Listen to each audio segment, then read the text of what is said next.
recording her hostage story about her ordeal she went through. Recording her hostage story, there she is now, newly released. Hamas hostage, describes kid napping in captivity.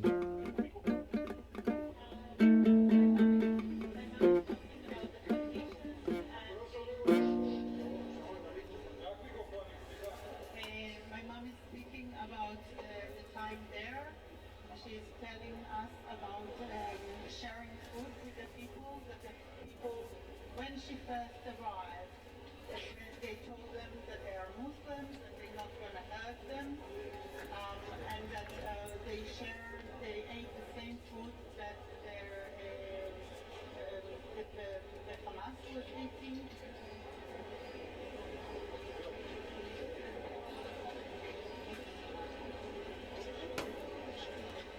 My mom feels it is quite, my mom says quite enough at the moment.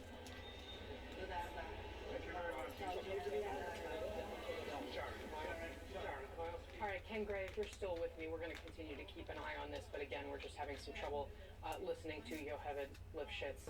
Ken, can you help us understand what you, as someone who has worked around hostage situations, are hearing and understanding here? She's walking through quite a few details of what it was like. We heard her say cucumbers. And were some of the food that she was given for a whole day, but she did talk about how the paramedics were helping them. They obviously seem to be very prepared to be dealing with these people that they brought back. Sure, this is excellent information as far as intelligence goes for trying to deal with finding where the hostages are being held at and what the situation is.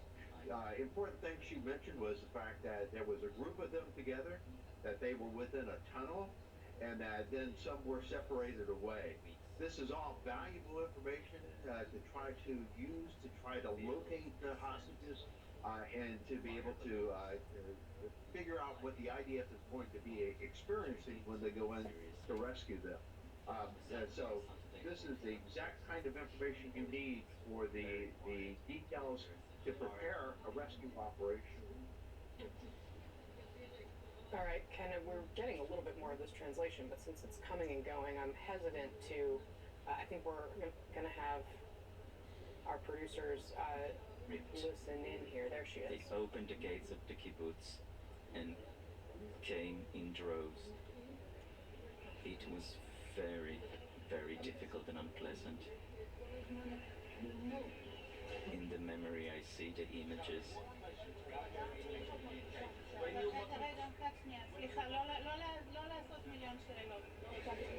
your mother was released last night, at the point that she was handing to the International Red Cross Committee, she took the hand of a Hamas gunman and she said to him, Shalom. Can you tell us what she meant by that?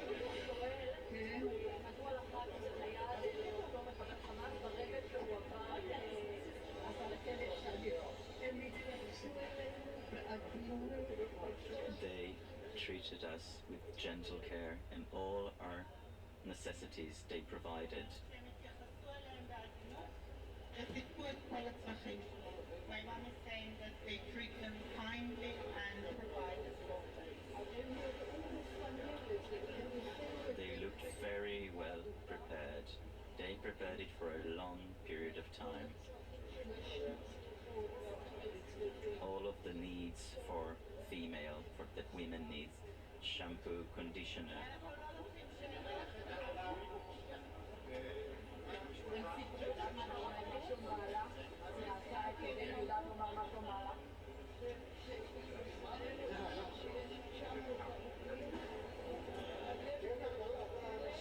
All right, again, we are having a lot of trouble with some of these translations here. So Ken Gray, that was really interesting context that you were providing, and she seemed to add to it just there in saying that they were prepared with shampoo, with conditioner, that this had been a long time in the planning, and that she could tell that from her experience.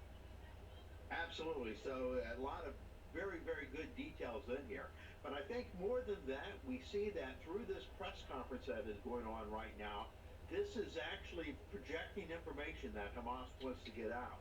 That is, they want to project the information that they are treating the hostages very well, and that they are treating them as humans, and that they are in the process of doing so. They are winning the war as far as information goes. So this is a very, very good example of being able to handle the information situation. When the United States went into Fallujah, that was one of the things that was lost by the U.S. That they did not control the information very well in the first battle of Fallujah. Similarly, here we see Hamas using this as a method of being able to show themselves of being humane, treating the hostages well, and then it will make the IDF look even worse when they actually enter into the Gaza Strip. Of course, I mean, Hamas couldn't have known what this hostage was going to say, what Yocheved Lifshitz was going to say when she came out here, and she did talk a little bit about, and I'm hoping we'll get to hear a more clearer version of what she did have to say about what it was like to be taken from the kibbutz. She said those images, in my memory, I see the images, she said, of what it was like when they attacked her kibbutz. Absolutely. So it's a wild card. They don't know how she's going to deal with the press after she is released. However, they did decide to release her, and we don't know why she was selected to be released. Yeah, that's a really challenging reality. I mean, she also did talk about, and I want to kind of dig into something that you touched on, which was that she and 5 others were separated from the other hostages. What does that tell you about the strategy that Hamas is using in handling their captives? So to me, what this means is that this is a process of separating the hostages to make it more difficult in the event that IDF comes in to try to rescue the hostages, that they are not going to find them all in one location to where one operation would be able to rescue them all. So that may not have been the intent, but it certainly shows that this is going to be a difficulty on the part of any type of rescue operation. Is just simply the fact that the logistics will make it difficult having them in separate locations. This is only 25, by the way, of all the hostages. So while this one is going on in this operation, there may be similar type of operations elsewhere where people are being held in tunnels, but they also might be being held in apartments. Right, and that number, of course, had been at one point 222 people. Ken Gray, thank you very much for helping us watch this in real time and being up early with us. I do appreciate your perspective. Thank you. And just ahead here, Hamas releasing 2 more hostages in Gaza. As you saw, we're going to have a live report from Tel Aviv. And then there were 8. We're going to get into the speaker's race and the latest candidate to drop out.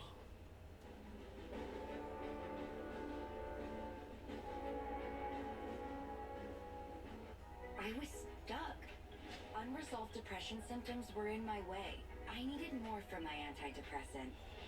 Vraylar helped give it a lift. Adding Vraylar to an antidepressant is clinically proven to help relieve overall depression symptoms better than an antidepressant alone. And in Vraylar clinical studies, most saw no substantial impact on weight. Elderly dementia patients have increased risk of death or stroke, report unusual changes in behavior or suicidal thoughts. Antidepressants can increase these in children and young adults, report fever, stiff muscles, or confusion, as these may be life-threatening, or uncontrolled muscle movements, which may be permanent. High blood sugar, which can lead to coma or death, weight gain, and high cholesterol may occur. Movement dysfunction and restlessness are common side effects. Stomach and sleep issues, dizziness, increased appetite, and fatigue are also common. Side effects may not appear for several weeks. I didn't have to change my treatment. I just gave it a lift. Ask about Vraylar and learn how AbbVie can help you save. Thinking of banking in Africa? Think Zenith. In today's fast-moving, fast-changing world, you need a financial partner that understands your unique expectations. A bank with presence in major financial centers across the world, with the enabling platform to facilitate seamlessly whenever, wherever, however. A bank with best-in-class financial solutions from a superb combination of technology and human touch for easy, fast, and secure banking that creates real value. Turning dreams into reality is now in your hands. People, technology, service. Zenith Bank in your best interest. Icy hot. Ice works fast. Heat makes it last. Feel the power of contrast therapy. So you can rise from pain. Icy hot. Slide on 360 degrees of ice cold compression. Slide on 360 degrees of flexible pain relief with Freeze Sleeve, the hot and cold therapy sleeve with hydrogel technology that stays soft and flexible while frozen. Freeze it, sleeve it, relieve it. Available in multiple sizes for your arms, legs, and joints. Go online to get your Freeze Sleeve and save 25%. Order now. Some days I cover up because of my moderate to severe plaque psoriasis. Now I feel free to bare my skin thanks to Sky Rizzy.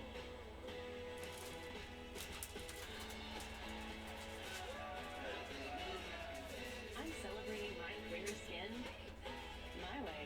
With Sky Rizzy, 3 out of 4 people achieved 90% clearer skin at 4 months. In another study, most people had 90% clearer skin even at 5 years. And Sky Rizzy is just 4 doses a year after 2 starter doses. Serious allergic reactions and an increased risk of infections or a lower ability to fight them may occur. Tell your doctor if you have an infection or symptoms, had a vaccine, or plan to. Thanks to clearer skin with Sky Rizzy, this is my moment. There's nothing on my skin, and that means everything. Now's the time. Ask your doctor about Sky Rizzy, the #1 dermatologist prescribed biologic in psoriasis. Learn how AbbVie could help you save. For over 25 years, Lovesac has been rewriting the rules of comfort. It's okay to change your style. It's okay to change your mind. And to change things up. Get messy. Get immersed. With Lovesac, you make the rules.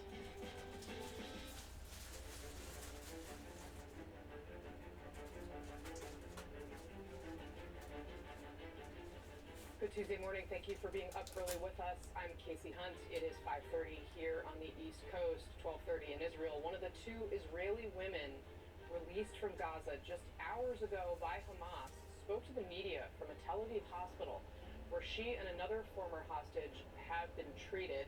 We're going to have more on that in just a moment. President Biden said Monday all the hostages will have to be freed before the U.S. will ever consider pushing for a ceasefire in Gaza. Why did you? We should have a ceasefire. Not a ceasefire, we should have those hostages released. And then we can talk. The U.S. continues to stand behind Israel as they lay the groundwork for an invasion of Gaza. The humanitarian crisis in Gaza is deepening. One hospital now completely without power. Hamas accuses Israel of a crime against humanity for barring the import of fuel into Gaza. Now, CNN's Rafael Romo is live in Tel Aviv. Rafael, we just witnessed a very remarkable press conference from Yocheved Lifshitz, one of the 2 newly released hostages. It was just a stunning thing to watch unfold. She says, I went through hell. I was kidnapped on a motorbike driving toward Gaza in the field. She then went on to talk about the treatment that she received at the hands of her captors. She says she and 4 other hostages were separated. There was one who was very ill, who was treated with antibiotics. The message she seemed to be sending was that they were treating her well. Of course, we can't lose sight of the fact that this was after Hamas butchered 1,400 plus Israelis and took, of course, more than 200 of them hostage as part of this. What else did you hear as you listened to her speak?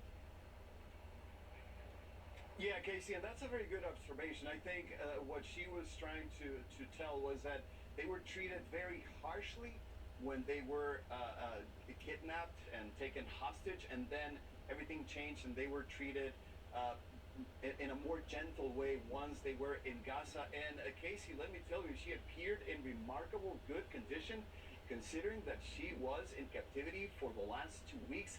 And let's remember, she's 85 years old.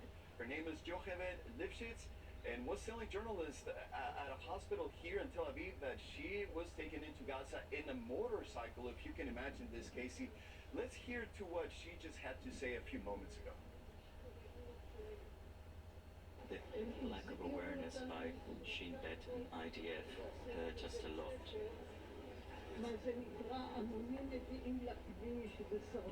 They warned us 3 weeks beforehand. They burned fields, they sent fire balloons, and the IDF did not treat it seriously. And Casey, she said she was hit with sticks and then was taken into a tunnel, describing a network of tunnels that looks like a spider web, that they were damp and moist, and there was a paramedic. Once they got there was a paramedic there with them, and then a doctor who went to see them every 2 to 3 days, also gave them access to medication. She made one observation, Casey, that was very interesting. She said they built a wall, by they mean the Israeli government, a very expensive fence that could not stop the terrorists from coming to get us, she said. And we learned earlier that the 2 women released from Hamas custody yesterday, including Yocheved Lifshitz, who just spoke a short time ago, as we just heard, and Nurit Cooper, who's 79 years old, had a very emotional reunion with relatives when they finally were able to get to the hospital here in Tel Aviv. Casey.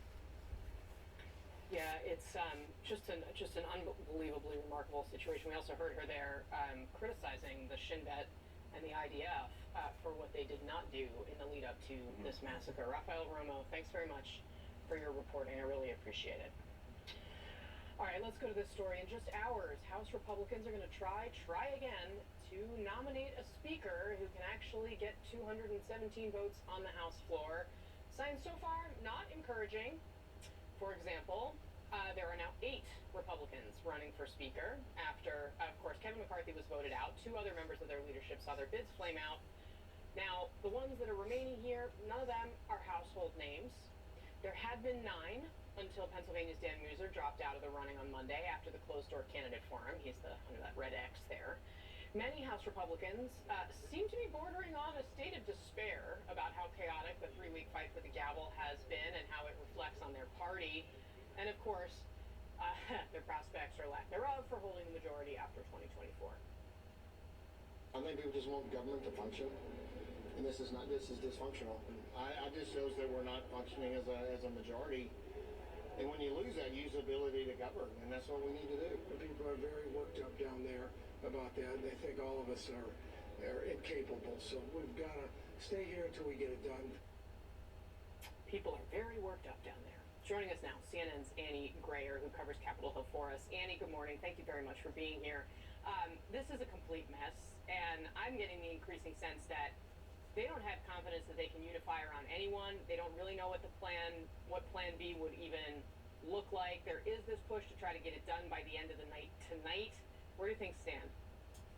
Casey, good morning. What I've learned covering this is what we're told to expect is often not what is actually going to end up happening. I mean, we are now 3 weeks in without a speaker, and Republicans have not been able to unify around one candidate. But this morning, they're going to try again. They're going to meet behind closed doors and vote to try and elect a speaker nominee.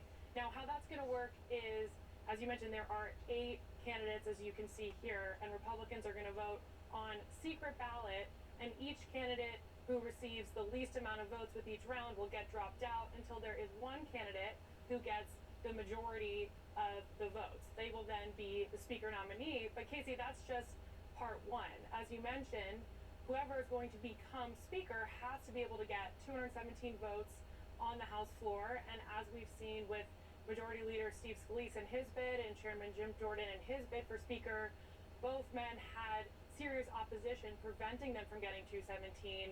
These 8 candidates are largely unknown what their roadblocks will be, but game time 9 a.m. and we'll see if there's anyone who can get consensus. I will say, I was been talking to a couple sources, and there did seem to be a question in a sense that, well, maybe they need to hit absolute rock bottom before they can try and use some sort of different solution, whether that's giving Patrick McHenry the gavel or, I mean, as you point out, like, who knows what. I was a little surprised to hear them say they didn't quite think that they had hit rock bottom yet. It seems like it could go either way today. Either they could actually hit rock bottom, or maybe they'll figure it out.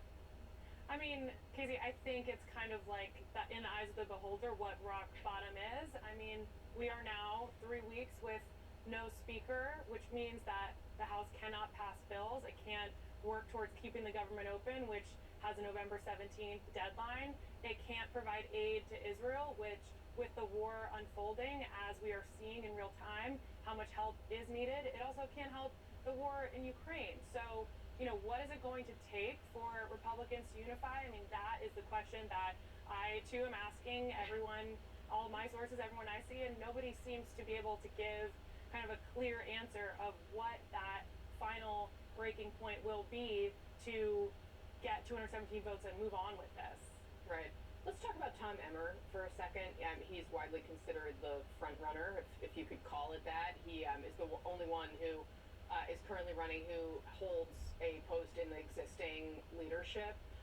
But obviously we've heard that the former president, Donald Trump, is not thrilled with Emmer. Now, there was some public back and forth yesterday, and Emmer seemed to say, hey, I'm going to work with Donald Trump. How much of a factor is the Trump effect in this right now?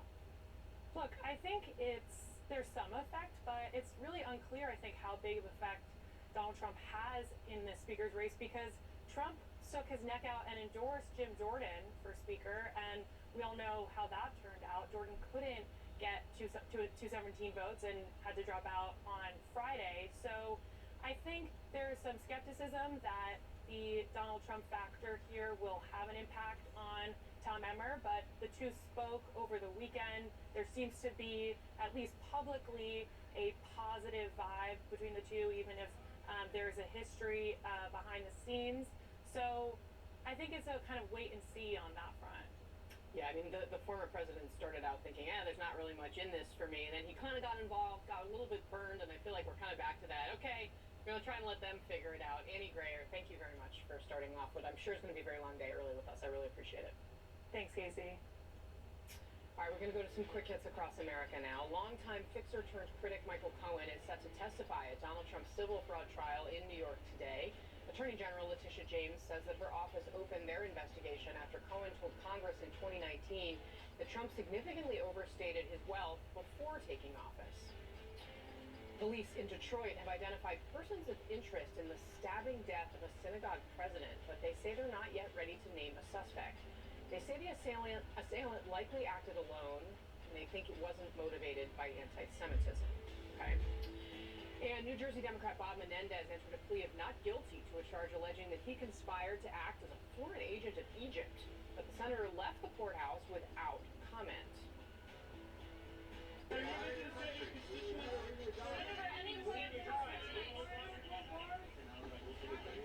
He later described this charge as, quote, as outrageous as it is absurd.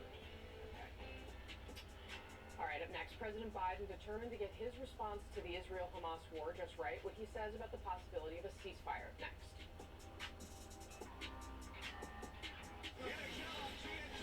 Hockey season begins with celebration.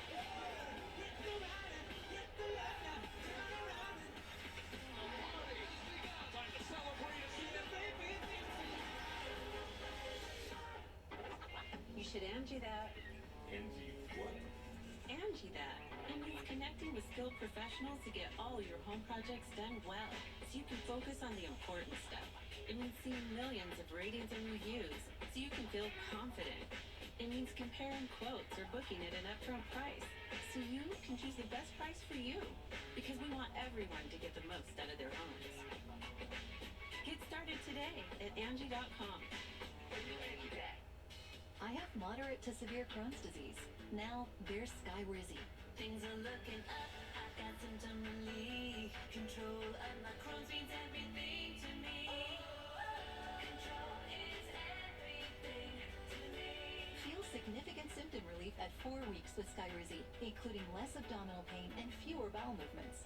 Skyrizi is the first IL-23 inhibitor that can deliver remission and visibly improve damage of the intestinal lining. And the majority of people experience long-lasting remission at 1 year. Serious allergic reactions and an increased risk of infections or a lower ability to fight them may occur. Tell your doctor if you have an infection or symptoms, had a vaccine, or plan to. Liver problems may occur in Crohn's disease. Now's the time to ask your gastroenterologist how you can take control of your Crohn's with Skyrizi.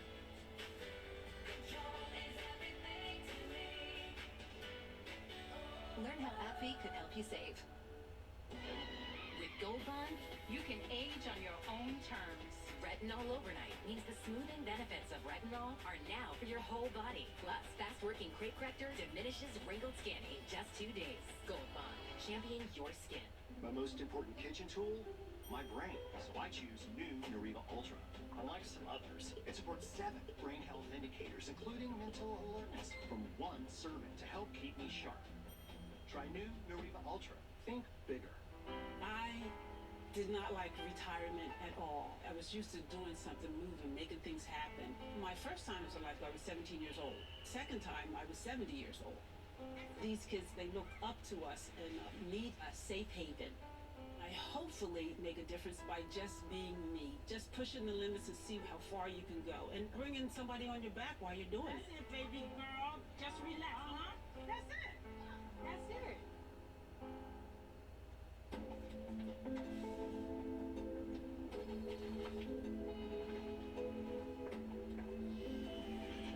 Hold it! Imagine a world with no drama. I haven't signed Jody's card yet. At 4imprint, finding the promotional products you need to create a memorable moment is an easy mission. Our expert team will take care of every detail to make your success a certainty. Take the drama out of ordering promotional products at 4imprint.com. 4imprint, for certain.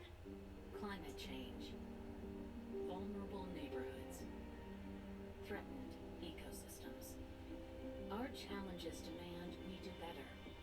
And a tree can be an answer. Because a tree can be innovative. It can be unifying. It can be a home. Now is the time for trees. Let's plant millions of trees. Together. This is CNN, the world's news network. Closed captioning is brought to you by Audiobook Network. Authors tell your story. Produce an audiobook with us. Want to earn more profits and find a new audience for your published book? Produce an audiobook. We handle narration, production, and digital distribution. 800-753-8559. Welcome back. 2 more hostages have been released by Hamas, but there are still more than 200 being held captive. President Biden spoke about Hamas in relation to the hostage situation on Monday. Why did you? We should have a ceasefire. Not a ceasefire. We should have those hostages released, and then we can talk. Wolf Blitzer asked John Kirby about Biden's comments. What did the president mean by saying, and then we can talk? Is a ceasefire, John, on the table if Hamas releases all of the hostages? I thought the message was pretty clear to Hamas: release all the hostages. That needs to be the first move here. They got to release all the hostages. We're not talking about a ceasefire right now. In fact, we don't believe that this is the time for a ceasefire. All right, let's bring in Joel Rubin. He's the former Deputy Assistant Secretary of State for Legislative Affairs in the Obama administration. He's also a Democratic candidate for Congress in Maryland. Joel, good morning to you. What the president had to say there, he seems clearly misspoke, saying, oh, we should have a ceasefire, before quickly correcting himself and saying, no, we shouldn't have a ceasefire until these hostages are released. Obviously, there have been calls from the Europeans, from other nations in the region, saying the ceasefire should happen. The U.S. at this point seems to say absolutely not. These hostages need to be released before we even consider talking about that. I have a really hard time seeing that changing. What's your view?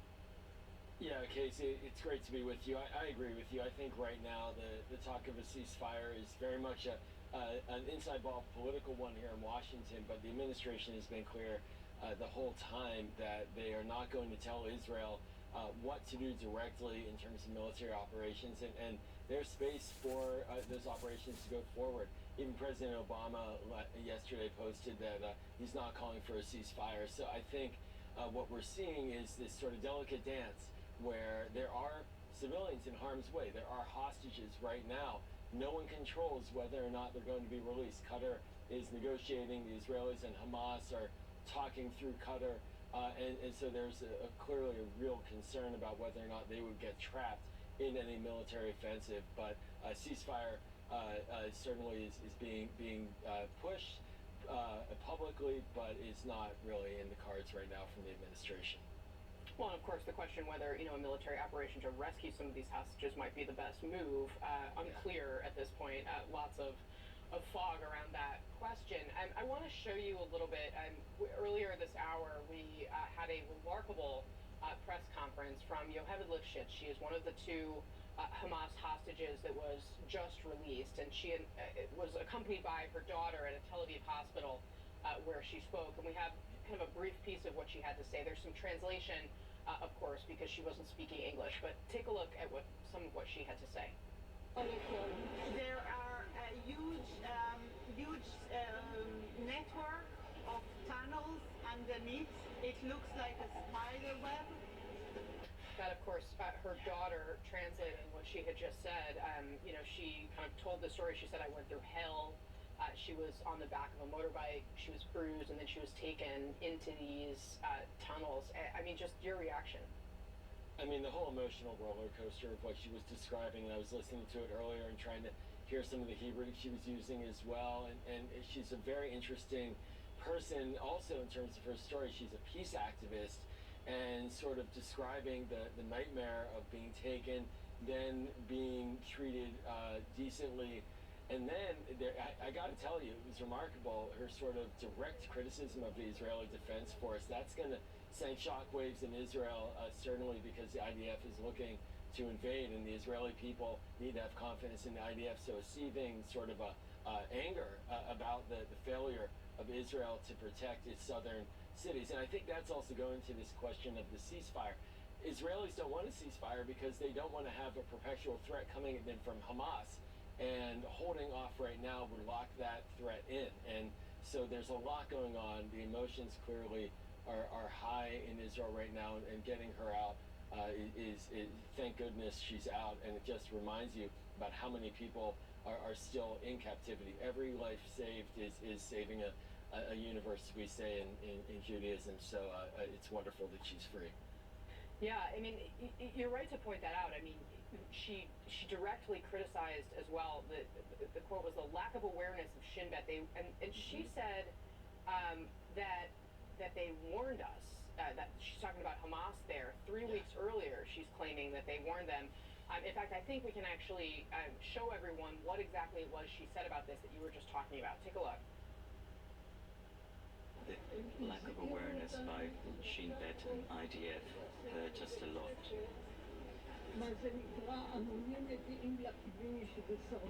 They warned us 3 weeks beforehand. They burned fields, they sent fire balloons, and the IDF did not treat it seriously. Joel, do you have a sense of what she means there about these fire balloons and that the IDF did not take it seriously? Yeah, Casey, the specifics of that I'm not exactly sure because we obviously weren't there, but clearly the people on the southern border, and that's where she lived, were very aware of Hamas activity underway and were concerned. And, there's a covenant between the people of Israel and their defense forces. The covenant is that we are all conscripted. All of Israelis are conscripted after age 18 unless they're exempted for religious reasons. And the trade-off is that we get security and good leadership. And so right now what she's implying is that nobody listened to them. Nobody paid attention to them in the southern border. And in fact, they were left alone to fend for themselves. And the nightmare then unfolded. That doesn't undermine the argument that the Israeli Defense Force needs to take action, but it does point to a seething anger and frustration inside the Israeli public right now that they are in this position and that they were left defenseless in many instances. And this is not unique to her. This is a discussion point across the board in Israel. And it is something that is going to continue to dog the government of Israel, regardless of where things head in the military operation. Yeah. You mentioned her background as a peace activist, and one of the other things I was talking with a gentleman who's worked for the FBI about what's going on from Hamas's perspective in terms of choosing to release her, because in addition to saying these things and criticizing the IDF, she also spoke about the fair treatment she received at the hands of doctors, medics, and others once she actually was inside Gaza. The message seeming to be, okay, they're treating these hostages well. That obviously is something in Hamas's interest, a message in Hamas's interest to send, and one that she did give them. What is your view of the strategy behind that? Very complex and very politically savvy. Hamas is dripping out the release of individuals, the release of two Americans over the weekend. It certainly made news here in the United States. This is going to make news in Israel, these being Israeli civilians. And it is buying time. If you're Hamas, they're buying time. They're trying to figure out ways to prevent further onslaught. They're using these human shields intentionally. There's a reason why they stole a couple hundred civilians, is to make trades, make deals, fortify themselves. But it does still bring in the human dimension, and it does have an impact on the psychology of Israel's body politics. Israel's body politics, certainly the discussion that we're having now, it's going to impact the discussion today here, and it just puts a human face on the tragedy of this entire situation. The human face of Israeli civilians getting murdered, of Palestinian civilians getting killed in harm's way, of a terrorist organization cruelly committing acts against Israelis and its own people to accelerate this and provoke this kind of military conflagration. And so it just adds more complexity to it. I don't think it changes the overall strategic picture, but it really does bring people's hearts into this even deeper. Yeah, I mean, watching her, frail as she was, and she's 85 years old, to listen to her talk about the ordeal that she went through as her daughter translated. I mean, just a stunning image. Joel Rubin, thank you very much for your time this morning, and we have had a very emotional morning here as one of the hostages just released by Hamas was speaking out just a short time ago, telling the world that she went through hell. You're going to hear more from her ahead on CNN this morning. Don't go anywhere. You dream about playing for your country. Can I get a witness? On the biggest stage.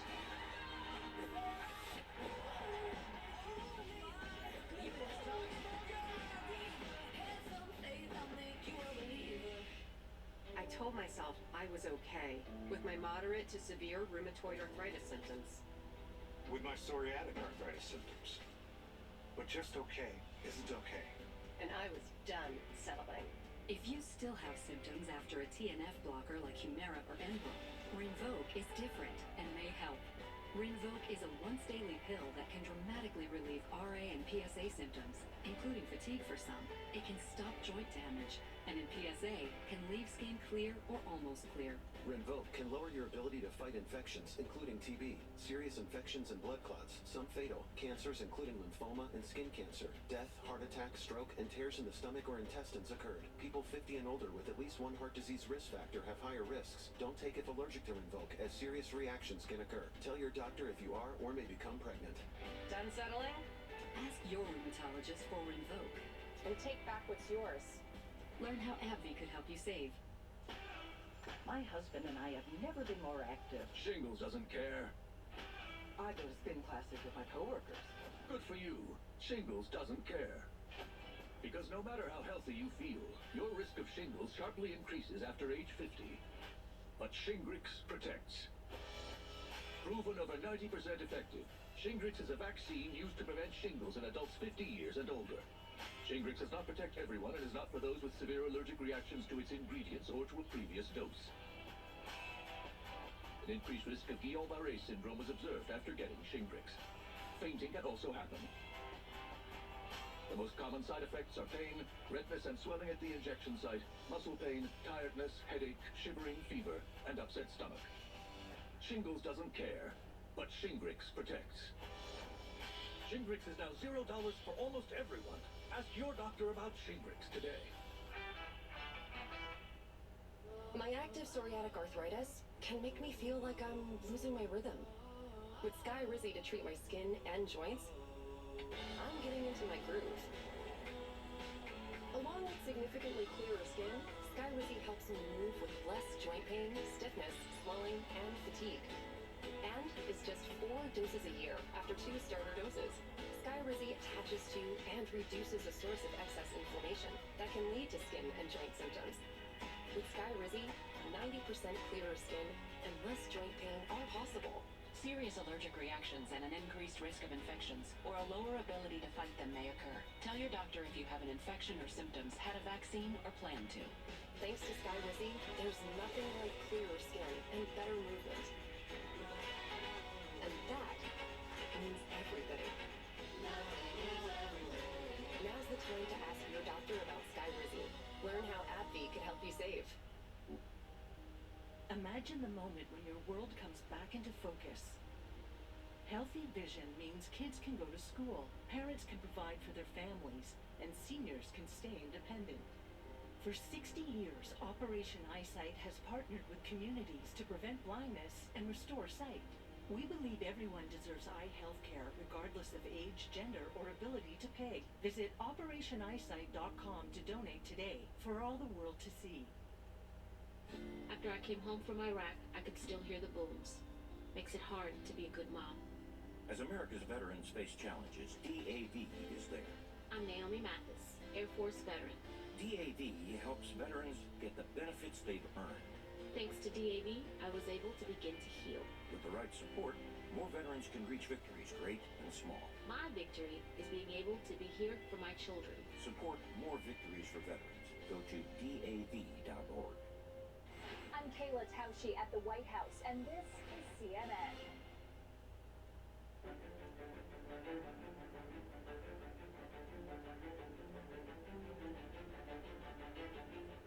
We're glad you're with us. I'm Poppy Harlow with Phil Mattingly in New York. Aaron Burnett is live with us in Tel Aviv, and that is where moments ago we just heard from one of the 2 hostages just released yesterday by Hamas.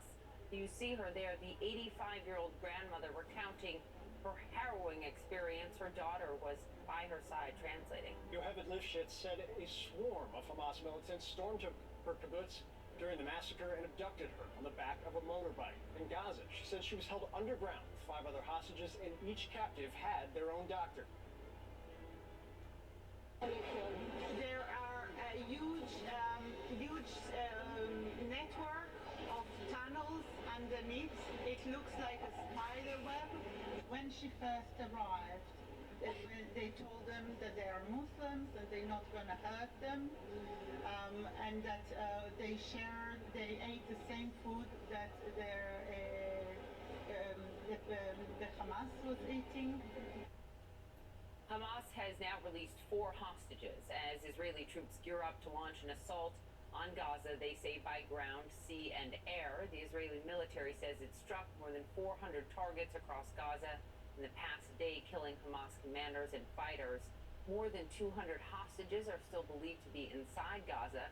And as we learned from Israel's president overnight, that includes 30 children. Let's go to Aaron Burnett. She joins us live in Tel Aviv. Aaron, to you, incredible to hear those details of how they were taken and then what happened when they were there. Well, and of course, the stark contrast between what Hamas militants did in that terror attack on October 7th, the horrific acts that we now know happened of beheading and execution and rape and dismemberment, but that these hostages, at least from what we were now hearing today and seem to be consistent with what we generally understand was the case from the 2 hostages Friday, they are recounting a very different experience, right? Clearly, this is something Hamas wants out there as the PR for Hamas, that look at how we treat our hostages. It is consistent, Poppy and Phil, with what the IDF had said, which was that hostages were being held in tunnels. They said tunnels that Hamas was not known to have used before. So it is consistent with that, but some of these details that you're sharing, even in the context of a terrorist organization that's trying to portray a very different picture to the world, saying that they were eating the same food and that they had doctors and medical care, is still quite striking. Yeah, Aaron, and to that point, there's been so much discussion about the preparation for the attack itself, from the terror attack itself. But let's listen to what she said about how prepared they were for the hostages. The lack of awareness by Shin Bet and IDF hurt just a lot.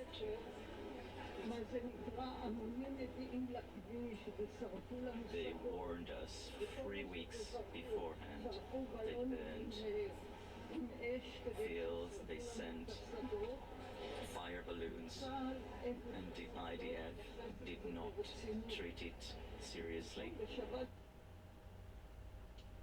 What is a description I think you heard there about the IDF and the lead up to the attack itself? Aaron, what's your sense of that, given how you've been covering this on the ground?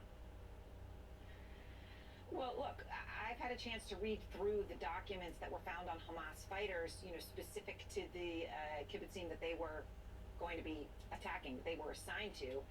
Those were dated, one of the ones that I saw, dated October 2022.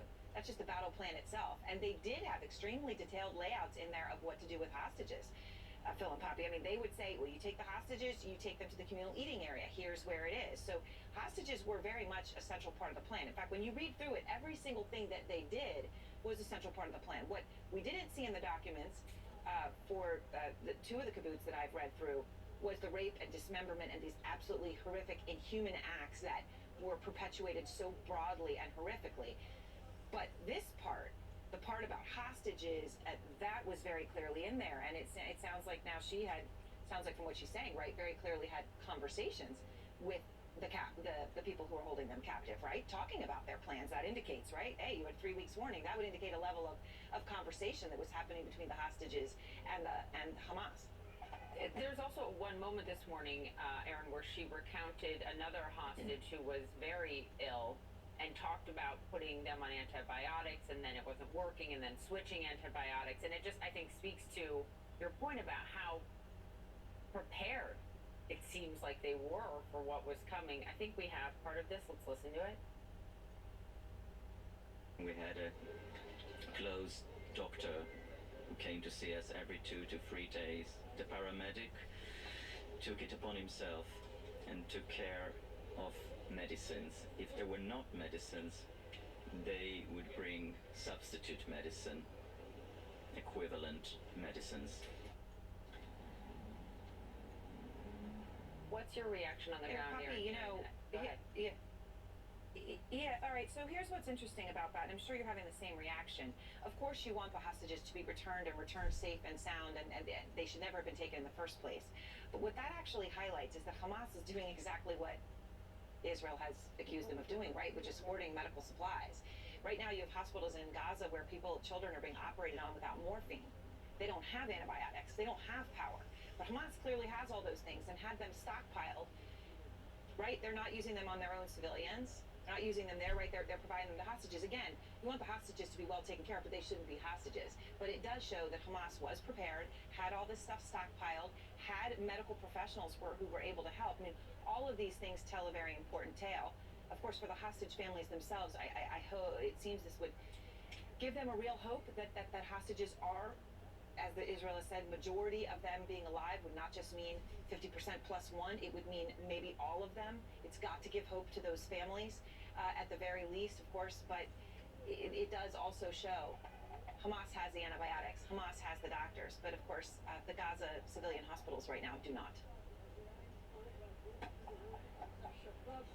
Aaron, is there, the discussion that we heard? Yeah. I just, one more quick thing, and that was that there were clearly discussions with other captives, with other people who had been taken hostage. Does that give any sense about, kind of to your point, the broader landscape of the 200 plus individuals that currently are believed to be held hostage? Right. I mean, we do know, of course, the government of Qatar has been very involved. The government of Egypt obviously was specifically, along with the Red Cross, involved with the 2 elderly women who were released last night, one of whom we saw speak this morning. There has been a broad perception that foreign nationals or dual passport holders may be treated differently, although the 2 women who were released were Israeli. So it is unclear. But there's also been discussion that maybe there would be a big group of hostages released and that there's been some holdups on any negotiations on that. But that's the real question as to whether that happens. And then, of course, whether that then gives a green light to Prime Minister Netanyahu to do whatever it is that he's planning to do, which he has a lot of options at his hands even now, right? When you talk about going into Gaza, it's not just one monolithic choice. Even within that, there are a lot of different options that continuing hostages being held in Gaza could impact. And the Israeli Defense Minister, Yoav Gallant, said that Israel is preparing for a multilateral operation on Hamas. So they're still talking, Phil and Poppy, about air, ground, and sea. Here's how he put it last night here. Keep preparing for our operation. It will come soon. We are preparing thoroughly for the next step, a multilateral operation in the air, ground, and sea. Do your work. Get ready. We will need you. Meanwhile, a three-star American general is here in Israel this morning, counseling Israeli forces ahead of the expected Gaza ground invasion. Our Oren Lieberman is at the Pentagon for us this morning. So, Oren, obviously, General Glynn, important here, and what is the significance of his expertise and experience and being with the IDF at this point in the war? So Lieutenant General James Glynn from the U.S. Marine Corps obviously has decades of experience in the military. On top of that, in one of his previous positions, he was the commander of Marine Forces Special Operations Command, so he has experience in special ops as well. A U.S. official who confirmed that Glynn was in Israel said he would help with big picture advice. Israel hasn't conducted operations on this sort of size and scale in decades, if not longer, whereas the U.S. has. Moreover, Glynn's experience in Iraq in perhaps urban warfare would also help Israel as they get ready to potentially move into Gaza and conduct warfare in a dense urban environment, an incredibly difficult environment to operate in. So Glynn can offer all that perspective.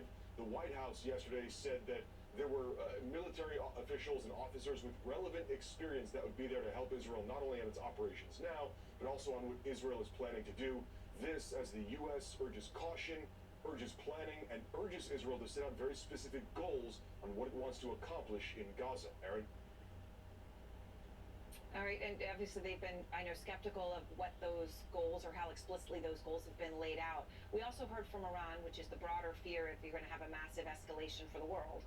And the foreign minister said in a press conference in Tehran last night that the United States has sent Iran 2 messages. What are those, Oren?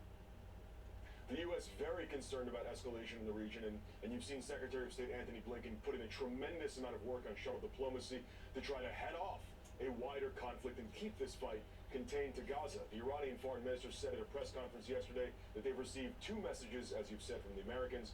One, explicitly saying effectively, we don't want to see a larger war. And the second, also sort of urging or warning Iran to stay out of this and to keep its proxies out of this. And that would be a number of those proxies, whether it's Hezbollah in Lebanon, Shiite militias in Iraq and Syria, or the Houthis in Yemen. So you can see the U.S. even trying to work through back channels and other intermediaries such as Qatar to try to make sure that others stay out of this fight as this looks to, as the risk of escalation seems very apparent here, Aaron. All right, Oren, thank you very much. At the Pentagon, breaking all of those details today, and the White House still says not enough aid is reaching Gaza. That's the reality of the situation. Only a few trucks going in versus hundreds needed. One essential resource, though, is a non-starter for Israel, at least up to this point it has been. The senior advisor to Prime Minister Benjamin Netanyahu last night telling Caitlin Collins that Israel will not allow fuel into Gaza, even if all the hostages are released. Here's what Mark Regev had to say. No, at the moment we have no interest in more fuel going to the Hamas military machine, and we have not authorized fuel. We've authorized medicine, we've authorized water, we've authorized foodstuffs. We've not authorized anything else. Well, it comes as Gaza residents have been pushing to the south. Many, of course, still choosing to remain in the north. They see it as their home. But many have, hundreds of thousands have moved south, trying to get closer to that Rafah crossing. Just think about all that pressure going to that one point. They all want to try to get out, improving their chances of making it to Egypt on the other side of that border crossing. Our journalist, Ibrahim Dafman, that's here at CNN, has been documenting the struggles he and his family are facing for us every single night. And here's what happened to him yesterday. هل سنموت اليوم؟ هذا ما يسألني عنه ابني منذ أن هربنا من مدينة غزة. الحمد لله على السلامة. الحياة في خانون الصعب. نحن نقيم مع ما لا يقل عن 150 عائلة نازحة أخرى من الشمال. نأكل فقط ما يكفي لبقائنا على قيد الحياة. نقضي وقتنا في متابعة الضربات الجوية ومحاولة ملء خزان المياه. نشرب من مية الحمامات والله يا عبيد. الأولاد لما يشربهم مية الحمامات. وبسبب انقطاع الكهرباء لا يستطيع أبنائي مشاهدة الرعب عبر الإنترنت، ويقضون وقتهم في اللعب مع الأطفال الآخرين. خلال نهاية الأسبوع وصلتنا رسالة أنه تم السماح لنا بالدخول من معبر رفح، لذلك قمنا بتحميل سيارتنا لمحاولة الفرار مرة أخرى. في الطريق إلى هناك كان الكثير من الدمار. عند المعبر كانت هناك عائلات أخرى مليئة بالأمل تحاول أيضا الهروب، لكن هذا الأمل تلاشى بسرعة. قيل لنا أنه مغلق الآن ولم يتمكن أحد من المرور. كنا في معبر رفح وانتظرنا على أمل أن ندخل الجانب المصري، لكن المعبر مغلق فتح فقط للمساعدات الإنسانية. نشق طريقنا للرجوع متفاديين الفوضى على أمل أن يكون الغد أفضل من اليوم.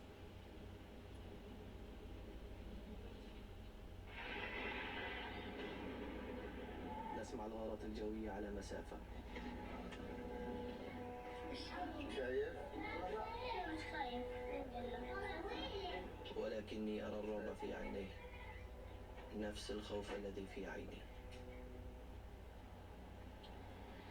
And we are thinking of Ibrahim and his family. He is documenting with all the power issues and everything every single day for us what he can.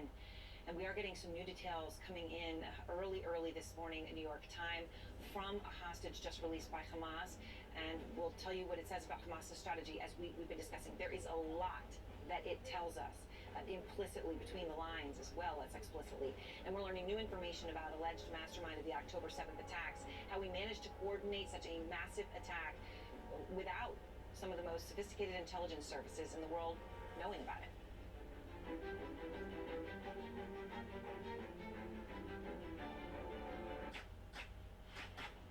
With fast signs, brew signature flavor into every sip and sign.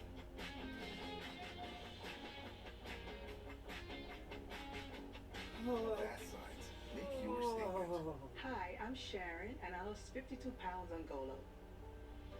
On other diets, I could barely lose 10 to 15 pounds. Thanks to Golo, I've lost 27% of my body weight, and it was easy.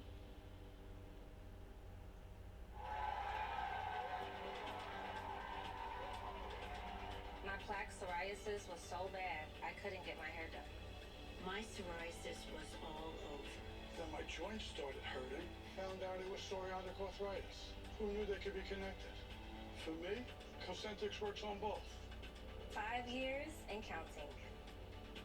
Did you know people with psoriasis on the scalp have a 4 times higher risk of developing psoriatic arthritis, which if left untreated can lead to permanent joint damage? Cosentix works on all of this and helps stop further joint damage. Talk to your doctor. Find something that works for you.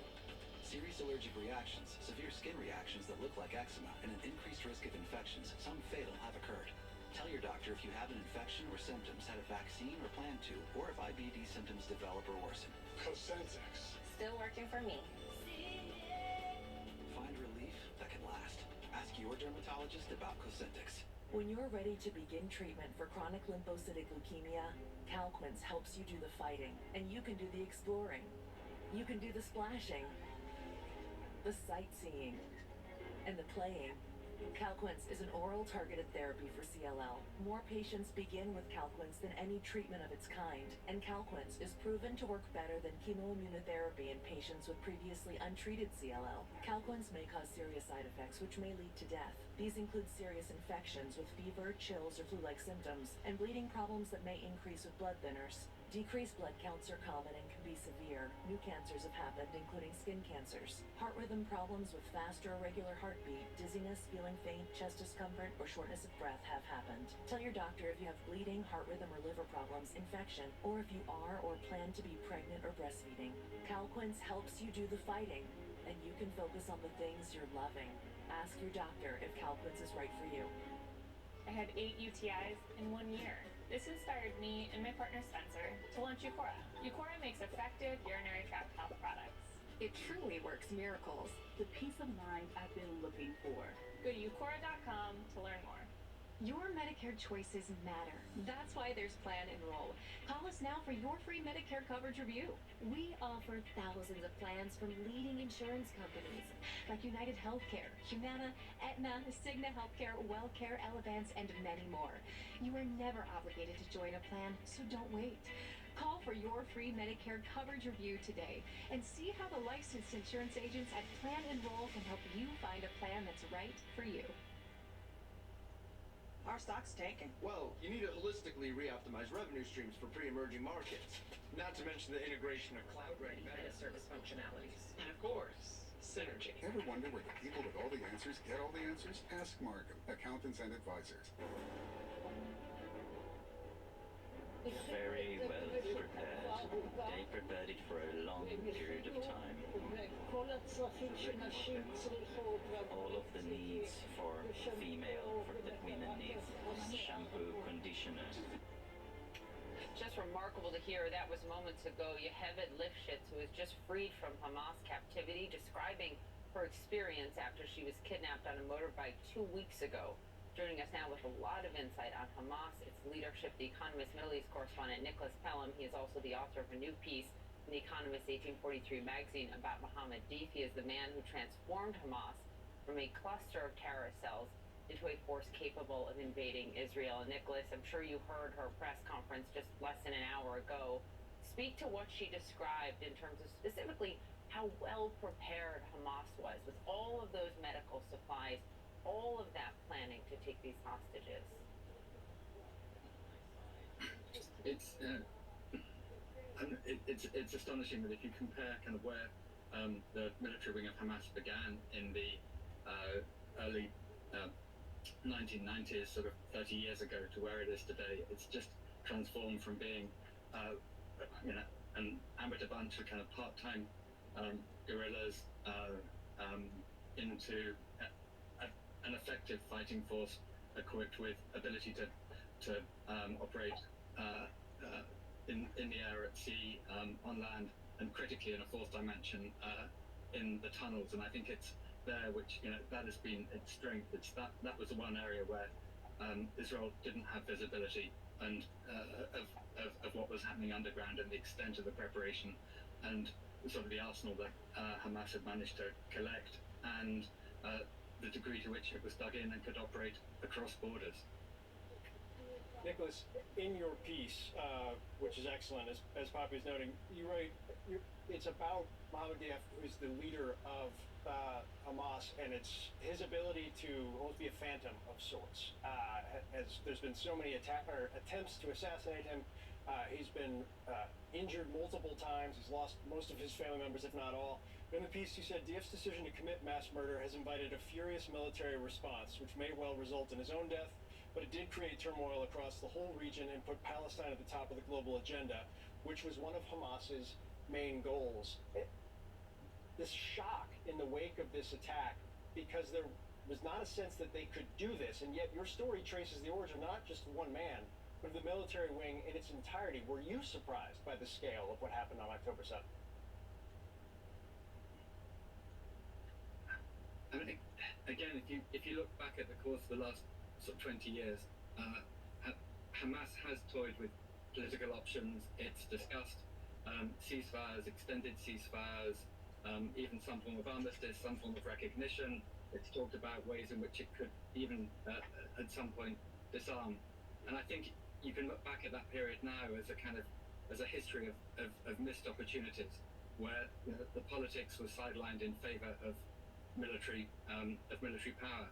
And I guess if you look at the career of Mohammed Deif, the one thing that is except for his survival, which again is pretty unusual in the military wing, but the one thing which is a constant is his belief that there wasn't going to be a political solution to essentially a political conflict without some cataclysmic event. And I think that's what he set out to deliver in the most horrific of ways. Nicholas, could you also speak more broadly to the role of Qatar in all of this? Obviously, they were crucial in negotiating this release and the release of the hostages on Friday. But the Atlantic piece over the weekend, The Reckoning, is coming argues, and I'll just quote it, "For too long, Doha has danced between its Islamist allies and its Western and Arab partners. The music just stopped." Talking about the huge influence that Qatar has over Hamas, but also the huge connection it has to the West, the United States specifically, in negotiating hostage releases like this. It is absolutely correct that Qatar, of all the states in the Gulf, has been dancing an Islamist tune. It was kind of backing Islamist movements at the time of the Arab Spring 12 years ago. It's seen them as perhaps one way in which it can project its influence across the region. But at the same time, it's been dancing that Islamist dance in many ways at the behest of the West, whether it's in negotiating with in the Taliban in Afghanistan or dealing with Hamas. It was very much coordinating with Israel. It was Israel and Qatar together that thought that they could manage Hamas through payments, through financial handout, and they were pretty much in lockstep. There was very little that Qatar did which wasn't with Israel's coordination, partly because it wanted to divide the Palestinian polity into a West Bank, part in the West Bank, a part in Gaza, partly because it did see that it did believe that it could manage Hamas and restrict it to Gaza. And I think if you look at the career of Mohammed Deif, he comes from a family which is from the highlands around Jerusalem. He was very much focused on Jerusalem, on the West Bank, and for him, this wasn't a conflict just for sort of ending a blockade in Gaza. It was about trying to resolve an Israeli-Palestinian conflict, and absolutely in Palestinians' favor. And he believed that the only message that was going to be understood by the parties was one of force. Yeah, that message has now very clearly been sent. The piece is Hamas's Deadly Phantom, the man behind the attacks, in The Economist 1843 magazine. It's excellent, highly recommended. Nicholas Palm, thank you very much for your time. Thank you for having me. We'll continue to follow all those new developments in the Middle East. Meanwhile, here in the U.S., it has been 3 full weeks without a House Speaker, and 8 Republican candidates are now vying for the job. We're going to break down who's who, where they stand on the big issues, and even where they stand on Donald Trump. Stay with us. The Whole Story with Anderson Cooper is appointment viewing on Sunday nights. One whole story, one whole hour. The world's best journalists dig deeper into the stories they can't ignore. The Whole Story with Anderson Cooper, Sunday at 8 on CNN. Billy, I need help with the clicker. Yeah, one second, Grandma. This guy's gonna buy my car. Billy, still there? Okay, you need Carvana. What's your plate number? Boss. M-O-V. Vehicle features. No accidents, right? No. Good. Generating offer. Carvana can pick it up tomorrow. That's an amazing offer. But do you still need help with the clicker? I'll ask your sister. Sell your car the easy way with Carvana. We're both grateful and humbled by the generosity of the ALS Society of BC and the provincial government who provided the resources to allow UBC to recruit someone with the international stature of Professor Pioro. I'm honored to take the lead for Project Hope. We will work diligently to create opportunities for persons living with ALS to have access to clinical trials. Our goal for ALS research at UBC is to become a leader. On behalf of people living with ALS in BC, thank you. What does human talent look like? Just go on Fiverr. See for yourself.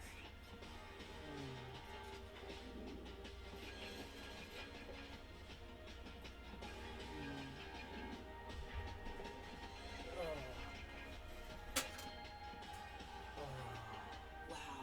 Imagine working with them. Yeah, imagine that. Hire a freelancer and take your business to the next level. I'm Rafael Romo in Tel Aviv, Israel. This is CNN. Today marks 21 days without a Speaker of the House. Just for context, that's not great. Republicans, at this point, appear no closer to appointing one today than they were 3 weeks ago. They are moving forward in a process. It's now an 8-way race to be Speaker. These are the 8 individuals, the 8 men who are currently running for Speaker. It's down from 9 candidates after Pennsylvania Congressman Dan Muser dropped out during a conference meeting last night. Now, Republican leaders say they would like to elect a new Speaker by this evening when they meet again behind closed doors throughout the course of the day. So you might be wondering, who are these guys and where do they stand on the key issues? That's important to note. issues not exactly the driving force behind who will be the next speaker in this Republican conference, but where they stand is critical. Let's start with aid for Ukraine. That has obviously been an issue that has divided the conference over the course of the last several months, and it comes as the administration has put together a very significant emergency aid package, including $60 billion for Ukraine.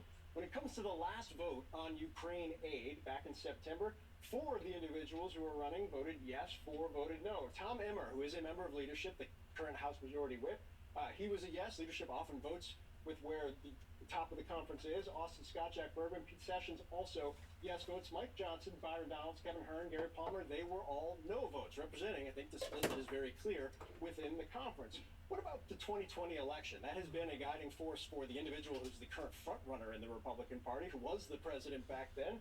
Well, that's a little bit more aligned. Now, voted to certify the 2020 election back on January 6th. 2 Republicans, Tom Emmer and Austin Scott, did vote to certify. 6 chose not to, at the behest of Trump and many of his allies. But before you say Tom Emmer and Austin Scott very much aligned with actual democracy, not necessarily as much. When you look at who signed on to the Texas brief asking the Supreme Court to consider overturning the election, that initial lawsuit, well, all of them who were in Congress at the time, including Emmer, including Austin Scott, they signed on. So while they voted to certify, Scott and Emmer did sign on to that lawsuit to essentially invalidate the 2020 election.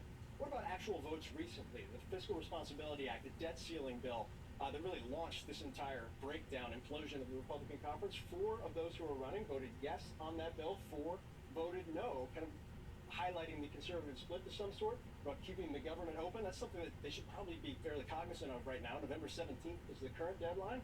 4 voted yes, 3 voted no. 1, Byron Donalds, did not vote. The expectation was that he would have voted no. The one primary split you see where one member really splits off from the rest is on gay marriage, where Tom Emmer did vote on the Protect Same-Sex Marriage Act in 2022. Emmer is a yes, everybody else is a no. This isn't one of the top issues within the conference right now, but what this underscores, this entire kind of range of issues, is that this isn't necessarily an issue-based election. This has been more of a personality run up to this point. And the big question for Emmer, who is a member of leadership, who does have some high-profile support already, including former Speaker of the House Kevin McCarthy, is where does Trump stand? His endorsements haven't won out up to this point. He's 0 for 2 right now in these races. However, Emmer and he have a history, and it's not exactly a great one. They've had some phone calls. Whether or not that will help him get over the line over the course of the day, or days, or weeks at this point, we'll have to wait and see. Poppy? Please don't say weeks. Listen to what Donald Trump said when asked if he'd support Emmer's bid. You endorse Tom Emmer for Speaker. He hasn't historically been your biggest fan, but he is the most likely candidate right now. Well, I think he's my biggest fan now because he called me yesterday and he told me I'm your biggest fan. So I don't know about that. Well, we're looking at a lot of people, and I'm sort of trying to stay out of that as much as possible. I said there's only one person that can do it all the way. You know who that is? Jesus Christ. If Jesus came down and said, I want to be Speaker, he would do it. That's a high bar. With us now, CNN's chief national affairs analyst. He wasn't there last night at the conference meeting. Maybe today. Morning. Okay. So Tom Emmer, Trump likes him. I thought it was interesting. I had asked But it's no Jesus Christ. No. Sorry. No. Like I said, high bar. But I had said yesterday, I had asked about the fact that he and Austin Scott did vote to certify the election, and does that hurt them in the conference? But then there's also the fact that he questioned a lot about the election, and that, for example, that amicus brief in Texas back in 2020, a number of the efforts to try to overturn it. Listen to this from then. This president is making sure that he stays focused and his team stays focused on these questionable election practices that we're going to find out if so, and if it's accurate, how much they skewed the outcome of the election in Georgia and elsewhere. So he did vote to certify, but that brief in Texas was to basically throw out the results of the election in a number of swing states. So I suppose he didn't upset the president too much.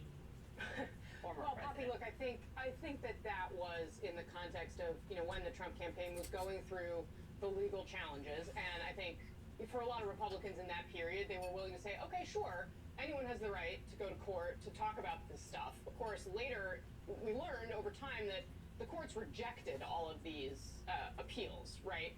And then you get to January of 2021 when we face these certification questions, and of course what happened on January 6th. And while Trump was up in New Hampshire saying those things that you showed about Emmer, saying, I'm not trying to get involved, like only Jesus Christ could win, he was actually reposting later that day attacks against Emmer on his social media. So it's clear that there's an issue here. I think the challenge, and Phil, you pointed this out, we don't fully understand how much influence Trump has here. He obviously wanted Jim Jordan to be speaker.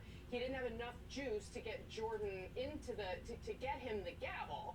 I think it's more likely he does have enough juice in the conference to sink somebody that he doesn't want. And if he really applies himself to sinking Emmer's bid, that could happen. But I do think that exhaustion factor is really setting in. And I think you saw last night, member after member telling our team, look, we got to get this done. We are over this. I think they are starting to see in their polling just how bad it looks for the American people, and they are realizing that they're going to start to get punished for it if they don't actually move. Now, whether it's enough, we'll see.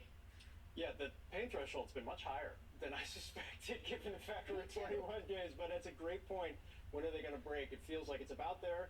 We'll have to wait and see. Casey Hunt, thank you, as always.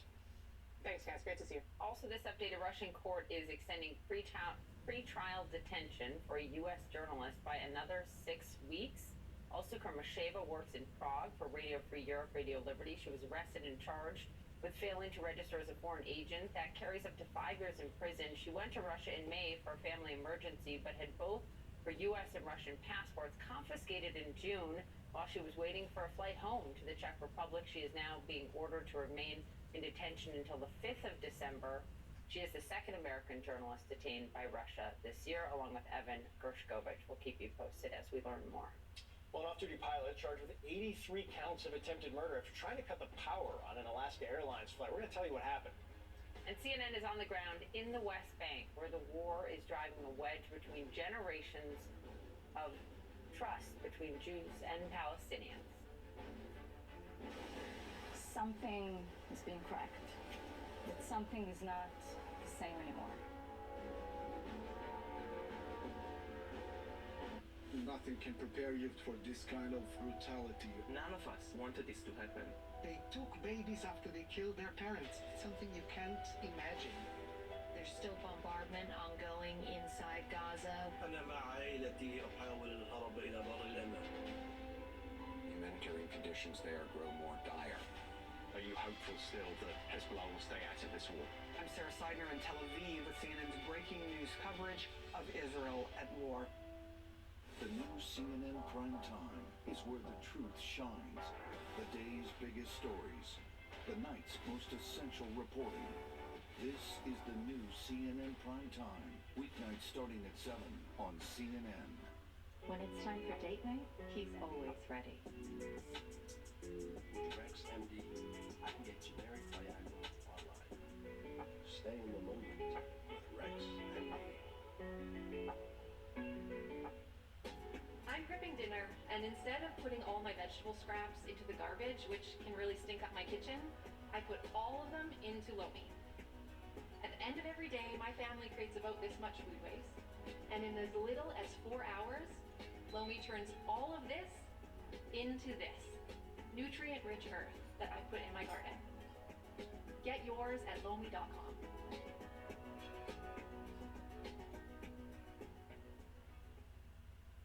When Lila was ready to sell her ring, she sent it to Worthy, where they took care of everything and auctioned it on her terms. Then, Worthy sent Lila her money. You're worthy of more. Get started at worthy.com. I'm Zachary Cohen in Washington, and this is CNN. Closed captioning is brought to you by Christian Faith Publishing. Write for a higher purpose. Publish with us. Christian Faith Publishing is an author-friendly publisher who understands that your labor is more than just a book. Call for your free author submission kit. 800-455-1827. Welcome back. I'm Erin Burnett, live in Tel Aviv. In the last hour, we heard from one of the 2 Israeli hostages who were just released by Hamas. With her daughter by her side, Yoki Lifsich told the world about what she experienced after being kidnapped by Hamas fighters on that horrific day, October 7th, that Saturday morning. Yochi, along with Nurit Cooper, were released last night after being held captive in Gaza for more than 2 weeks. There are a huge network of tunnels underneath. It looks like a spider web. When she first arrived, they told them that they are Muslims and they're not going to hurt them, and that they ate the same food that the Hamas was eating. This morning, Israel Defense Forces gave an update on the war effort.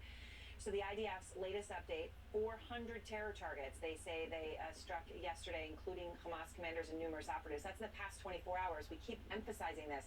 Over 400 in the past 24 hours, more than 250 in the 24 hours before that. That is the number of strikes going on in Gaza. They are, by and large, incredibly precision targeted at Hamas targets. And the French President Emmanuel Macron is actually here in Israel today. There's been a parade of world leaders coming through. The Dutch Prime Minister yesterday, the French Prime Minister today. Macron telling the Israeli President Isaac Herzog that France shares Israel's pain and understands what it's like to experience a terrorist attack. Of course, referring to the Bataclan. The French President is also expected to meet with Prime Minister Benjamin Netanyahu, and that should happen later on today. Of course, it is about 1:30 local time here in Tel Aviv. I spoke to a woman who was taken hostage, and she was sure she wouldn't come out alive. Now, she didn't end up going to Gaza. She's here. She survived. She thought she would never see her children again. She was used as a human shield, she says, for a Hamas commander who actually surrendered. She's been reunited with her children, but of course, so many lives. She says all the lives of the hostages around her, including her boyfriends, were lost. All were killed. Here's what happened.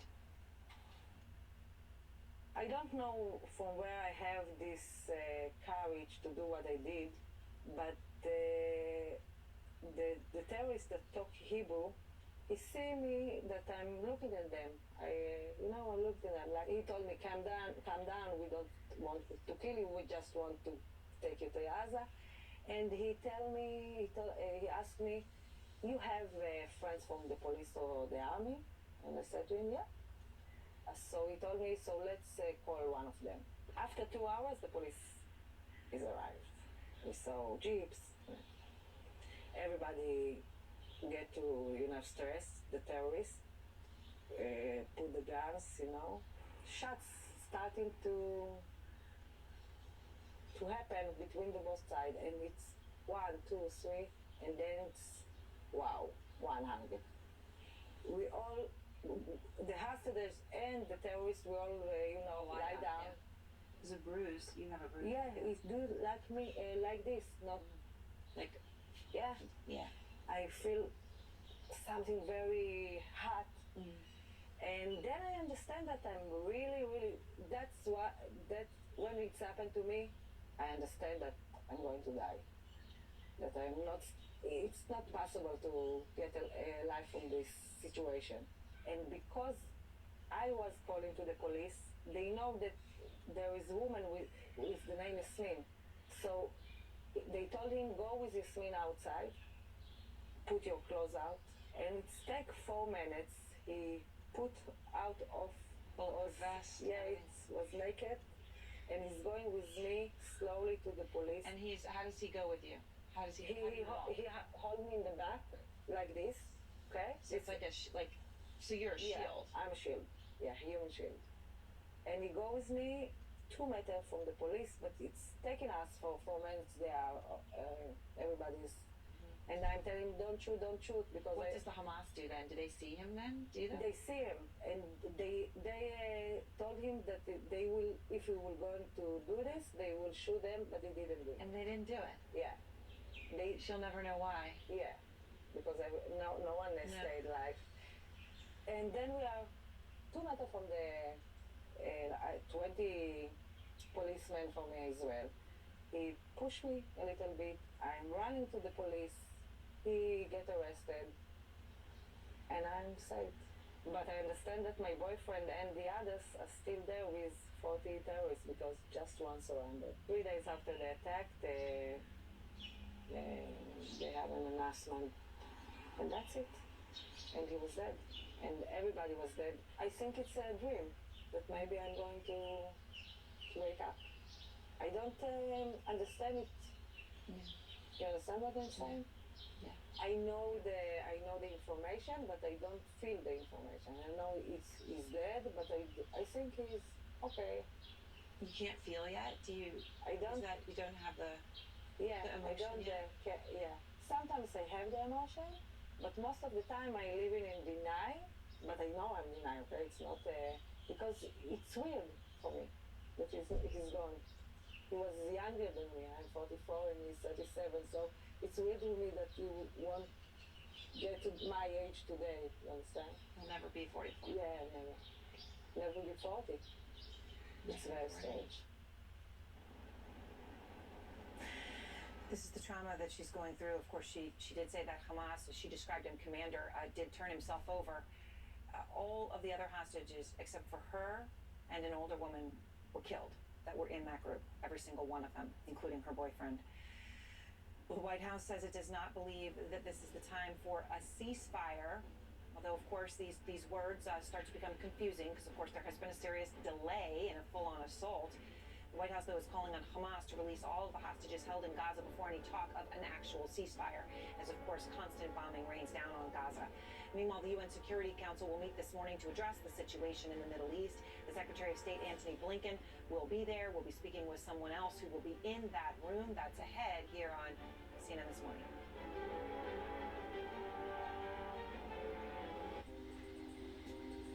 These are our sales, by product, by region. You can actually see taste trends. Since when can we do that? Since we started working with BDO. People who know BDO. I was stuck. Unresolved depression symptoms were in my way. I needed more from my antidepressant. Vraylar helped give it a lift. Adding Vraylar to an antidepressant is clinically proven to help relieve overall depression symptoms better than an antidepressant alone. And in Vraylar clinical studies, most saw no substantial impact on weight. Elderly dementia patients have increased risk of death or stroke, report unusual changes in behavior or suicidal thoughts. Antidepressants can increase these in children and young adults, report fever, stiff muscles, or confusion, as these may be life-threatening, or uncontrolled muscle movements, which may be permanent. High blood sugar, which can lead to coma or death, weight gain, and high cholesterol may occur. Movement dysfunction and restlessness are common side effects. Stomach and sleep issues, dizziness, increased appetite, and fatigue are also common. Side effects may not appear for several weeks. I didn't have to change my treatment. I just gave it a lift. Ask about Vraylar and learn how AbbVie can help you save. Last year, I got stuck paying for my ex's internet for months before I finally caught it. That won't happen this year, thanks to Rocket Money. Rocket Money finds hidden subscriptions, and you can cancel the ones you don't want with one tap. Join Rocket Money today. Some people go to the ends of the earth to find adventure. You just have to travel to the end of the road. Because here in Key West, we're the launching point for a world of breathtaking action and excitement. From deep sea quests and shallow water pursuits, to living history lessons and journeys on the bounding main. Key West, close to perfect, far from normal. Happening this morning, Secretary of State Antony Blinken will participate in a UN Security Council ministerial on the situation in the Middle East, the war. This comes as the Biden administration is calling on Hamas to release all hostages being held in Gaza for any discussion of a ceasefire.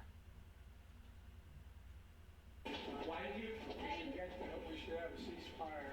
It's not a ceasefire, we should have those hostages released, and then we can talk. That needs to be the first move here. They got to release all the hostages. We're not talking about a ceasefire right now. In fact, we don't believe that this is the time for a ceasefire. Up to this point, 4 hostages have been released, and more than 200 people are still being held in Gaza, and that includes British nationals, according to the UK government. Joining us now is Britain's Security Minister Tom Tugendhat. This morning, he'll be speaking at the UN Security Council meeting on the Middle East. Sir, we appreciate your time this morning. I want to start with the idea of the ceasefire, the balance between humanitarian aid for the people of Gaza, trying to separate them from Hamas, and last night another 400 strikes as the Israelis prepare for what appears to be a ground incursion. We don't have a timeline on it yet.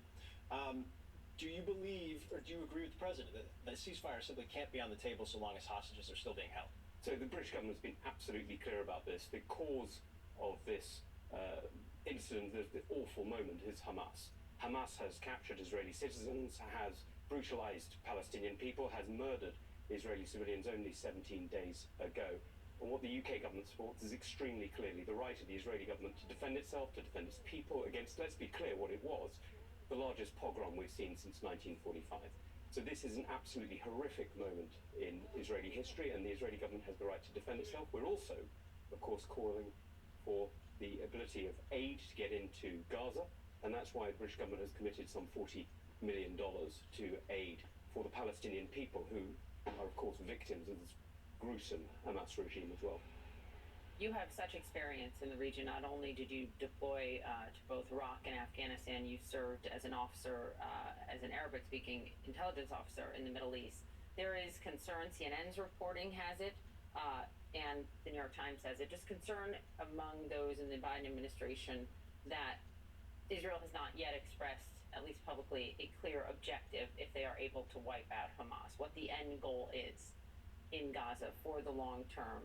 The CNN's reporting is that the U.S. and its allies have been urging Israel to be strategic and clear about those goals. What would you say to that, and what we've learned in the past in Iraq, for example, and Afghanistan, about what the end game is? So I think we all know that the military operation is not the end game. The end game is a peaceful, sustainable situation. But we also know that Hamas is not a partner in that peace. We've seen the Iranian money that has funded Hamas into murdering not just Israelis, but Palestinians. We've seen the Iranian money that's gone into Hezbollah and other organizations in the regions, including the Houthis, murdered Saudis.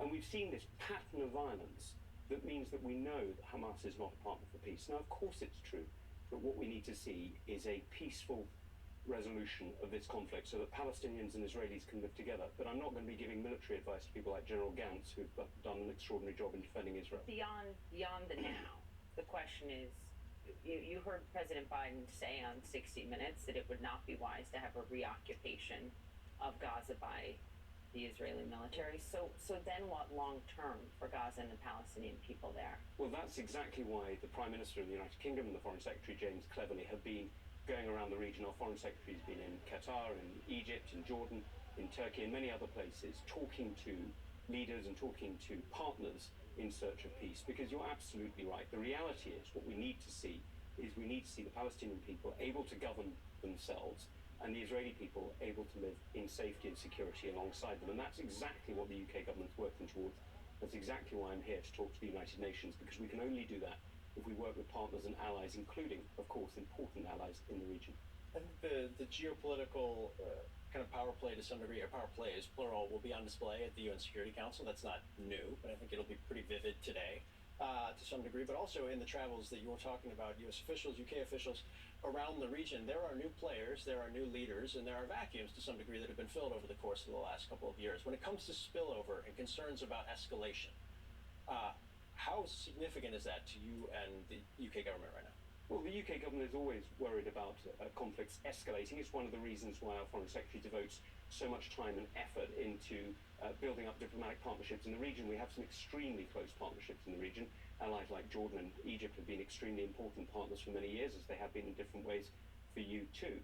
And so what we're looking to do is to make sure that we're working together with others so that we can resolve this crisis, we can get aid into the Palestinian people, we can get security to the Israeli people, and we can resolve this without it escalating. But let's be absolutely clear who wants this to escalate. It's not Israel. It's not even the Palestinian people. It's Iran and Hamas who want this to escalate. And it's up to the free countries, the countries like ours and our partners in the region, to make sure that that escalation does not happen. Because if there's one piece of advice you should always follow, is don't do what Iran wants you to do. So, to that point about funding Hamas and Iran, Wally Adeyemo, the Deputy Treasury Secretary, just confirmed to me he is going to Europe later this week to specifically meet with European leaders about what can be done to go after Hamas's financial network with such backing from Iran. What more do you think can be done on that front? Well, this is a conversation that we have with partners in many different ways, and clearly closing down finance networks that fund terror groups like Hamas is incredibly important, and it's something we devote an awful lot of time to. But of course, terror groups also devote time to and try to use new currencies and new systems to get around it, and that's why we've constantly got to update our systems, constantly got to update our laws to make sure that we're working alongside partners like the United States, but also the European Union and many partners in the region to close down those routes, those funding channels that don't just fund terror in Israel, but also fund, let's not skip over it, the murder and brutalization of the Palestinian people. Hamas is an organization that has literally dug up water pipes to turn them into rockets. It has stolen aid off the Palestinian people while its leadership lives in luxury abroad. This is a brutal regime that has done more to destroy the lives of Palestinians than anything else. British Security Minister Tom Tugendhat, thank you. We know you have a big day ahead at the UN. I'm glad you're here. Thank you. Well, an off-duty Alaska Airlines pilot is accused of trying to cut engine power on a flight. We're going to tell you how, and the crew's quick response that saved everyone on board. Take a look at these pictures. The deadly crash in Louisiana involving more than 150 vehicles. How super fog managed to cause so much devastation. The Whole Story with Anderson Cooper is appointment viewing on Sunday nights. One whole story, one whole hour. What are your biggest fears? The breaking of my brain is the concern. You think you could have picked up a gun? You're a dancing. The world's best journalists dig deeper I'm about to do something that I haven't done before. into the stories they can't ignore. Do you ever ask why police took so long? Go in depth every Sunday night. The Whole Story with Anderson Cooper, Sunday at 8 on CNN. From roughage to radiance. So many ways to save. Life ready. Wallet happy. That's 365 by Whole Foods Market. This is AG1. Foundational nutrition to support whole body, brain, and gut health. Vitamins, minerals, pre and probiotics, adaptogens, functional mushrooms, all that in this. Start at drinkag1.com. He hits his mark center stage and is crushed by a baby grand piano. You're replacing me? Customize and save with Liberty Bibbity. He doesn't even have a mustache. Only pay for what you need. Liberty, liberty, liberty, liberty. How white do you think your teeth really are? Let's try the tissue test. Oof, still yellow. Whitening toothpaste can only do so much. There's toothpaste white and there's Crest 3D White Strips white. They whiten like a $400 professional treatment. So much whiter. Crest. The all-new Ergo Smart Base from Tempur-Pedic automatically responds to snoring. So no more hiding under your pillow, because this system actually detects snoring, then adjusts to help reduce it. Experience the mattress ranked #1 in customer satisfaction by J.D. Power 4 years in a row. New emergency crystals pop and fizz when you throw them back. And who doesn't love a good throwback?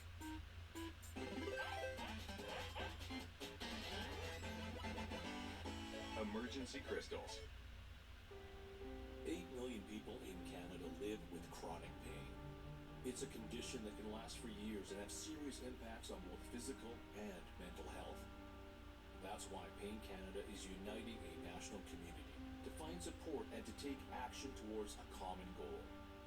A dramatically improved system of care and support for people with pain. Find practical resources and connect with our community at paincanada.ca. Lomi turns all of this into this nutrient-rich earth that I put in my garden. Get yours at lomi.com.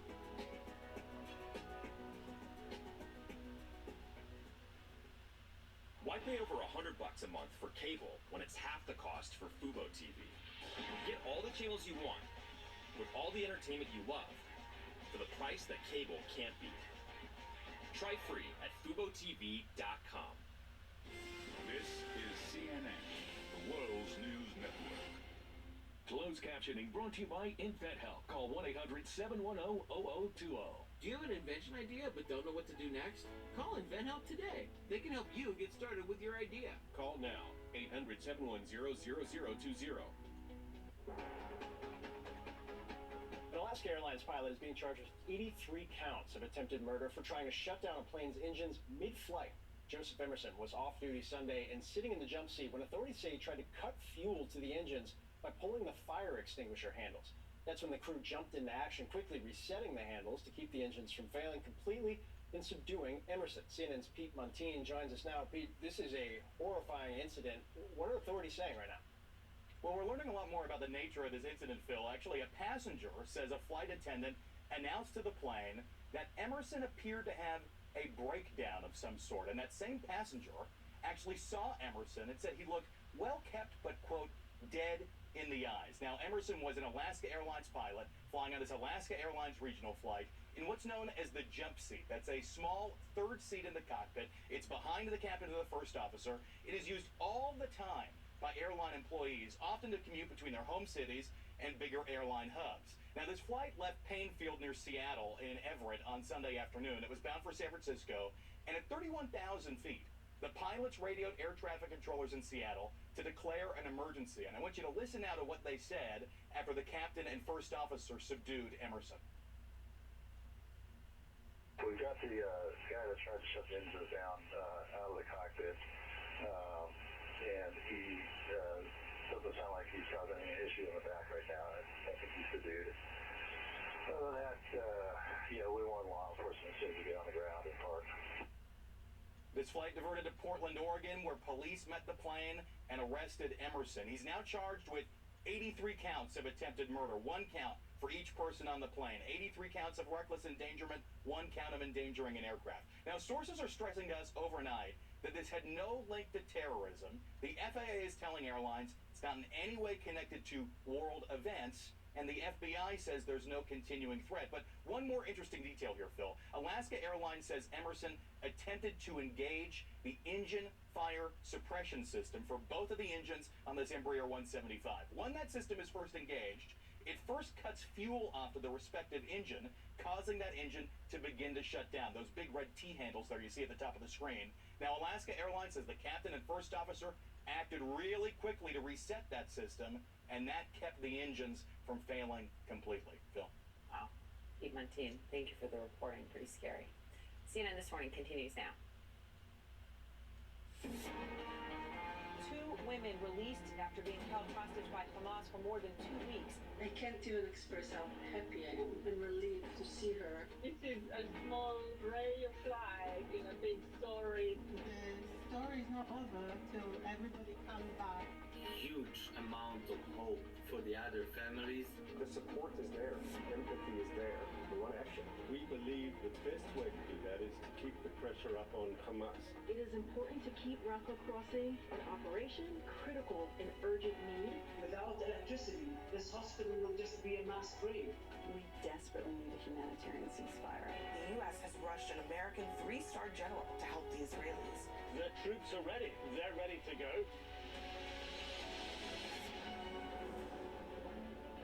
Well, good morning, everyone. I'm Phil Mattingly with Poppy Harlow in New York. Aaron Burnett is live with us in Tel Aviv, and that's where we're now hearing from one of the hostages released by Hamas yesterday. This morning, the 85-year-old grandmother described her abduction and captivity. Her daughter was by her side translating. Yocheved Lifshitz says, quote, hordes of Hamas fighters stormed her kibbutz during the massacre and kidnapped her on the back of a motorbike and beat her with sticks. Once in Gaza, she says she was held underground with 5 other hostages.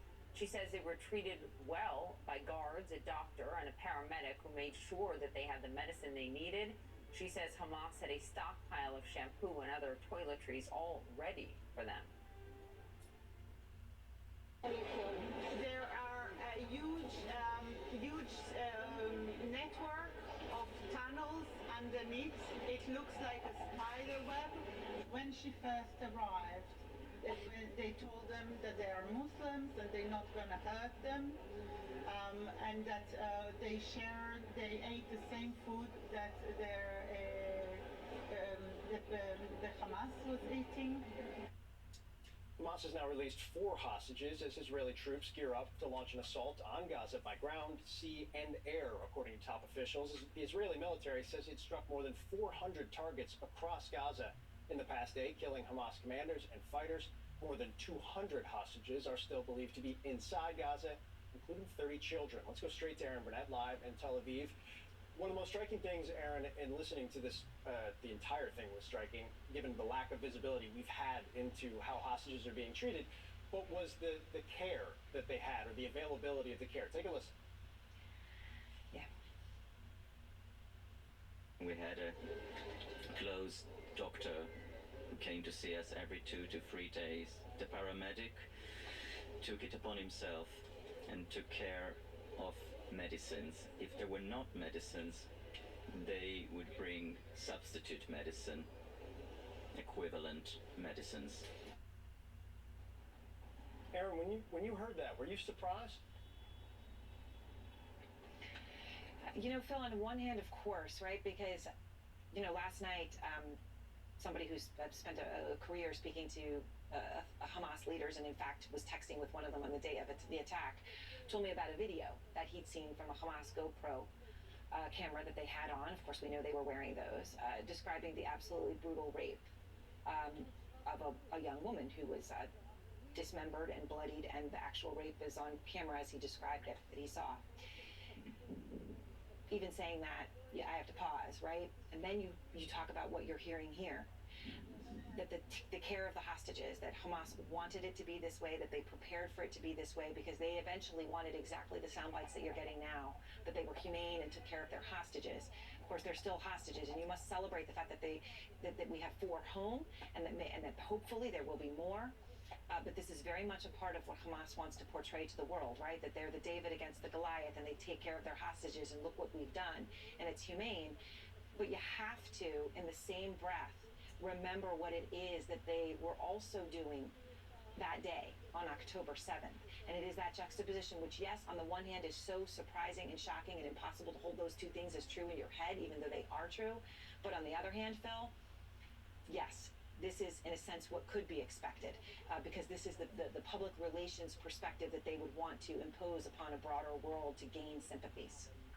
That is such a crucial point. One cannot really be said, Aaron, without the other truth of the massacre on October 7th. Also the fact that we heard from her daughter, Sharon, after the news conference about the fact that her mother's husband, so her father, is still missing. Listen to this. My mom and my dad was separated at the very beginning, and so we do not know, from my mom's story, what happened to my dad. We do know that he was injured. So, Aaron, that's also the brutal reality. They were separated, and they have no idea where he is. Right, and this is actually a crucial point, right? You remember she referred to a spider web of tunnels, and we know that that's the truth, that there is a complex network of tunnels, some of which are very deep under the ground, and perhaps even in that sense immune to Israeli munitions unless they move to some sort of bunker buster bomb type of situation, but also consistent with what the IDF has said since the beginning, which is that they believe that the hostages were not only being held underground, but in locations underground, tunnels that in the past had not been, the Hamas had not been known to use, which is a little different than saying Israel doesn't know where they are. Their wording was very careful on that. But it does show, right? They're going to release the wife, but not the husband. This context really matters when you talk about what this is really about, right? And then you want to say humanity and well-treated. They shouldn't have been there in the first place. They shouldn't be separated. And these realities all exist at the same time, Poppy. They do, absolutely, Aaron. Thank you. We'll get back to you very soon. And joining us now, CNN senior law enforcement analyst and former FBI Deputy Director Andrew McCabe. Andrew, thanks for being here. To start with, you heard the level of preparation. I think that there's almost one guard for every hostage. Actually, let's take a listen to it. We were 5, and for each of us, there was a guard. They took care of every details. And again, I keep saying so many elements of this were striking, but the preparation, the lead up to the attack, I think was stunning to everybody. The preparation, clearly, to take the hostages and be prepared for them was also done. What does that tell you? Well, it tells you, as we've seen with many aspects of this operation, it's incredibly well organized, well planned. They took their time putting this entire thing together. The hostage piece is a big part of that strategy. You have to remember, Phil, that hostages are an asset for Hamas now. They are the kind of final barrier between a full-on entry into Hamas, a tactical resolution by the Israelis, and they will continue to use the hostages to buy time. They have many to work with. The reports have been upwards of 200 hostages, and we will likely see a continued very small drip day in, day out of a few releases now and then to kind of maintain this anticipation that a diplomatic resolution to getting them all returned is right on the brink, and therefore, maybe the Israelis should hold off a major military operation. What was also striking is that in this press conference, and let's remember, she had just got out of the ambulance, she had just been released from one's worst nightmare. She also took a moment to speak about her criticism of the IDF and lack of preparedness despite some warning signs for this. Let's listen to what she said. The lack of awareness by Shin Bet and IDF hurt us a lot.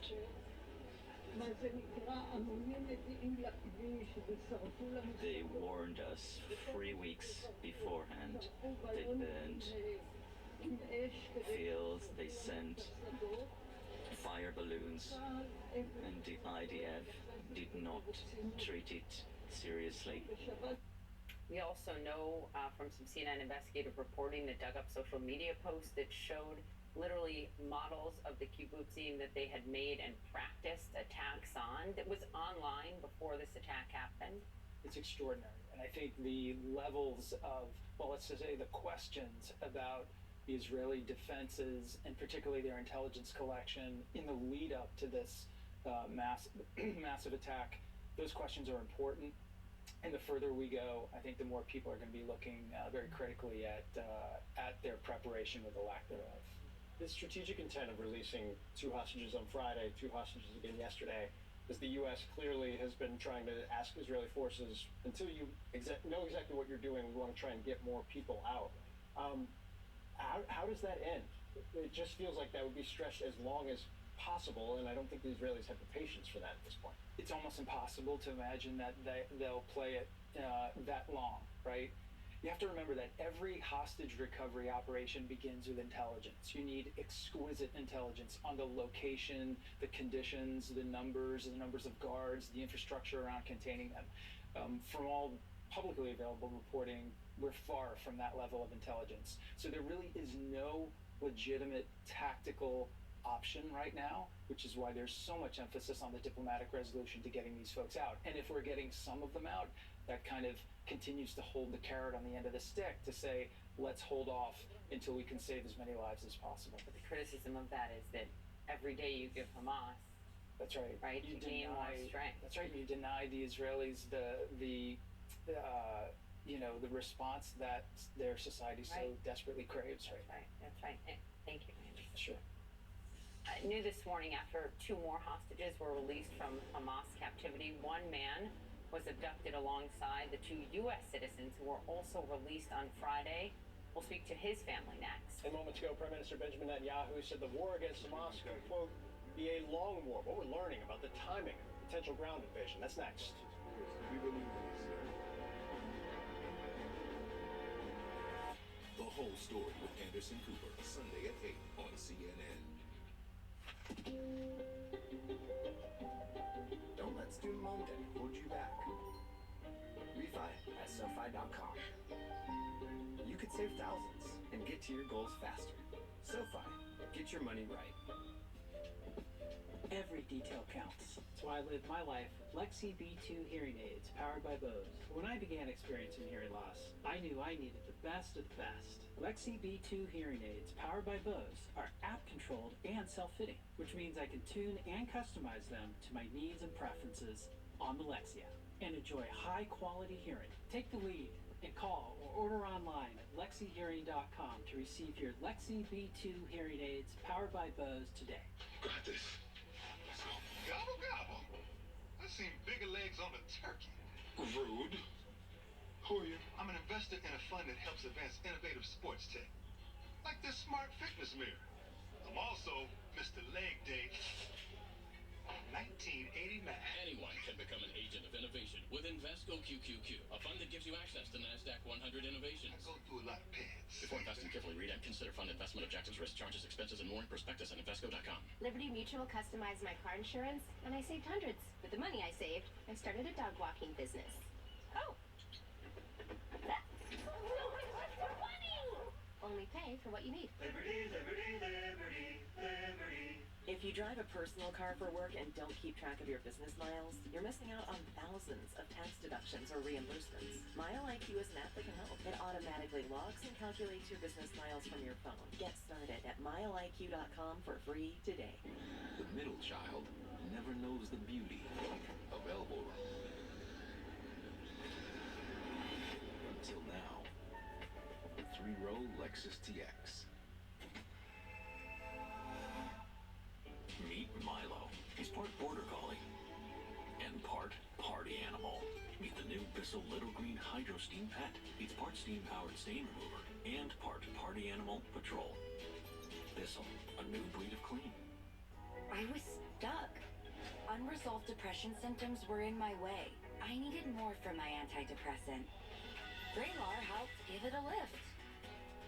Adding Vraylar to an antidepressant is clinically proven to help relieve overall depression symptoms better than an antidepressant alone. And in Vraylar clinical studies, most saw no substantial impact on weight.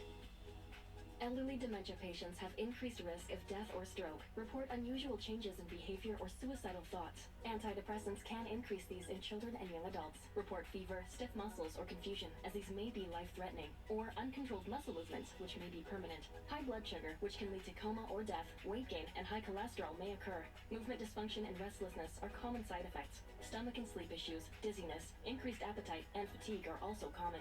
Side effects may not appear for several weeks. I didn't have to change my treatment. I just gave it a lift. Ask about Vraylar and learn how AbbVie could help you save. This is my coffee shop. We just moved into a bigger space, brought on another employee, and ordered new branded gear for the team. It was so easy. I just chose my products, added our logo, and placed my order. Bring your own team together with custom gear. Get started today at customink.com. This is spring semester at Fairfield Sassoon Unified. They switched to Google Tools for education because there's never been a reported ransomware attack on a Chromebook. Now they're focused on learning, knowing that their data is secure. I hope we can share in this happiness and that when we can all join it together. This is now over, you know, my mom is one way of life and my son is going to work and everybody are happy for us. So I'm waiting to also be happy for them.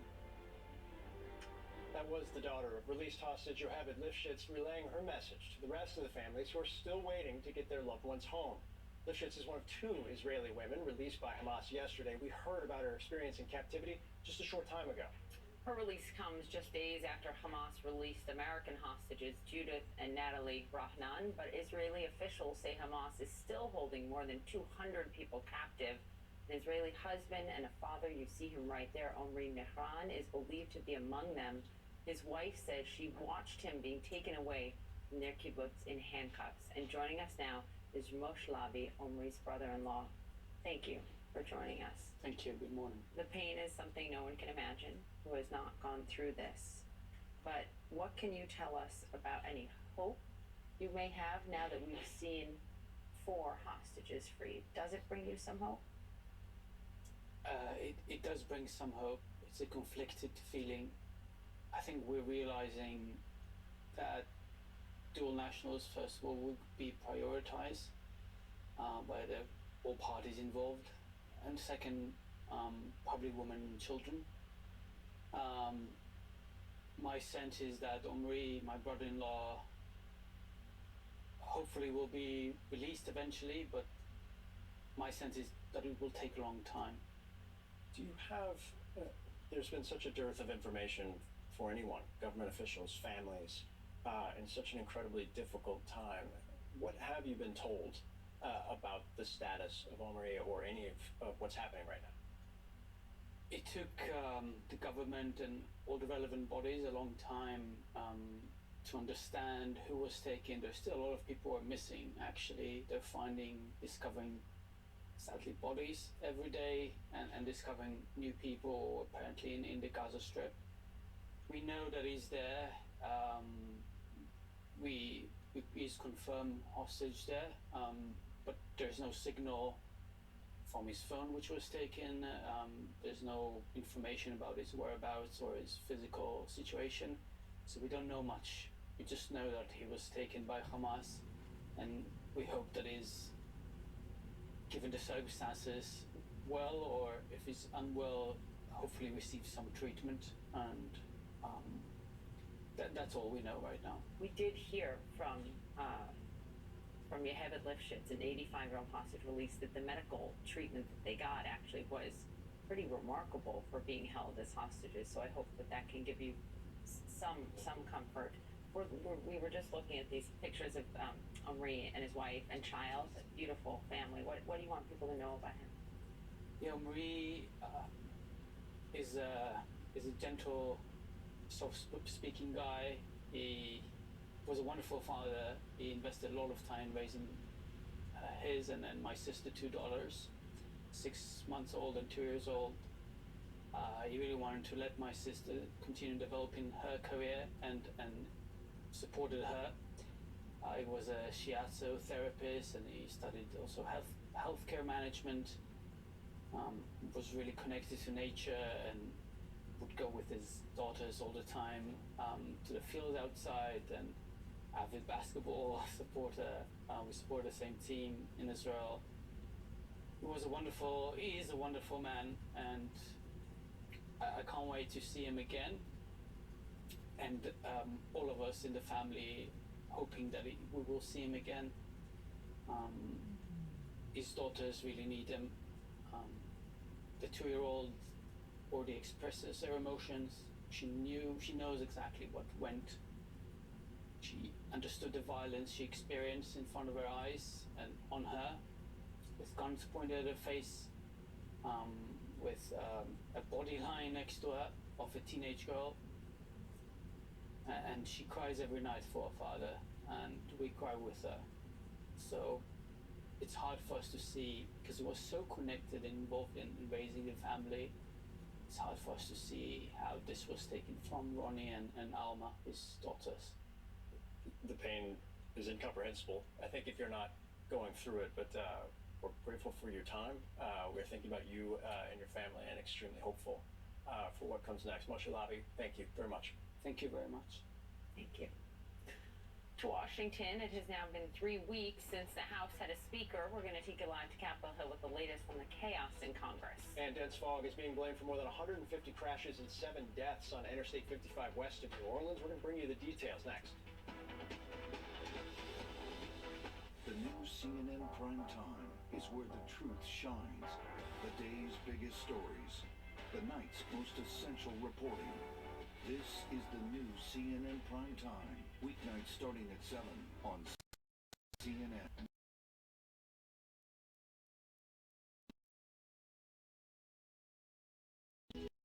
Escapes. Historic ruins and treasures. Incredible creatures. Look no further than the Florida Keys. There is no place on earth as magical, as colorful, or as unforgettable as the Florida Keys and Key West. When did I call leaf filter? When I saw my gutters overflowing onto my porch. Leaf filter is a permanent gutter solution, so you never have to worry about costly damage from clogged gutters again. It's the easiest call you can make. Call 833 Leaf Filter today or visit leaffilter.com. This is American infrastructure, a prime target for cyber attacks. With the same AI-powered security that protects all of Google, also defends these services for everyone who lives here. Struggling with the highs and lows of bipolar 1? Ask about Vraylar. Because you are greater than your bipolar 1. And you can help take control of your symptoms with Vraylar. Some medicines only treat the lows or highs. Vraylar treats depressive, acute manic, and mixed episodes of bipolar 1 in adults. Proven full-spectrum relief for all bipolar 1 symptoms. And in Vraylar clinical studies, most saw no substantial impact on weight. Elderly dementia patients have increased risk of death or stroke. Call your doctor about unusual changes in behavior or suicidal thoughts. Antidepressants can increase these in children and young adults. Report fever, stiff muscles or confusion, which may mean a life-threatening reaction, or uncontrollable muscle movements, which may be permanent. High blood sugar, which can lead to coma or death, weight gain, and high cholesterol may occur. Movement dysfunction and restlessness are common side effects. Sleepiness and stomach issues are also common. Side effects may not appear for several weeks. Ask about Vraylar and learn how AbbVie could help you save. With fast signs create custom graphics that get tails and tongues wagging.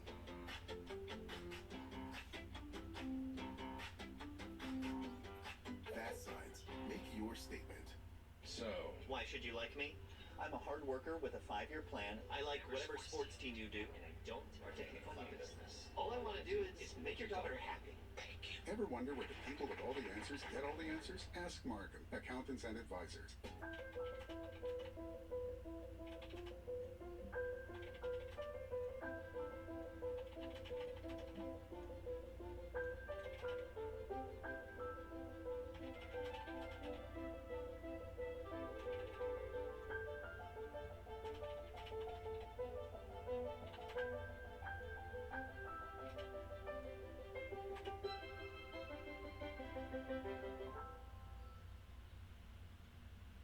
Guys, listen up. Want to try the strongest FDA-approved ED meds available? If appropriate, get maximum strength generic Viagra prescribed online at 95% off. Just $2 per tablet at rexmd.com.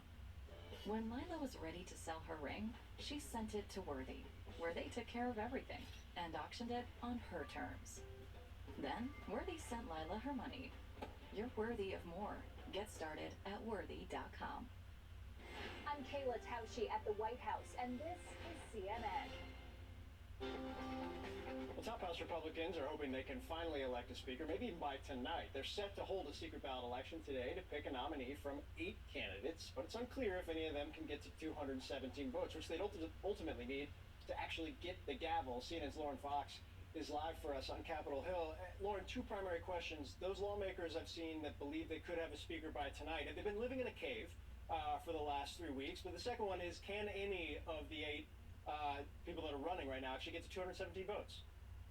Yeah, Phil, those really are the 2 questions. And I'll be frank with you, I think some of the members who are hoping that they can get a candidate and vote on that person by tonight on the House floor, they're desperate, knowing that their constituents are fed up, that there's frustration within the conference, and they want this all to be behind them. We are now at the 3-week mark since House Speaker Kevin McCarthy was ousted from the job. That is why there is desperation and optimism that they could pull something together and get a speaker by this evening. It may be wishful thinking, but it is the thinking that so many of them are holding on to right now. At 9 a.m., they are going to gather behind closed doors for a series of votes until one candidate gets the majority.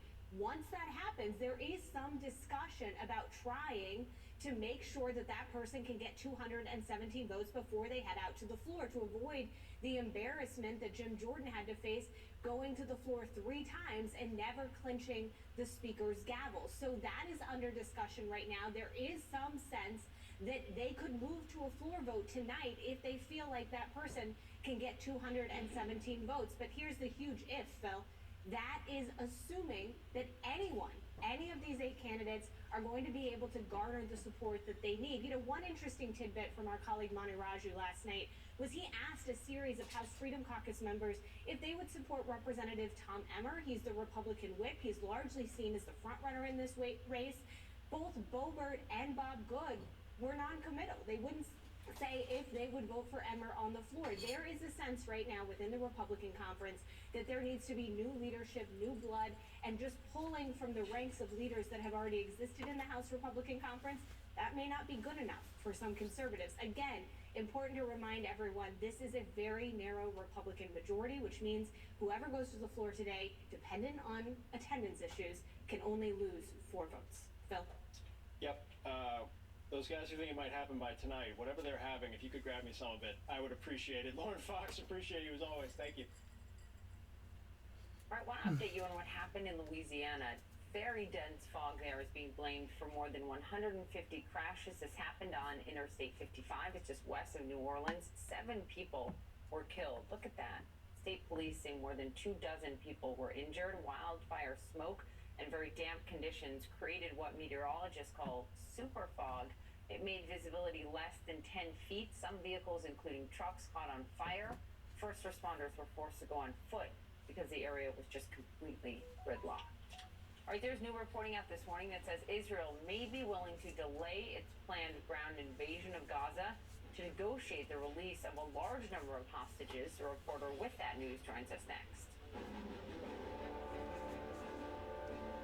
The Whole Story with Anderson Cooper is appointment viewing on Sunday night. One whole story, one whole hour. What are your biggest fears? The breaking of my brain is the concern. You think you could have picked up a gun? You're a dog signal. The world's best journalists dig deeper I'm about to do something that I haven't done before. into the stories they can't ignore. Do you ever ask why police took so long? Go in depth every Sunday night. The Whole Story with Anderson Cooper, Sunday at 8 on CNN. This is spring semester at Fairfield Sassoon Unified. They switched to Google Tools for education because there's never been a reported ransomware attack on a Chromebook. Now they focus on learning, knowing that their data is secure. New projects means new project managers. You need to hire. I need Indeed. Indeed you do.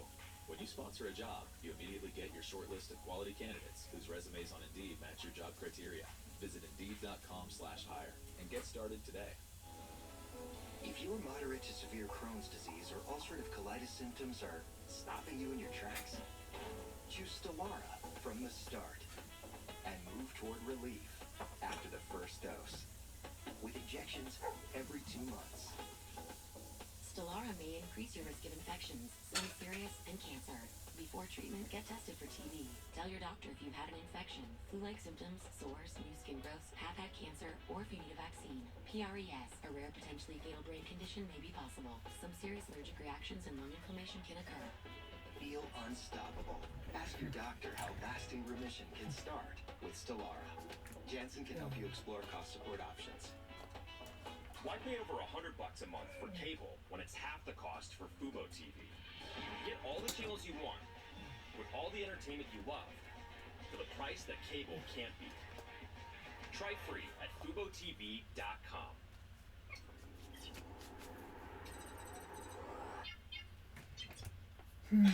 Fine. Humans are noisy. They like to make things. They're fueled by inspiration. Inspiration is something called Israel might hold off its incursion into the Gaza Strip to negotiate for a large number of hostages. A song by Paul Beckman, Paul Rainbow song, also the new first leader of humankind and free world, created October 24th, 2023, I believe.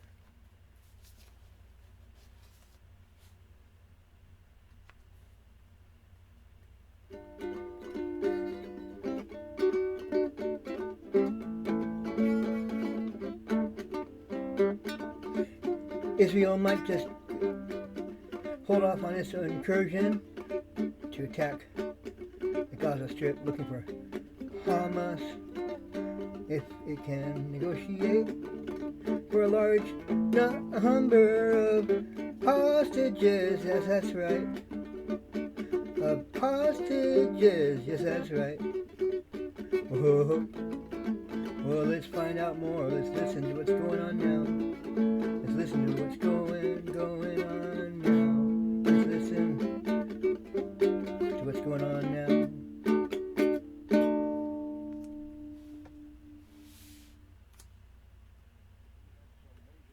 Urban operations like in Mosul in 2014, we worked it really hard, and there are some similarities, there'll be some differences, and I think the exchange of professional opinions in cases like this at a very high level is really important. You bring up Mosul, which is really interesting because that is something that the Defense Secretary also, Lloyd Austin, also brought up over the weekend, talking about the reminder from Mosul about the difficulty, and that's an understatement, of urban warfare like this.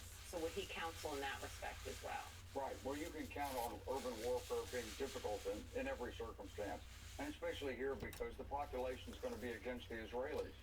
So that's one of the major factors. And of course, urban terrain with all the buildings and so forth and rubble and vehicles, it's very complicated.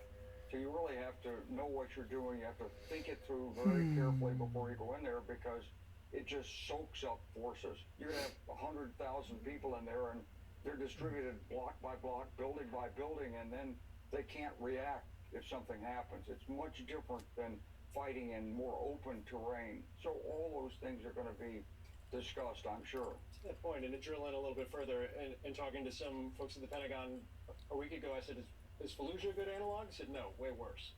Mosul, closer, however, ISIS had a year. They've had 15 years. Is this possible? The idea of going in and uprooting Hamas, given the scale of the preparations, the tunnels, how they operate, the civilians? Well, you don't want to say it's not possible, but what you do want to do is look at the objectives. So when you go in there on a professional level, I'm sure General is going to say, now what are the objectives? What are you going for? You're going to say you're going for the enemy, but how are you going to get to the enemy? So you're going to take key terrain. What's the key terrain? Is it the desalination plant? Is it the power plant? What is it, and how do you go from one piece of key terrain to the other? And when you go into an urban area, you have to secure, not only you have to advance, but you have to secure your lines of communication and your rear. And you've somehow got to get into this tunnel network. So it could be enormously difficult. About that key question that General Petraeus raised as at the launch of the Iraq War, what's the end game? Have you heard any? Well, you know, when we went into Kosovo, when I was a NATO commander in 1999, we actually had thought that after the bombing campaign, the UN would come in, and we already had a plan for how the NATO forces would sit on the ground and occupy. So we knew where we were going. In this case, it's a little hard to define the end state because Ehud Barak was on CNN on Sunday. I thought he did an excellent job of saying, of course it's going to be the Palestinian Authority, but you're not going to get the Palestinian Authority to commit right now. When you look at what's going on the West Bank, the rising militancy there, the fact the Israelis are coming in there and striking targets for any authority to then say, okay, we're going to work with the Israelis and make this all right, it's not going to happen right now. So I think, you can keep that in mind as an end state, but it's what President Biden said. You can't occupy. You've got to plan on going in, doing what you have to do, and it's got to be turned over to someone. That someone is going to probably be the Palestinian Authority in a reinforced, restructured way with Saudi money, with European Union training and leadership, with the enhanced capabilities. I mean, that's the only good that's going to come out of this, and hopefully we can work that way. But the Israelis, I don't think, are going to wait for that to be defined and coalesce before they go in. I just don't think it's possible. How is it a feasible option, though, for the Palestinian Authority? Abbas has significant issues with his own population already because they feel like not only is he not delivered, and it's the kind of bloat inside that organization has been very apparent for a decade plus, but to put in new leadership or to try and have new leadership financed by other Gulf states and Europeans and the Americans, how is that going to get the people, the Palestinian people, to follow them? Yeah, it's going to be a really tough problem, and I think it starts with U.S. leadership, honestly. And I think the president has cast it the right way with his concern not only for the hostages but for aid for the Palestinians in Gaza. So in order to work this, the United States has to be the adult in the room. We have to be the power that's looking over the whole region, trying to get the right balance between justice, fairness, and getting after Hamas and destroying it, because you can't tolerate an organization like that in the region whose sole purpose has been to destroy another state. So if you get the right context in there, over time, I think it is possible to work and strengthen the Palestinian Authority. But as everyone has said, this is a long, long process. General Wesley Clark, thank you. Thanks, sir. Good to have you. Aaron. All right, well, Poppy, new video this morning of Israeli airstrikes into Gaza continue as the aerial assault continues. Hundreds more strikes overnight. IDF says they have carried out across Gaza. And that is crucial in terms of the hostage situation. We have learned new information about Israel's potential plans for a ground offensive and also the situation with the hostages, because according to a new report, Israeli officials say that they are willing to delay going into Gaza for a few days to allow for talks on releasing a large number of hostages being held by Hamas. Let's go straight to Barak Ravid, political and foreign policy reporter for Axios. He's got this new reporting. Now, Barak, clearly they have been delaying this, delaying and delaying and delaying. I mean, it's definitional at this point. There are now 4 hostages out. But when you talk about a large hostage release, what is this? Is this the 50 we've been hearing about or more? Or what is your understanding from your reporting?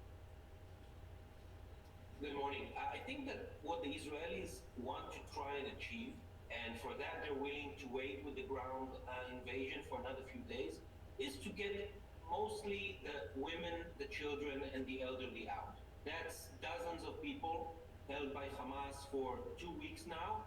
And Hamas, by releasing last week 2 hostages and yesterday another 2, is trying to, do this slow drip of hostages out of Gaza to try and delay, to try and play for time. The Israelis told Hamas through Qatar and through Egypt that if you want to cut a deal on hostages, we're ready. We're ready to discuss it. But we're talking about a big deal, not this slow drip of hostages. At the moment, there's no such deal, unfortunately, but I think they're ready to discuss it.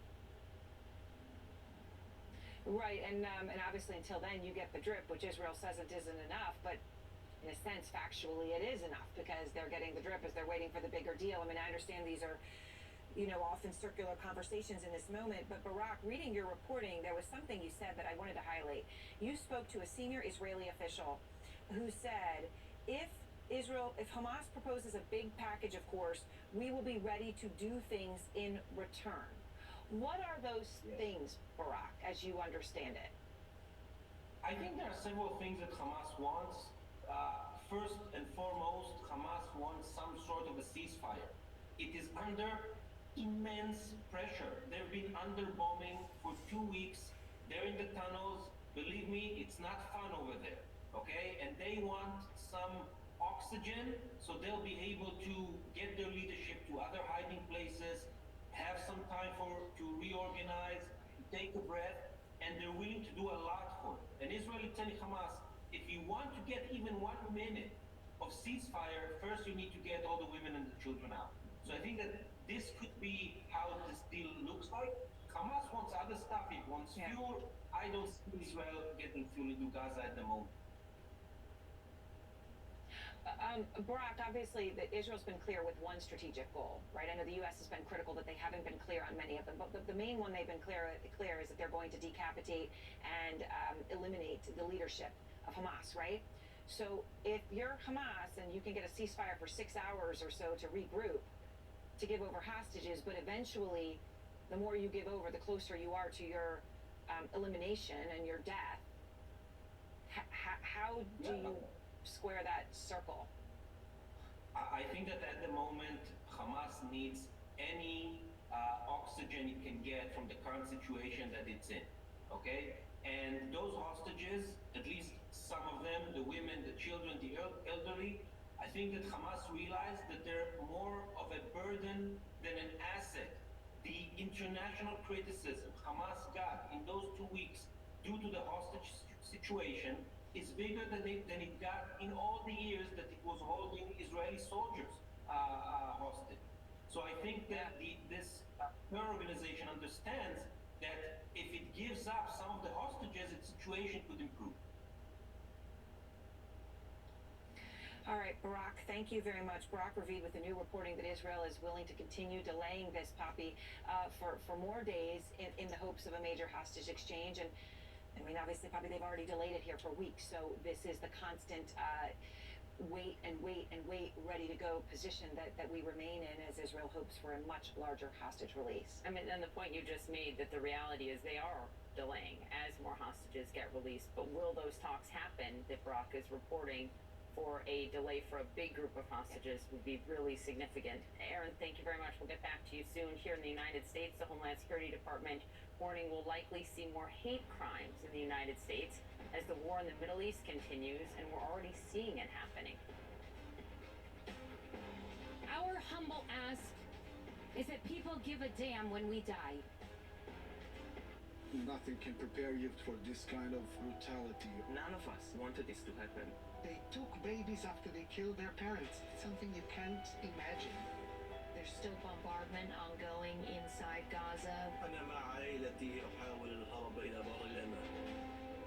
Humanitarian conditions there grow more dire. Are you hopeful still that Hezbollah will stay out of this war? I'm Sarah Seidner in Tel Aviv with CNN's breaking news coverage of Israel at war. We just signed the lease on our third shop. I guess we're a chain now, right? We've worked so hard to get here. My assistant went to CustomInc.com to get our new uniforms and merch with all the location names. Our custom gear helps him get our brand out into the community. He takes care of all of our Custom Inc. orders. He was able to find great products, upload the new art, and have boxes sent directly to each of the shops. Custom Inc. makes it so easy.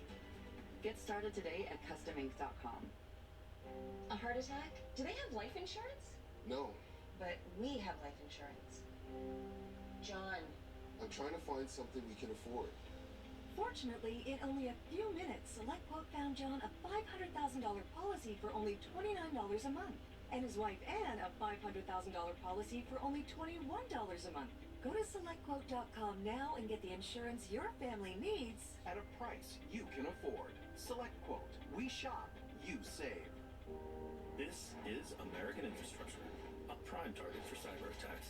But the same AI-powered security that protects all of Google also defends these services for everyone who lives here. The new CNN Prime Time is where the truth shines. The day's biggest stories.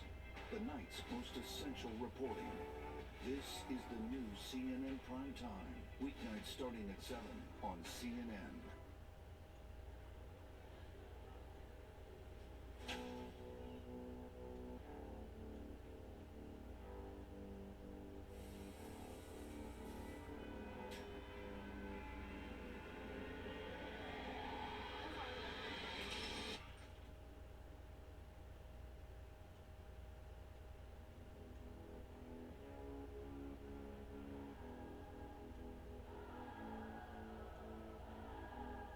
They put food on our tables, care for our loved ones, and help build our communities. Canada needs over 400,000 migrant workers to fill employment gaps and sustain our growing economy. Mosaic BC's Migrant Workers Program provides support services to migrant workers, but more needs to be done. Like many others, migrant workers also lost their jobs during the BC wildfires. Emergency funding is required to support worker needs. Help give back to these workers who give so much to Canada. Donate today at mosaicbc.org. I'm Natasha Chen in Los Angeles, and this is CNN. Well, this morning, the Department of Homeland Security says the war in the Middle East may lead to more hate crimes across the United States, from anti-Semitic flyers to vandalism. There's already been an escalation. DHS issued this warning to law enforcement, quote, escalations in the ongoing war between Israel and Hamas almost certainly will increase the threat of terrorism and targeted violence. Our Nick Watt has that reporting from Los Angeles. Good morning, Nick. Good morning. Well, Poppy, you mentioned the tension rising, transferred here to this country from the Middle East during what's going on. Now, many Jewish Americans I've spoken to say that they're really not feeling the support and sympathy that they hoped they would get in the wake of October 7th, the largest loss of Jewish life in a single day since the Holocaust. Instead of sympathy and support, many feel vilified and scared.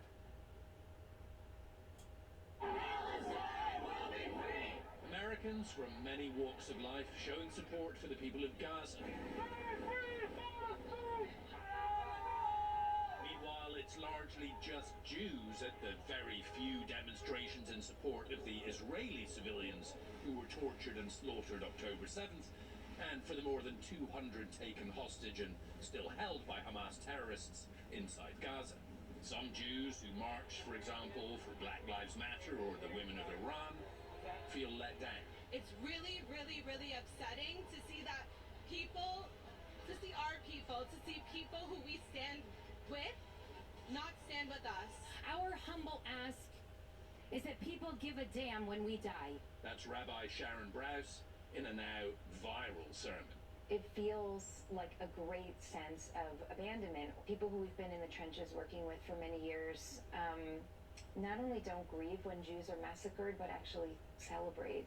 It's It's devastating. She is a regular critic of the Israeli government and a peace advocate. People feel like they're forced to have to choose between this or this, when in fact, what we have to do is find the moral imagination to dream of a different kind of future in which all people can live in justice. In Brookhaven, Georgia, anti-Semitic flyers were passed out overnight Saturday. In San Diego, an Israeli cultural center closed indefinitely after being vandalized twice in 3 days. It seems that a lot of feelings of anti-Semitic hatred have been dormant, mostly, until now. In Los Angeles, a Jewish school says that after a game, our football team experienced a variety of anti-Semitic language and gestures, including the Nazi salute, mostly from the stands, although a couple of the opposing players were involved as well. Having that history still so alive in our spirit and in recent memory, it does alert us to the hints of those kinds of major social currents in our own time.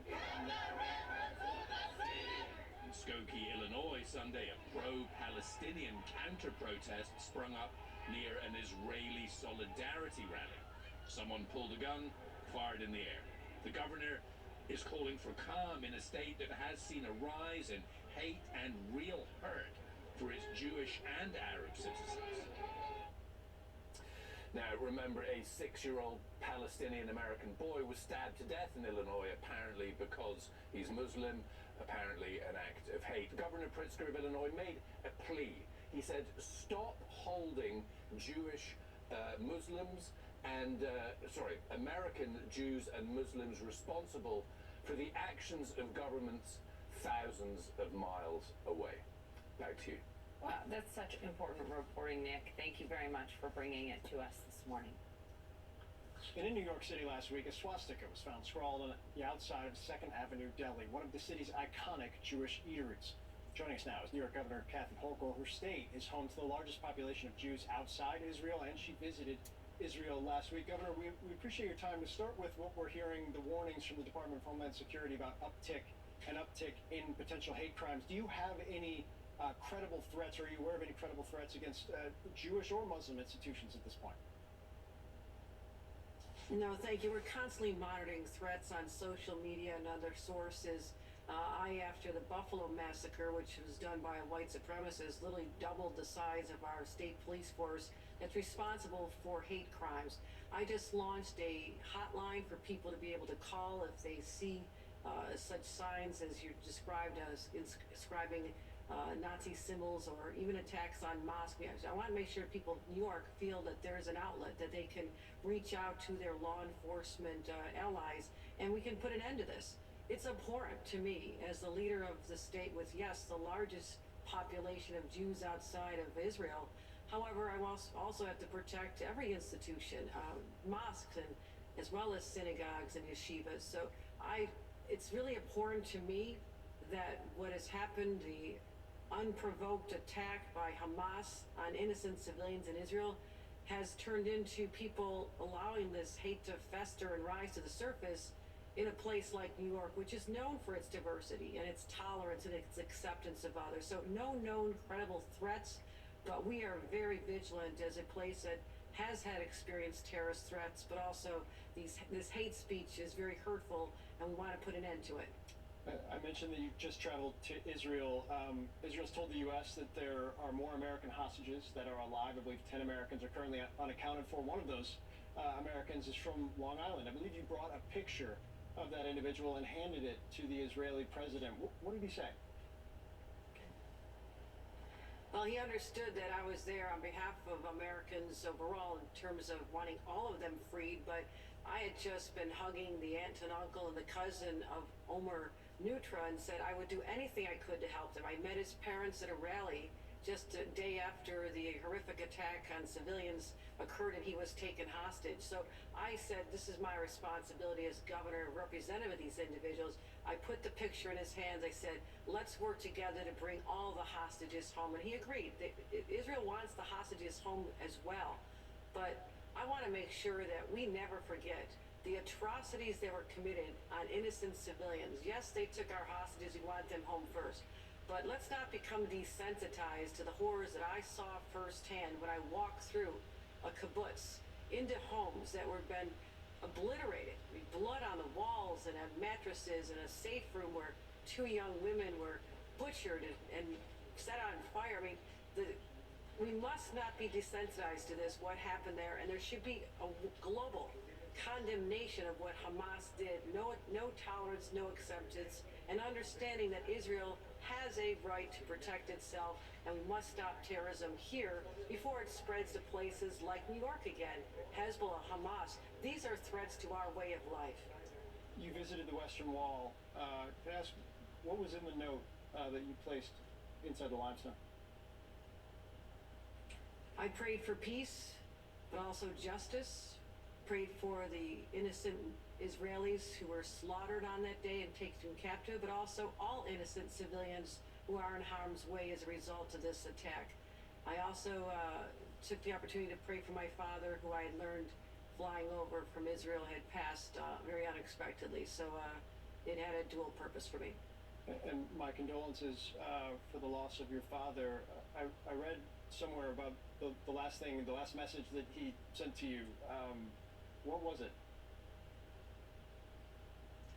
I was in the JFK waiting area planning to board. I wasn't sure I should tell him his daughter was going to Israel, literally into a war zone, but I decided to tell him, and he left a voicemail that says, "I'm proud of you, Dolly. My advice, keep your goddamn head down." So that's how my gruff Irish father spoke.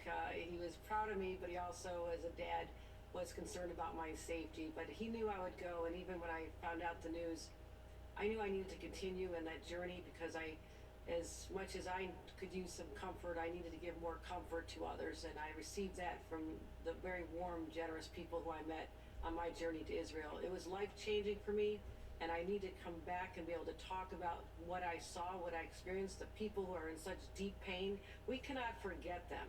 We cannot forget the people who are so innocent, living on a peaceful kibbutz, right, who are making friends with Gazans and trying to make sure that they had a peaceful life as well. They're the ones whose blood is on the floor and on the walls, and let's never forget that. Last thing before I let you go, what tangibly can you do now that you've come back? Obviously, there's spreading the message, there's talking about what you saw. From a tangible perspective, what can you do?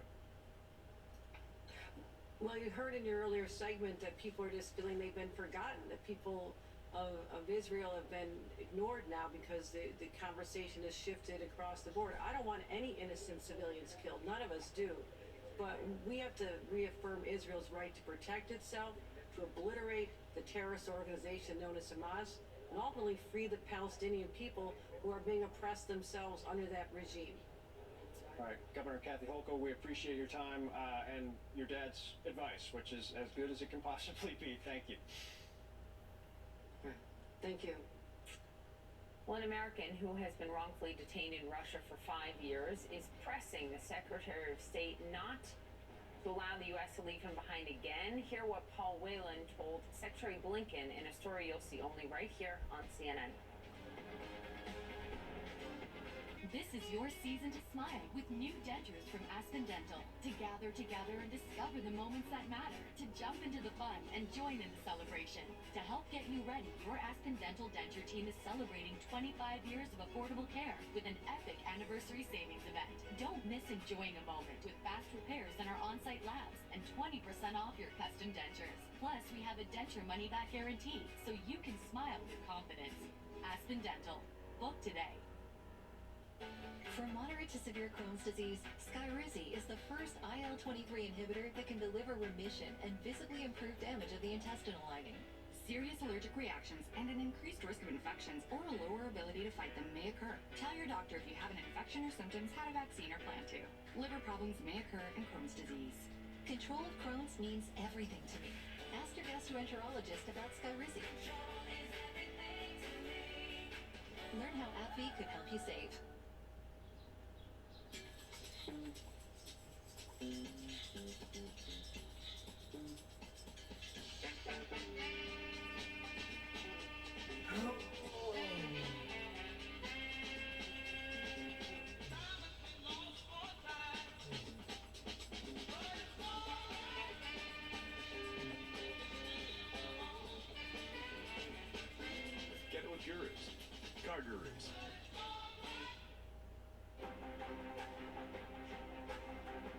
This morning in a CNN exclusive, former Marine Paul Whelan, imprisoned in Russia for nearly 5 years, revealed what he told Secretary of State Antony Blinken during a phone call after he was left out of 2 prisoner swaps last year, where other wrongfully detained Americans, Trevor Reed and Brittany Griner, were released.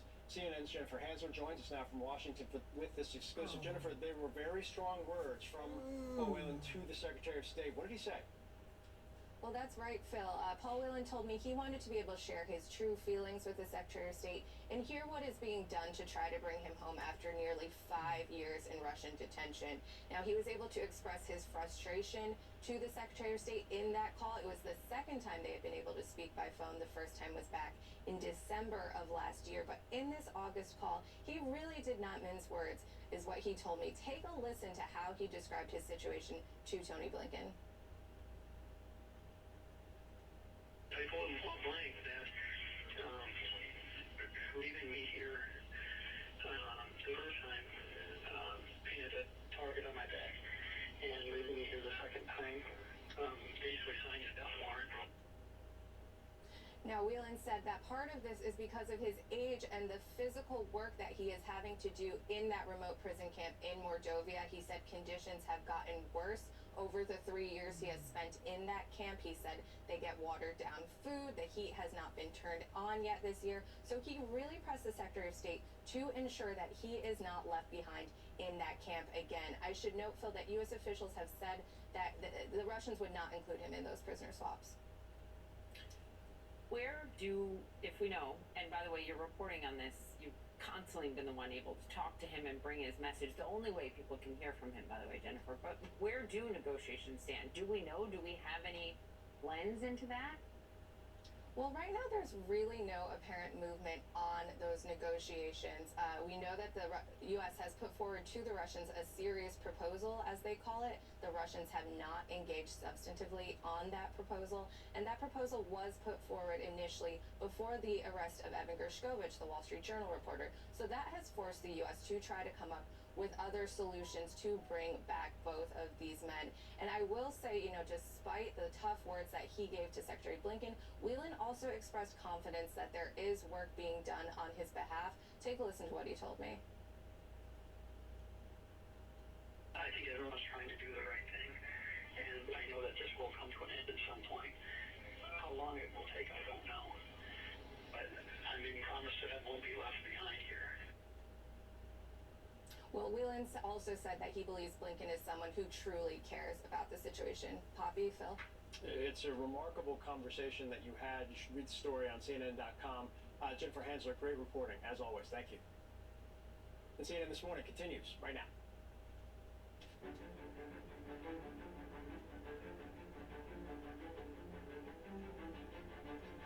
Good morning, everyone. Welcome to CNN This Morning. I'm Poppy Harlow with Phil Mattingly in New York. Erin Burnett live with us in Tel Aviv, and that is where a hostage released by Hamas yesterday is now speaking. She is telling her story. This morning at the hospital, 85-year-old Yehevet Lifshitz told reporters how she was abducted and held captive underground for weeks. The grandmother says hordes of Hamas fighters stormed her kibbutz during the massacre and took her away on a motorbike and beat her with sticks. She says they took her into Hamas's underground tunnel network and held her with 4 other hostages. They had guards, a doctor, and a paramedic who took care of them and gave them medicine. She says Hamas had a stockpile of shampoo and other toiletries for hostages to use. There are a huge network of tunnels underneath. It looks like a spider web. When she first arrived, they told them that they are Muslims and they're not going to hurt them, and that they ate the same food that the Hamas was eating. Well, Hamas has now released 4 hostages as Israeli troops gear up to launch an assault, they say, on Gaza by ground, sea, and air. The Israeli military says it struck more than 400 targets across Gaza in the past day, killing Hamas commanders and fighters. This, as more than 200 hostages are still believed to be held by Hamas inside Gaza, and we've learned that includes 30 children.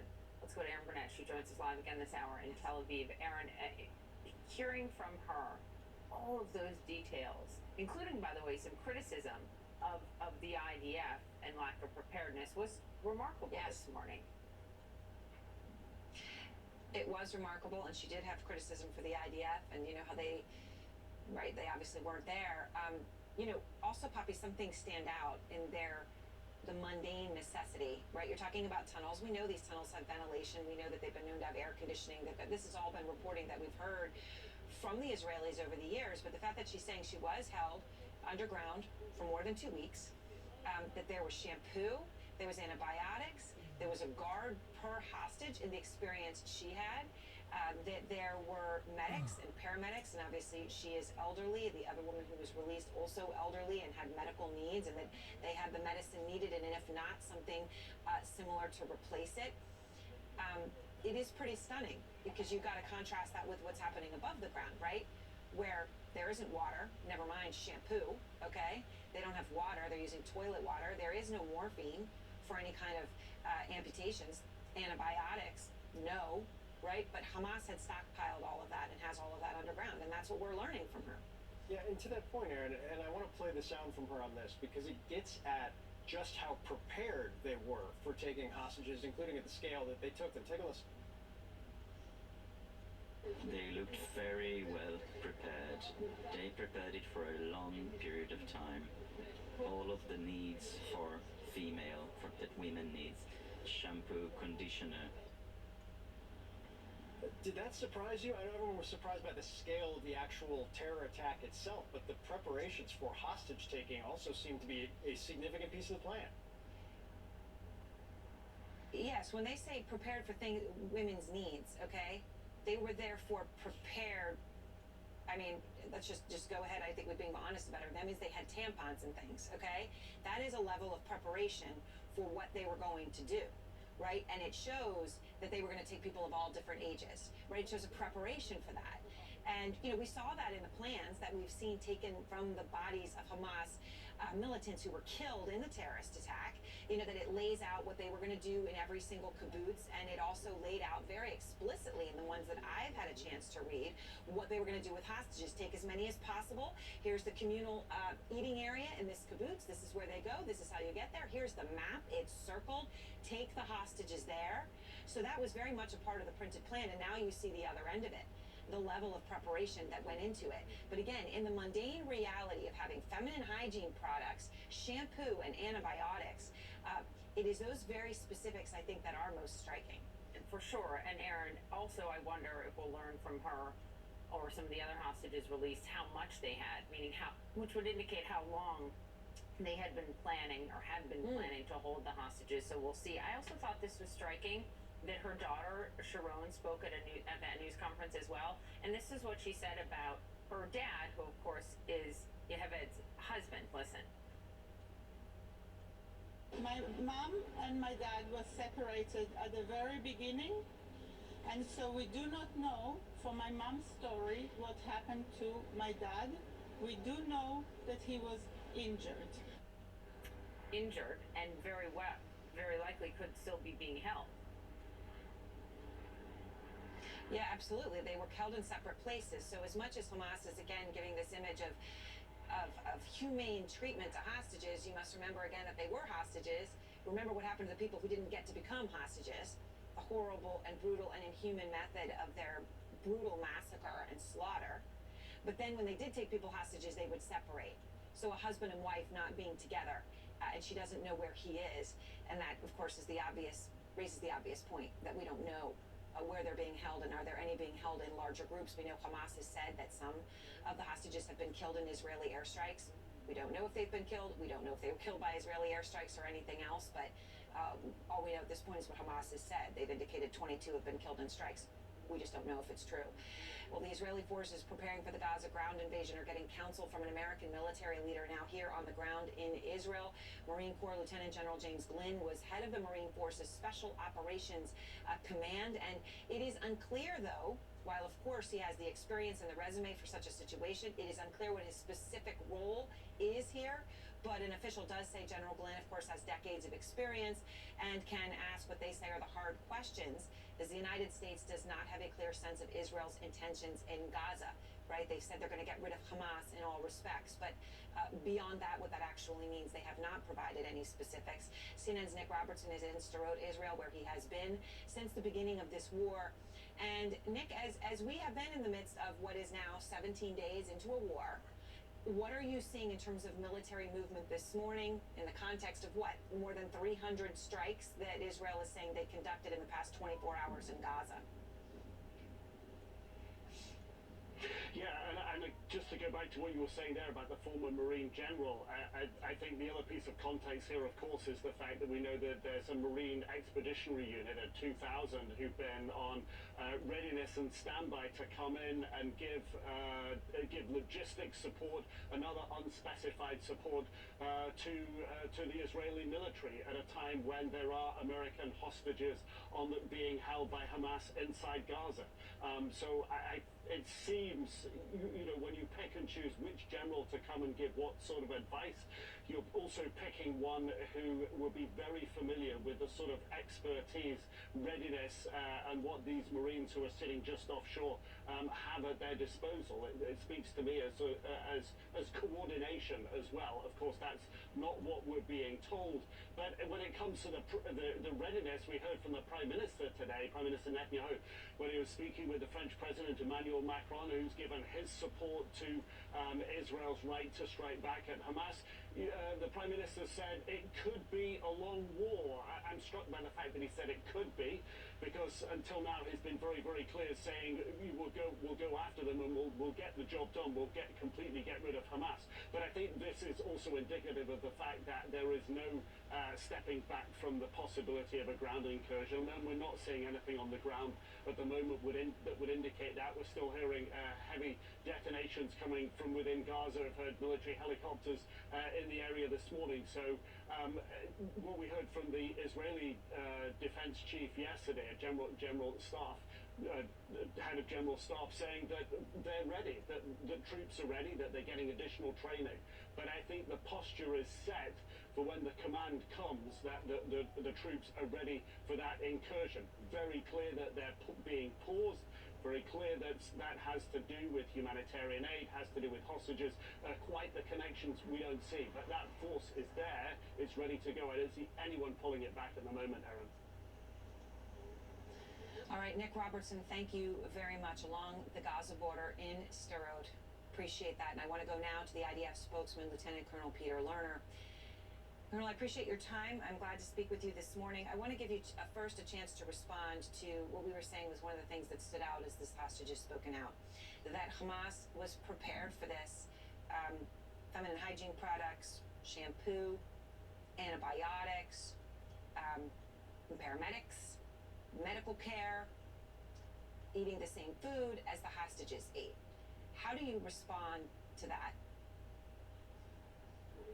Well, clearly, Aaron, they were prepared for the attack. We see just the magnitude of their attack. So they had a very clear plan of action. So it shouldn't be any surprise to us that this is what they had underground as they abducted over 200 people into Gaza.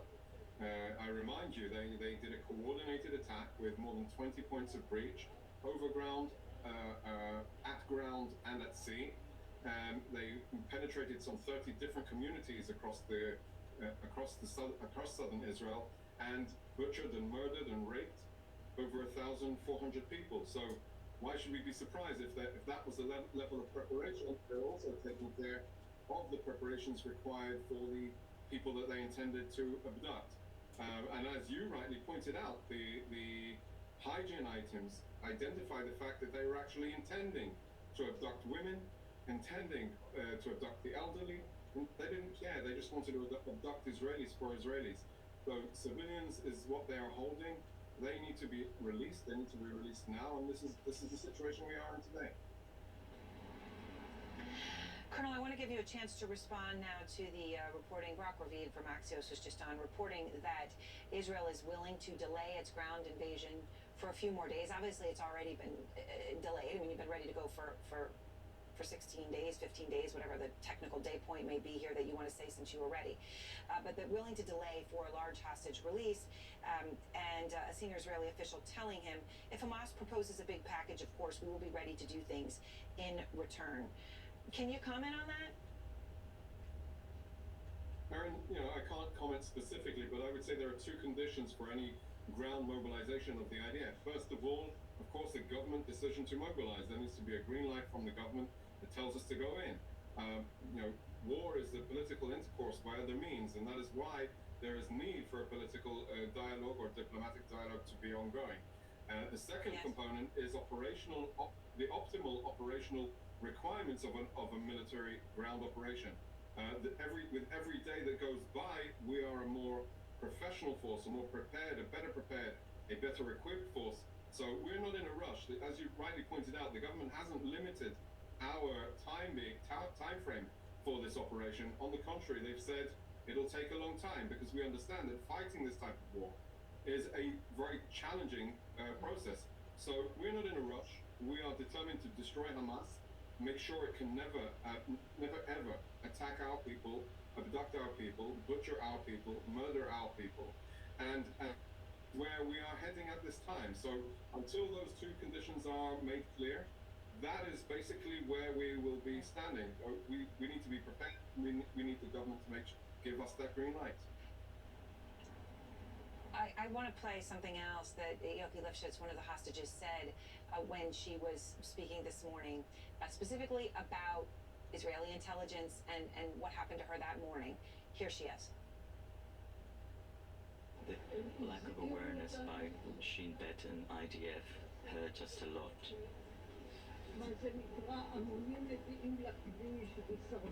They warned us 3 weeks beforehand. They burned fields, they sent fire balloons, and the IDF did not treat it seriously. So, Colonel, can you respond to that? She's saying specifically, and it appears to be from conversations that she would have had with her captors, that Israeli Defense Forces and the Israeli intelligence apparatus, both domestic and foreign focused, had a 3-week warning. She goes into the detail on that and say that they failed. What do you say to that? Aaron, clearly there is a failure on several levels of the IDF's readiness and preparedness, the intelligence community. There will be a time to investigate and get to the bottom of exactly what was missed. If it was indeed these fires that were launched, these incendiary devices that were launched against Israel, and was this the warning sign that should have prepared us for this attack?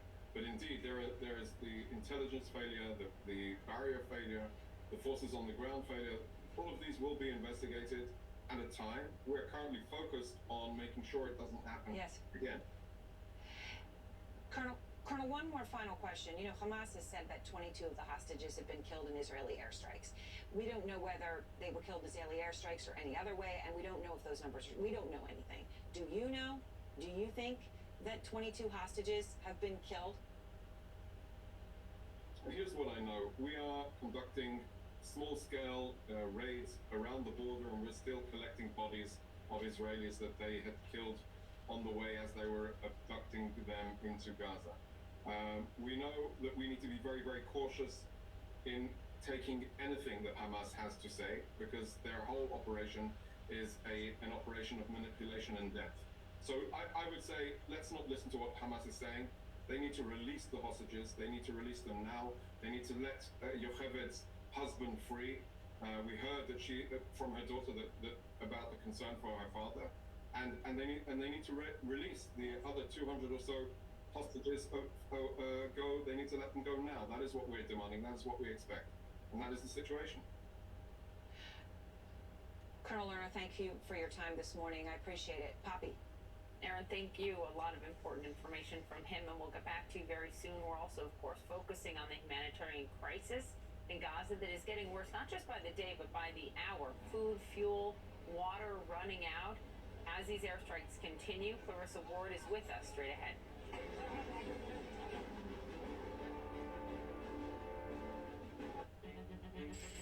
Denture wearers can go wild with wildly adhesive C-Bond denture seals. Get strong all-day hold thanks to gradual release technology. Go wild. C-Bond. Wildly adhesive.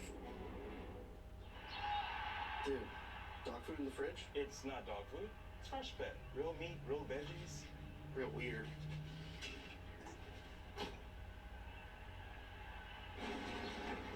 He was bad luck anyway. Mornings. Cough? Congestion? I'm feeling better. All in one and done. With new Mucinex Kickstart. Headache? Better now. New Mucinex Kickstart gives all-in-one and done relief with a morning jolt of instant cooling sensation. It's comeback season. Meet Martha. Martha is 75 years old and has been on Medicare for 10 years now. But she's a bit cranky because she heard the 2024 Medicare Advantage plans are now available during the Medicare annual enrollment period. And she wants details. I'm already on Medicare. Why should I call and check up on my Medicare plan? Hi, Martha. Plans and benefits can change each and every year. That's why it's important to call to get your free 2024 Medicare benefits checkup. I already have my Medicare card. I am not calling. Martha, right now is the Medicare annual enrollment period. 2024 Medicare Advantage plans are now available, so everyone on Medicare can call to see if a Medicare Advantage plan may be better for you. You can even call to see if there are any changes to your current Medicare plan in the coming year. They probably won't answer the phone. Well, Martha, if you call 800-882-0987, a licensed insurance agent will speak with you and look up your plan options and see if there is a plan that will better fit your healthcare needs. Why don't I get these automatically? Martha, 2024 plans are now available, but you won't get a 2024 Medicare Advantage plan automatically. I think I called before, so I'm not calling. Martha, right now is the Medicare annual enrollment period. 2024 plans are now available, so now's the time to call. So everyone on Medicare should call now during the Medicare annual enrollment period and get your free Medicare benefits checkup today. Just call the toll-free number on your screen. It's free. Free? Yes, Martha. The call and no obligation Medicare benefits checkup is free. They can look up your plan options and let you know if you're eligible to enroll in a 2024 Medicare Advantage plan available in your zip code. Call now and we will see what plans may be best for you. It's time for me to call and get my free, no obligation Medicare benefits review. That's right, Martha. I should have just given you the toll-free number. It's on everyone's TV screen now. Call 800-882-0987. 800-882-0987. This is American infrastructure. Megawatts of power, rails and open road, and essential services of every kind. All running on countless invisible networks, making it a prime target for cyber attacks. But the same AI-powered security that protects all of Google also defends the systems running America's infrastructure. For these services, for the 336 million of us living here.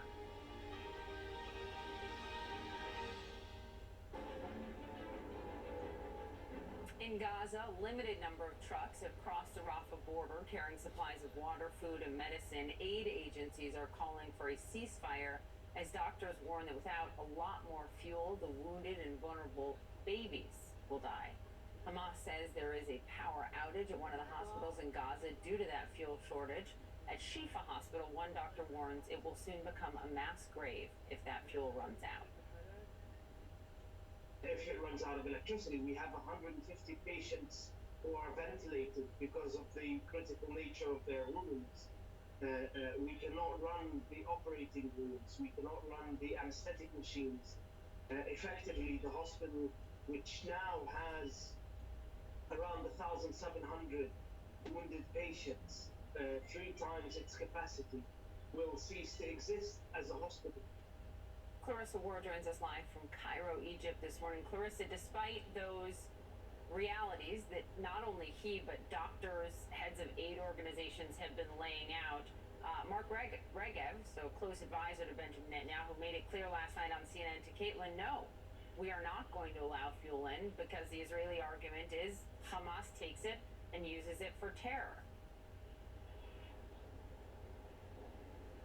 Right, and so you have this intractable issue, Poppy, but the humanitarian situation growing more dire by the second.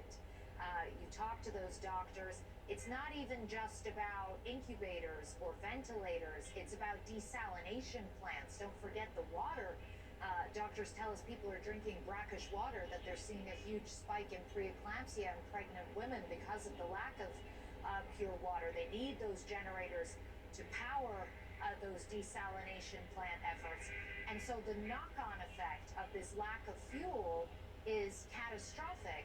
But despite the efforts of humanitarian organizations, regional governments, Western diplomats, and everyone coming to the table, the Israelis said, as you just articulated, as they told Caitlin Collins, that they believe that it can be used for military purposes. It can be stolen by Hamas. So unclear how this issue will get resolved. But in the meantime, it is having dire consequences. We interviewed a doctor yesterday who said 2 days left. So potentially you're talking about tomorrow, as early as tomorrow, totally running out of fuel. They have already, according to health officials inside Gaza, turned off lights, for example, turned off air conditioning. They have tried to limit their consumption to the maximum of their ability, but the reality is, without fuel, you are going to see a huge amount of deaths, potentially, and still no sense that there is progress being made on finding some kind of a mechanism to appropriately deal with this issue, Poppy. Also, the calculations that you and your team did about how much aid is actually getting into Gaza, other aid, is stunning. It's about 1% of what normally would have gone into Gaza in the last couple of weeks.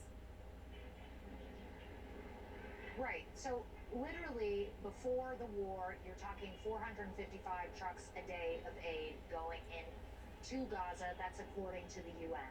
So over a 16, 17-day period, normally you would have had more than 7,000 trucks of aid going into Gaza. In the last 17 days, and it's really just been the last 3 days, you haven't even had 60 trucks of aid going in. And don't forget, Poppy, all of this is happening against the backdrop of some of the most relentless and punishing bombardment. Israel saying in the last 24 hours, they hit 400 targets. That is the highest number we have seen so far. The Gazan Health Ministry, which is run by Hamas, saying that 700 people were killed in 24 hours. So you understand that even in a best case scenario, these hospitals are completely overwhelmed, completely overrun. We talked to one doctor who said in previous escalations, we might see a mass casualty event once or twice a day. Now we're seeing one every single hour. And so that issue of getting in food, of getting in fresh water, crucially, of getting in medical supplies, and of getting in fuel becomes that much more urgent. And just quickly, before you go, how striking to you to hear what the released hostage said this morning, Clarissa, about all of the medical supplies that Hamas has taken for those hostages? It's just such a stark contrast to what the hospitals in Gaza are dealing with. It's a stark contrast, and honestly, it's chilling because it speaks to the level of preparation that was in place. The fact that when she was led into these tunnels, there were doctors waiting to treat her. Hamas understands that these hostages are very valuable, both on a propaganda level in terms of trying to show the outside world that they're treating them with decency and respect, which of course, by all accounts, they are certainly not, but also in terms of leverage. They understand they need to try to keep as many of these hostages alive as possible, and that is not true, it does not appear, for Palestinian civilians. Yeah. Clarissa Ward, thank you so much for the reporting live from Cairo, Egypt. Phil. Well, just a few hours, Michael Cohen is expected to be called to testify in the New York civil fraud trial against his old boss, Donald Trump. And it has been 21 days, can you believe it, since the House has had a speaker? Are we anywhere near resolution? That's next. When you're looking for answers, it's good to have help, because the right information at the right time may make all the difference. At Humana, we know that's especially true when you're looking for a Medicare supplement insurance plan. That's why we're offering 7 things every Medicare supplement should have. It's yours free, just for calling the number on your screen. And when you call, a knowledgeable licensed agent producer can answer any questions you have and help you choose the plan that's right for you.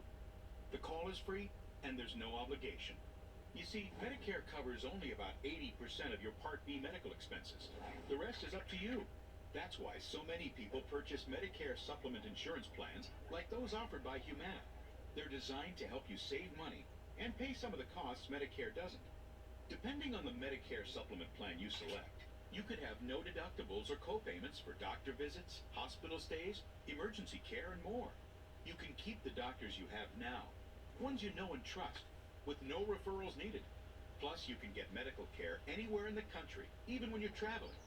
With Humana, you get a competitive monthly premium and personalized service from a healthcare partner working to make healthcare simpler and easier for you. You can choose from a wide range of standardized plans. Each one is designed to work seamlessly with Medicare and help save you money. So how do you find the plan that's right for you? One that fits your needs and your budget. Call Humana now at the number on your screen for this free guide. It's just one of the ways that Humana is making healthcare simpler. And when you call, a knowledgeable licensed agent producer can answer any questions you have and help you choose the plan that's right for you. The call is free and there's no obligation. You know Medicare won't cover all your medical costs, so call now and see why a Medicare supplement plan from a company like Humana just might be the answer. You want to see a trick? Sure. I can make anything you want appear on that TV. Superheroes. Superheroes. Well, cute animals. Cute animals. Wizards. Wizards. Did you like my trick? I saw the remote. With you, keeping the whole family entertained. Search endless content with the magical Ignite TV voice remote. Rogers, with you all the way. When Lila was ready to sell her ring, she sent it to Worthy, where they took care of everything and auctioned it on her terms. Then, Worthy sent Lila her money. You're worthy of more. Get started at worthy.com. What does human talent look like? Just go on Fiverr. See for yourself. Imagine working with them. Yeah, imagine that. I'm Dr. Sanjay Gupta, and this is CNN. In just a few hours in the New York civil fraud trial against Donald Trump, his former attorney and fixer, Michael Cohen, is expected to be called to testify. This will be the first time in 5 years that Cohen and Trump are in the same room together. New York Attorney General Letitia James's office has said that it initially opened its investigation after Cohen's testimony to Congress alleging that Trump inflated the value of his properties. Now, this all comes as Trump was fined $5,000 last week for violating the judge's gag order. What's going on to CNN's Brent Gengras, who's live outside the New York courthouse. First time in 5 years in the same room. They used to be incredibly close. What do we expect today? Yeah, I mean, Phil, this is going to be a pivotal moment in the Attorney General's case as she continues to work to essentially put the Trumps out of business in the state of New York. And as you said, listen, in recent years, we have seen a very public feud between Michael Cohen and Donald Trump, whether it be on social media, in interviews, but this is going to be the first time that they are in the same room together. And much of Cohen's testimony is going to focus on when he was in the room with his boss at the time, talking about financial statements, talking about Donald Trump's net worth, and the discussions they had, according to the Attorney General, about how the Trumps inflated their net worth to get business loans. So it's going to be interesting testimony, certainly something that everyone will be very clued in on, essentially, for Donald Trump, especially rather, because he has been very, into the testimony that he's listening to, but this is certainly one of a different level. We are also expecting to hear from one other witness before Michael Cohen takes the stand today, but we're waiting to hear what he has to say before he leaves his New York apartment. I'm sure we'll hear from the former president because he always talks before he heads into that New York courtroom, so we'll hear what they have to say about each other, but it'll be a dramatic day here, definitely at the New York courthouse, when Cohen does eventually take the stand later this morning. It's like the most New York day in a New York courthouse that I can imagine. Brent Gengras, thank you very much. Yeah. Joining us now, CNN political commentator, former White House communications director, Alyssa Farah-Griffin, and writer of the Very Serious newsletter and host of the Very Serious podcast, Josh Barrow. You have some thoughts on Cohen and Trump?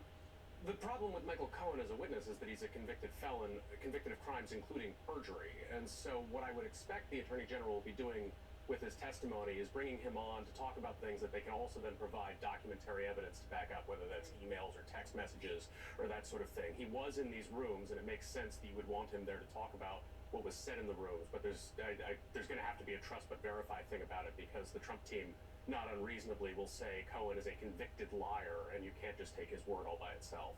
Well, and just how crazy the backdrop that this is what the GOP frontrunner is dealing with today, and this is just a civil fraud case. There's 4 others, 2 Department of Justice, the Fulton County investigation.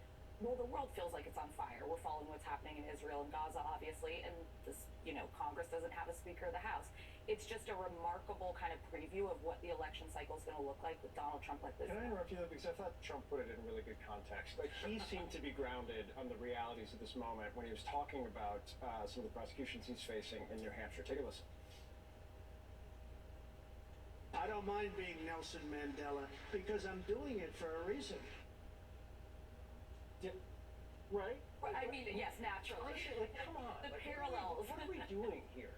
I don't know that anybody can have a great answer. But that is the whole pitch. I mean, Nelson Mandela is a gratuitous way to put it, but the only way to run for president, A little gratuitous, yes. while you are under multiple criminal indictments, you have to argue that you're being politically persecuted. Otherwise, why would anyone elect you while you're under multiple indictments? So I mean, that is I think I don't agree with him about it, but I think we need to take seriously that is the argument here. The argument is all of these prosecutions are being brought against me because they fear me politically and they want to punish me, and not because I actually committed a wide variety of crimes. I just feel like comparing yourself to a man who spent 27 years in South African prisons for fighting apartheid is maybe like a little bit further than like framing the politics of the moment. Well, but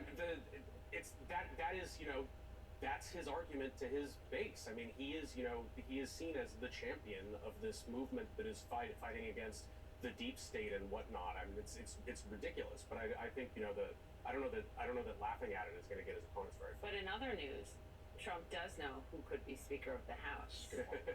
Let's tell you. Listen. Would you endorse Tom Emmer for Speaker? He hasn't historically been your biggest fan, but he is the most likely candidate right now. Well, I think he's my biggest fan now because he called me yesterday and he told me I'm your biggest fan. So I don't know about that. Well, we're looking at a lot of people, and I'm sort of trying to stay out of that as much as possible. I said there's only one person that can do it all the way. You know who that is? Jesus Christ. If Jesus came down and said, I want to be Speaker, he would do it. Not available. I'm not even convinced this House conference would elect Tom.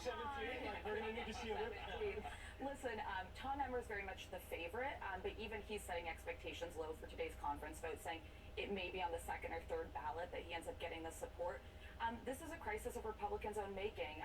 Yes, it started with the Gang of 8 or the Gates 8, but it is underscored what we have known for some time, but it hadn't really been tested in the public eye, which this is such a divided conference. You basically need to have no more than 4 enemies to be able to become the Speaker, and I'm not sure that exists for anyone right now. But what's interesting about Emmer is he did vote to certify the election, and as far as Democrats see it, he's probably the least bad option from their perspective, so I do think this probably trends his direction. Where Democrats are on this right now is fascinating to me. There's been some people who say, why aren't they shouldn't get involved. I think they've played this extraordinarily well, like King Jeffries and his team. How do you think this lands for them? Well, I mean, there are these news reports this morning about the potential willingness of Democrats to have some of them sit out the Speaker vote in order to get Tom Emmer over the top. Yeah. If they could get some sort of private assurances about government funding and funding for Ukraine and that sort of thing. I think even that getting out into the press. So they would end Emmer. Right, but I mean, that's in the press now. It's right. it's not in the press under a particular name. But certainly, if there's an impression that Tom Emmer has a deal with Democrats, that will be an enormous problem for him with Republicans. The question is whether Democrats can get comfortable basically on an implicit basis, not with any sort of explicit deal with Tom Emmer, but just, sort of hoping and expecting that he's going to behave in a manner that they think is acceptable on government funding, because I think that's the most they're likely to get here. I mean, the other alternative for Democrats is this whole thing can fail. They can designate one or more additional speaker designees and then fail again to get a majority on the floor, and then ultimately you could empower Patrick McHenry, the acting speaker, and that's something that Democrats might also play ball on in a way that would be, limited in time or limited to topics. So they do have that option available to them also. And I am skeptical of this reporting that Democrats may, sit out votes to empower Emmer. They don't stand to gain much from it, and I do think actually letting Republicans remain in chaos until the November 17th funding battle is actually the best thing for them electorally. I'm sure it's the best thing. Is it the best thing for the country? It's not the best thing for the country, the efforts in Ukraine or Israel, so I think that's an option that the conference is weighing. I would keep an eye today. McCarthy's backing Emmer. Where does Jim Jordan go here? He carries a significant enough block that can, really put some pressure behind somebody else, kind of a conservative alternative. Look, when you have a panel that gets into Mandela, Jesus, Michael Cohen, Tom Emmer's whip count, this is as good as it gets. Thank you guys. Appreciate you guys, Josh. Thanks, guys. CNN is on the ground in the West Bank, where the war is driving a wedge that is fracturing generations of trust between Jews and Palestinians. That's ahead. Something is being cracked. But something is not the same anymore. Hi, it's Christina again. I'm here to tell you about an all-new special offer from my friends at Jacuzzi Bath Remodel that you don't want to miss. You already know, Jacuzzi has been making water feel great for more than 65 years. And now, they're bringing you this special TV offer. We're waiving all installation costs and postponing all payments for 1 year. Jacuzzi Bath Remodel has the design you'll love at a price you can afford. And, best of all, they can install it in as little as 1 day with no stress and no mess. Are you ready to see your new shower? Here it is. It's fabulous! Taking a shower had gone from being a joy to being a burden. I was afraid I would fall. I called, and just 1 day, I had a shower I could feel safe in. No matter your situation, Jacuzzi Bath Remodel has a solution for you. From a safer, easy entry shower with features like grab bars and a custom seat to keep you feeling comfortable and independent at home, to a stunning family bath, or how about a luxurious upgrade with a timeless design that will look great for years to come. Plus, they're built to last with a lifetime warranty from an iconic brand you know you can trust. It was done the same day. We did not have to wait. It's absolutely perfect. It's exactly what I was dreaming of. If you haven't already experienced what Jacuzzi Bath Remodel can do for you, your family, and your home, don't wait any longer. Now is the best time to call. It's never been easier. Take advantage of this special TV offer today. Go to jacuzzibathremodel.com or call 800-321-0299. That's 800-321-0299. Call now.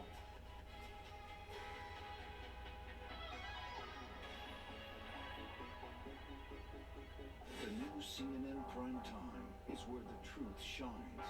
The day's biggest stories. The night's most essential reporting. This is the new CNN Prime Time. Weeknights starting at 7 on CNN. I'm prepping dinner, and instead of putting all my vegetable scraps into the garbage, which can really stink up my kitchen, I put all of them into Lomi. At the end of every day, my family creates about this much food waste. And in as little as 4 hours, Lomi turns all of this into this nutrient-rich earth that I put in my garden. Get yours at lomi.com.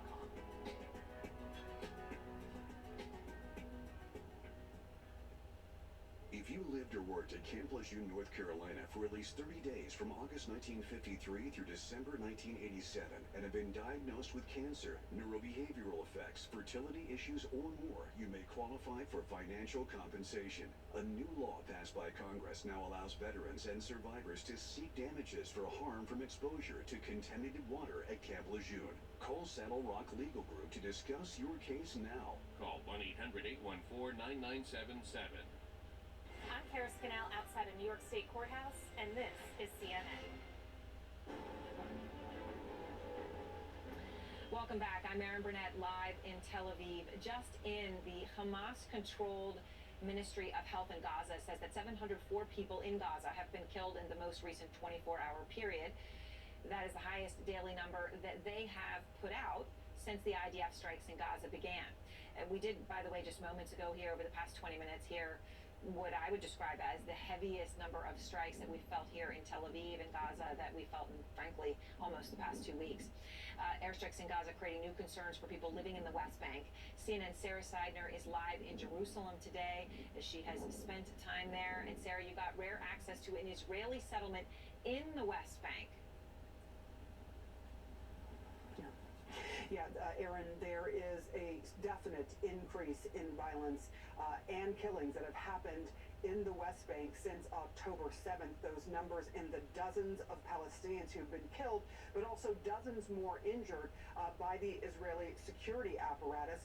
We took a look at what was going on because settlers as well have been accused of violence against Palestinians and vice versa. We went to one of the settlements and talked to those who were there as well as the Palestinians on the other side.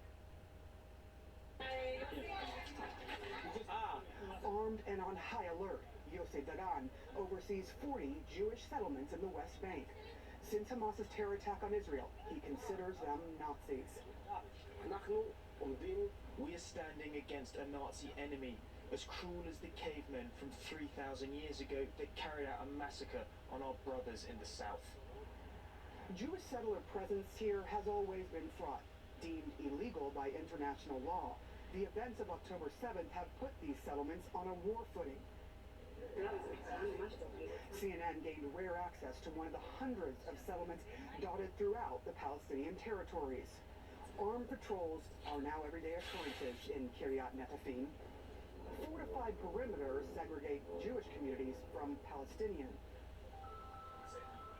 Local husbands, fathers, and son volunteers keep the unwanted out at all times.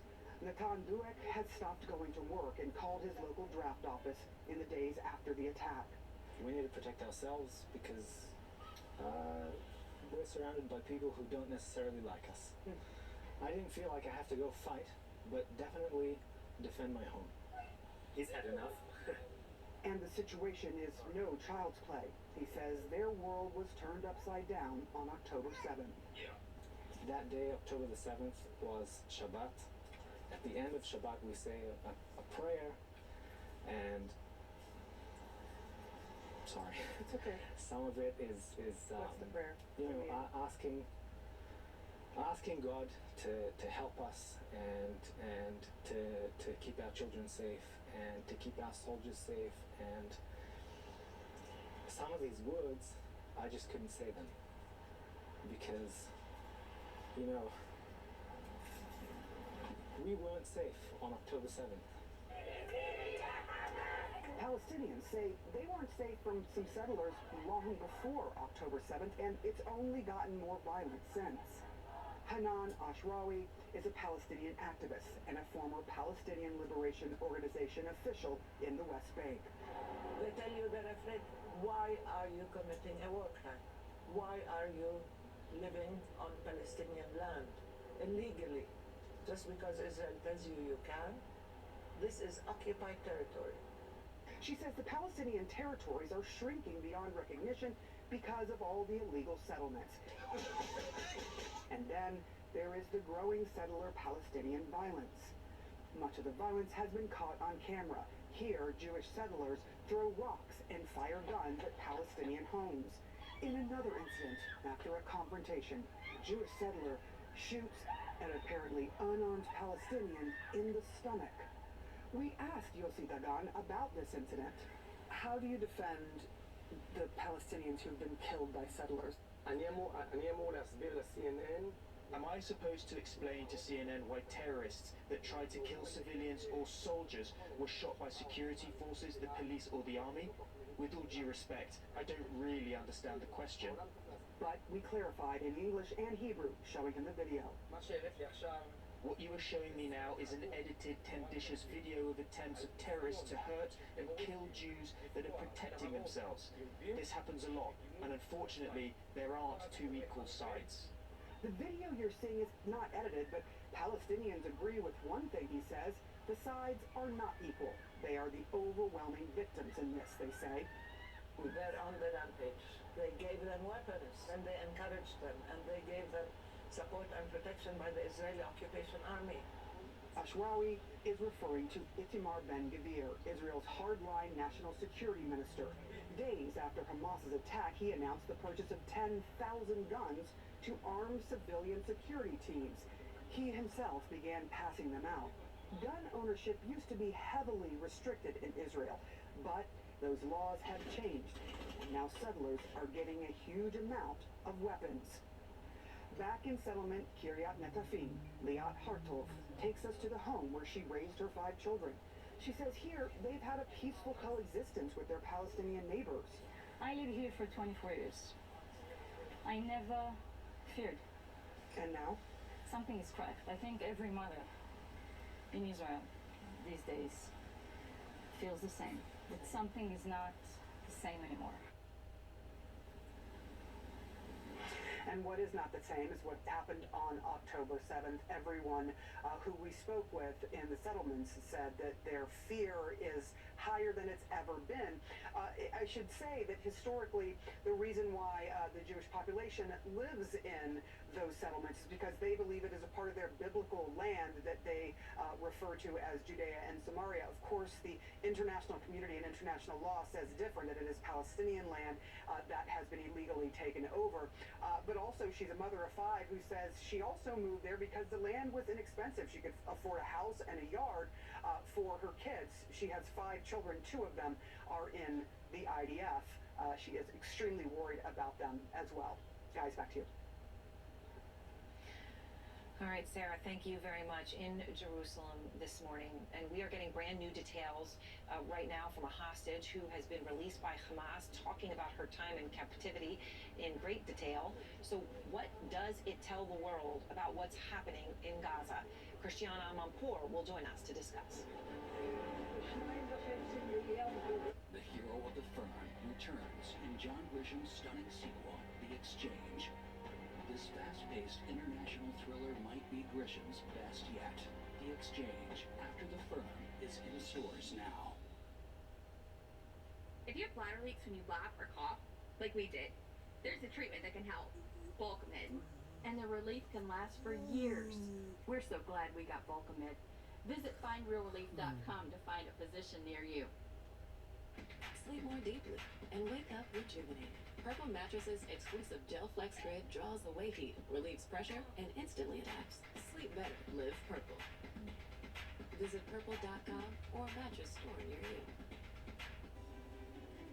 Shopping online comes with digital threats. So turn on NordVPN. Steer clear of phishing websites and encrypt your online traffic. Get the deal now.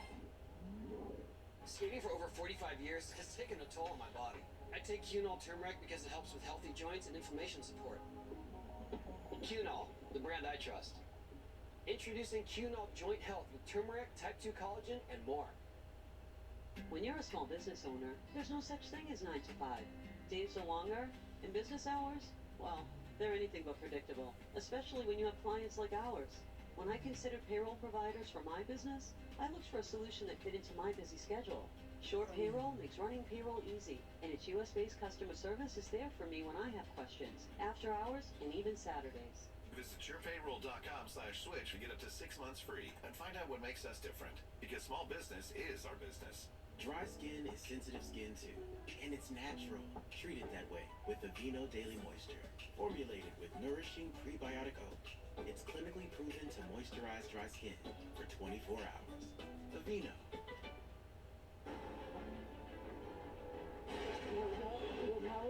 I went through hell. We didn't think nor knew we could get into this stage. They rampaged in our kibbutz. I was kidnapped. They made me lie down on motorbike on my side. That was Yocheved Lifshitz, the 85-year-old Israeli woman who was one of 2 hostages just released from Hamas custody. She spoke at length about her detainment, the conditions in the tunnels where she was kept in Gaza, and how they were treated. This comes as the humanitarian crisis in Gaza deepens for the 2.2 million people trapped there. Food, water, and fuel running out as Israel unleashes unrelenting airstrikes across the region. For the big picture, CNN's chief international anchor, Christiana Amanpour, joins us live from London. And Christiana, I want to start with what we heard from the hostage that had been released, just because it was so striking. We have heard so little about their conditions, where they are, what they've been dealing with. What did you take away from that, from your perspective?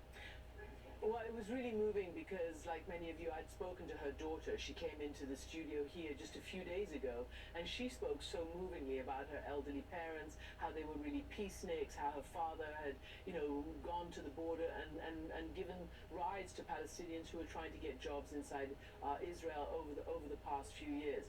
So it was very moving to see that her mother has been released, and there she is, Sharon, sitting with her. The details about the tunnel complex, about the healthcare, about the food, about where they were, we understand in the south of Gaza, which, as you know, is where the Israelis have told Palestinians to move to from northern Gaza.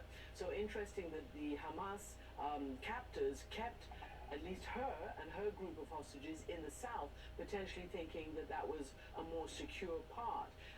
It sort of dovetails a little bit with what I've been speaking to by phone to some Hamas spokespeople. I asked them from the beginning how they're treating, what they're doing with the hostages, when they would let them go, etc. And from the beginning, they said they were treating them well.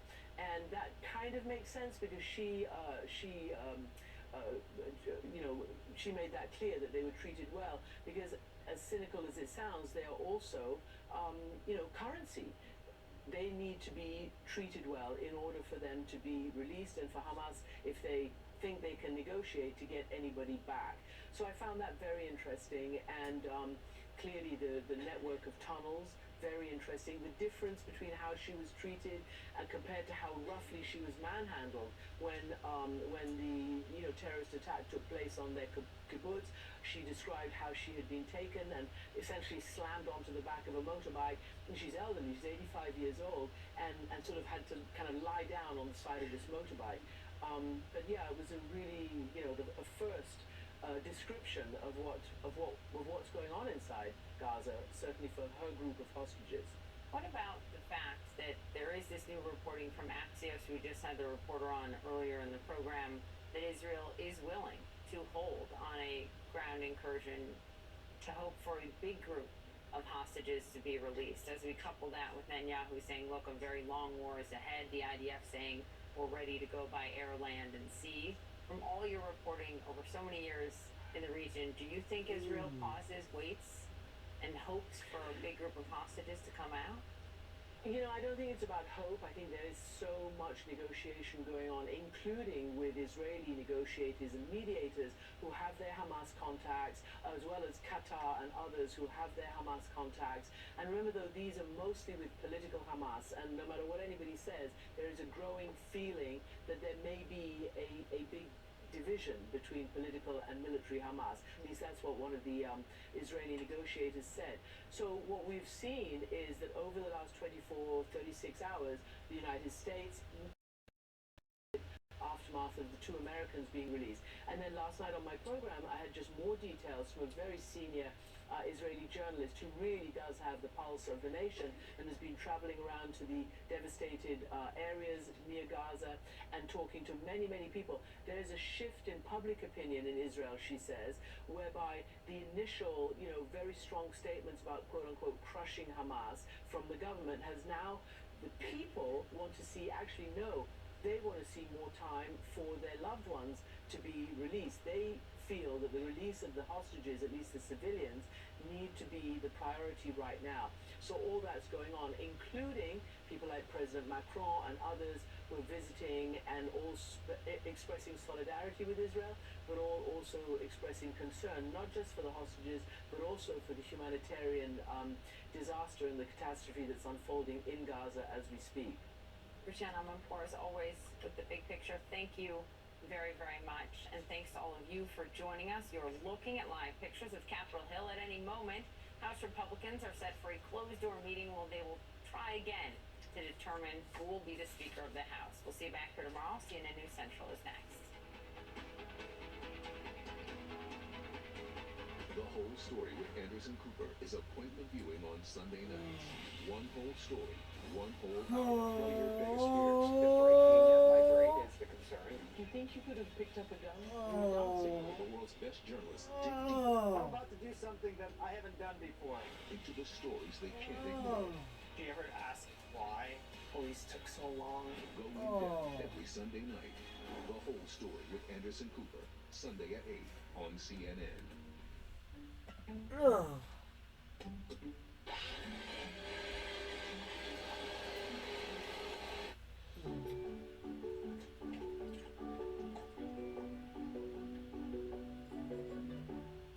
Attention Medicare beneficiaries. This is an important message for everyone on Medicare. Attention everyone on Medicare. Today we are talking about 2024 Medicare Advantage plans. If you don't have a 2024 Medicare Advantage Part C plan, call now because there may be a Medicare Part C plan with additional benefits available in your zip code. Right now is the Medicare annual enrollment period. You can call now to see if there are any changes to your current Medicare plan in the upcoming year, or find out if you're eligible to enroll in a Medicare Advantage plan with additional benefits. Everyone on Medicare is encouraged to call. Call now and a licensed insurance agent can look up your plan and see if there are any changes to your current plan in the upcoming year. Call now during the Medicare annual enrollment period. Part C plans can change every year. Don't wait. Call before the Medicare annual enrollment period ends on December 7th for your free, no obligation 2024 Medicare benefits review. Call 800-882-0987. 800-882-0987.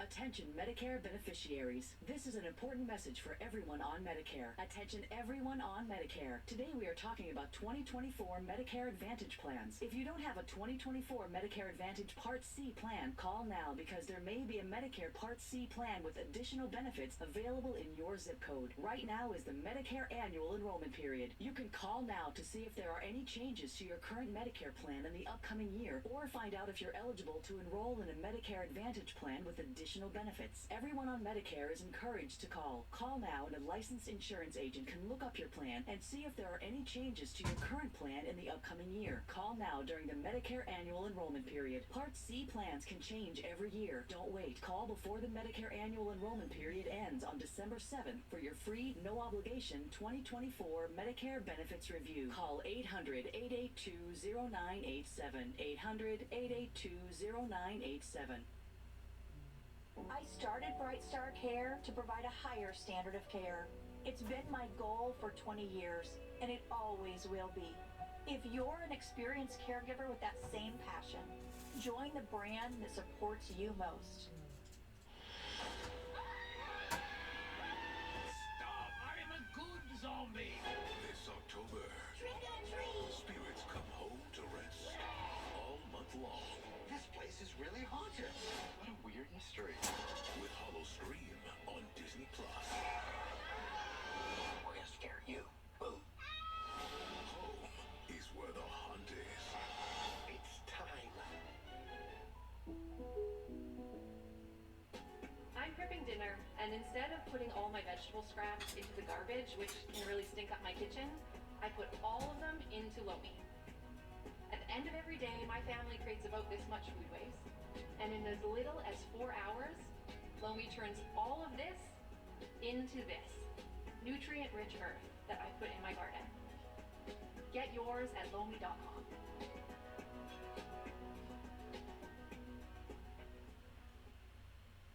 I'm Pete Muntine at Reagan National Airport. This is CNN.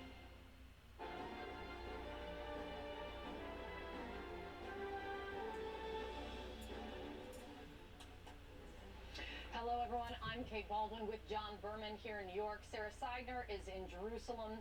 And as we speak, House Republicans are headed back behind closed doors, again trying to fix their mess and come together to elect a House Speaker after 3 weeks. We're entering day 21, to be exact, without a Speaker of the House. Now, there are 8 Republicans left, if you will, or still vying for the job, but there really is no clear path at this moment for any of them to get to what they need.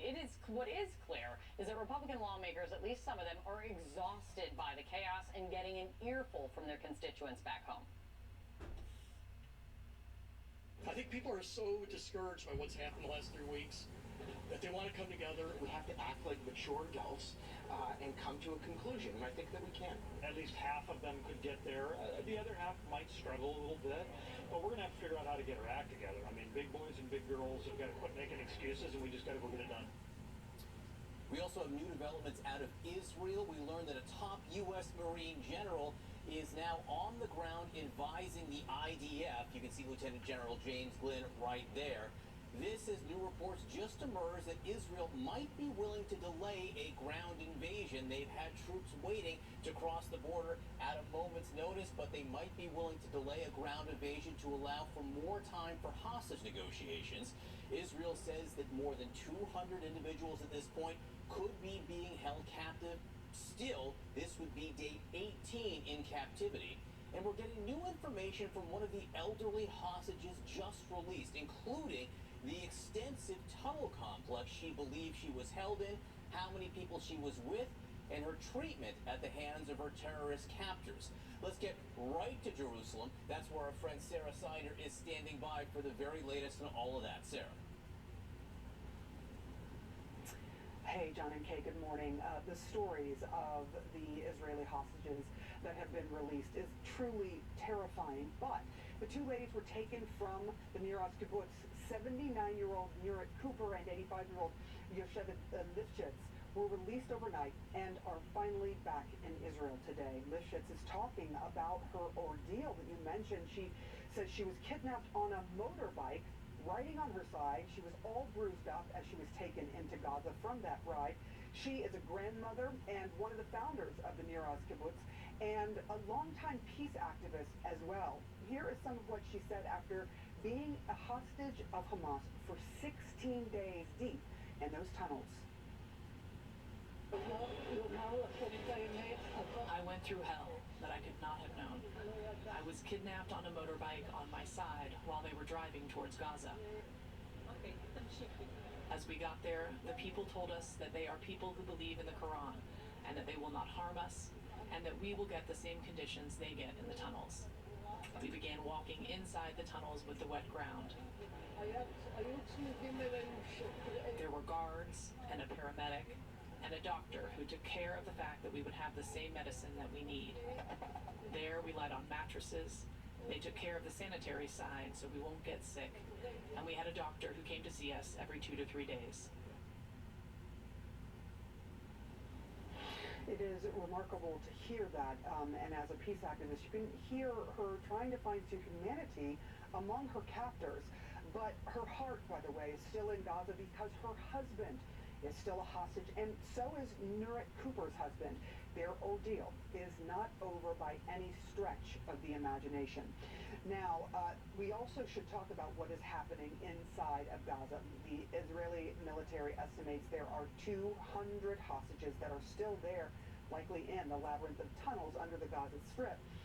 But what is happening now to the Palestinian population in Gaza is a catastrophe, according to everyone who's on the ground there. Medical care has now completely collapsed. Doctors are saying they're completely overwhelmed and the hospitals can simply not maintain service to all of the people who need it. And now this, Save the Children is saying that over 1 million children are trapped in Gaza with no safe place to go, and they have warned of the devastating impacts of lacking medication and electricity to power vital health infrastructure in the enclave.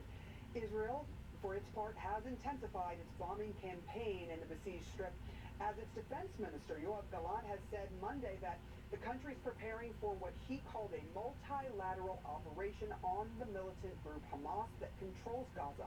He says it's going to come from the air, the ground, and the sea. Kate? Sarah, thank you so much. We'll get back to you very soon. But on this, joining me right now is Ursula. His cousins, Judith and Natalie Raunan, they were the first hostages to be released. You'll remember this image. They were freed on Friday after being kidnapped by Hamas from their kibbutz during the October 7th attack. There are still 10 of their family members being held by Hamas today. Or thank you very much for coming on. First and foremost, how are Judith and Natalie doing right now?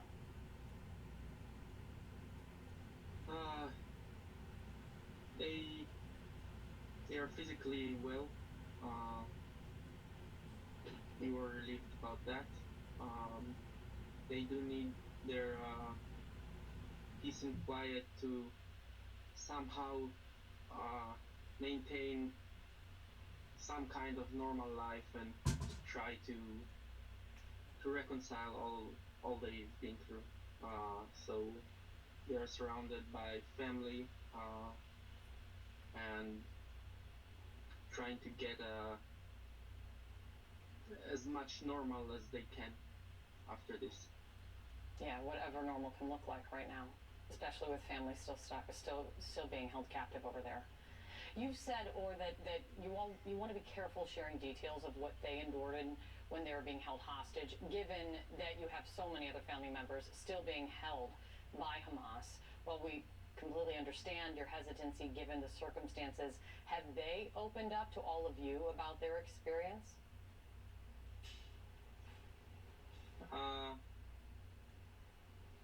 We did speak about what they've been through, but again, it's not my story to tell, and I don't want to say anything that could jeopardize the other hostages. There are over 200 families that want their family members back home, and we need to do everything we can to bring everybody back home. This is the main focus of us right now. Absolutely. You know, we just heard, and we just played just some of what we've heard this morning from another hostage who was released, Yocheved Lifshitz, and we played some of what she said at a press conference. She spoke for quite some time. What's your reaction, or to what you hear her saying? Well, it's hard to, we have really like mixed emotions, because yesterday we were with the family and with Natalie and Judith and put our phones aside for a couple of hours to really just be together. And after these hours that we even allowed ourselves to be even a little bit happy through these horrible moments since this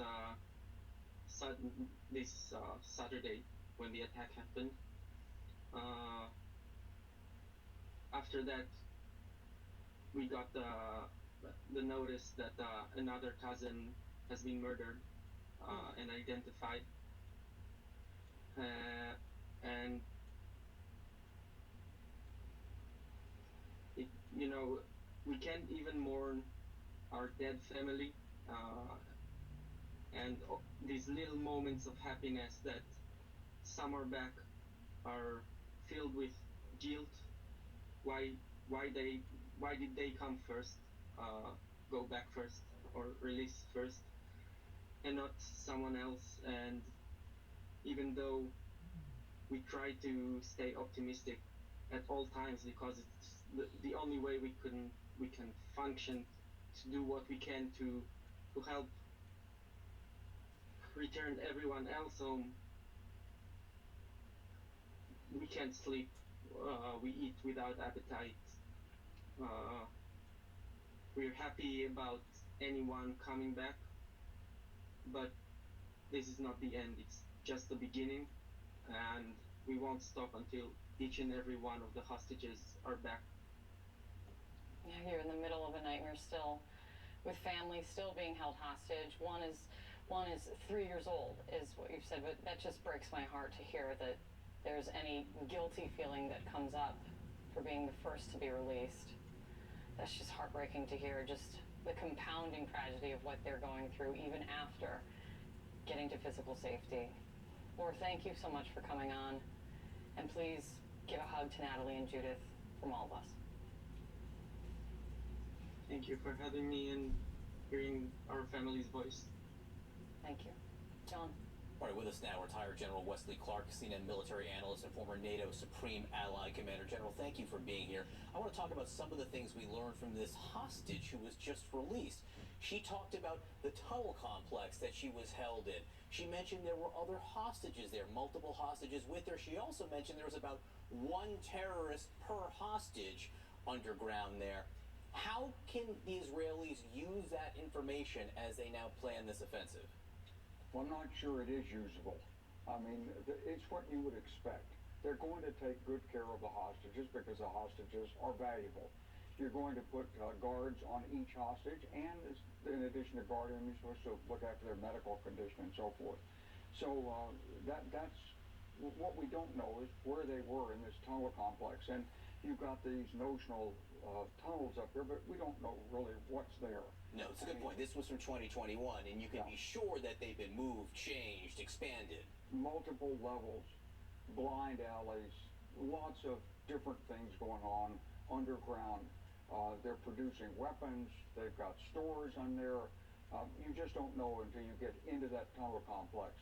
So I think it's a good thing that the hostages are released. I'm not sure what intelligence value it's really going to have. It just confirms what we suspected. I want to ask about this American Marine General James Glynn, who we now learned overnight is on the ground advising the IDF. What do you think is the nature of those conversations? Well, I think this is a really important set of conversations because we had some urban operations experience in Mosul in 2014, 9 months working with the Iraqi forces to get rid of ISIS. And so we learned a lot. And I think the exchange of information at a high professional level could be very useful. What's the right military objective to go into in Gaza? We're going to try to secure the desalination plants, the utilities. Is it a mosque? Where are we going and why? And then what's the next step?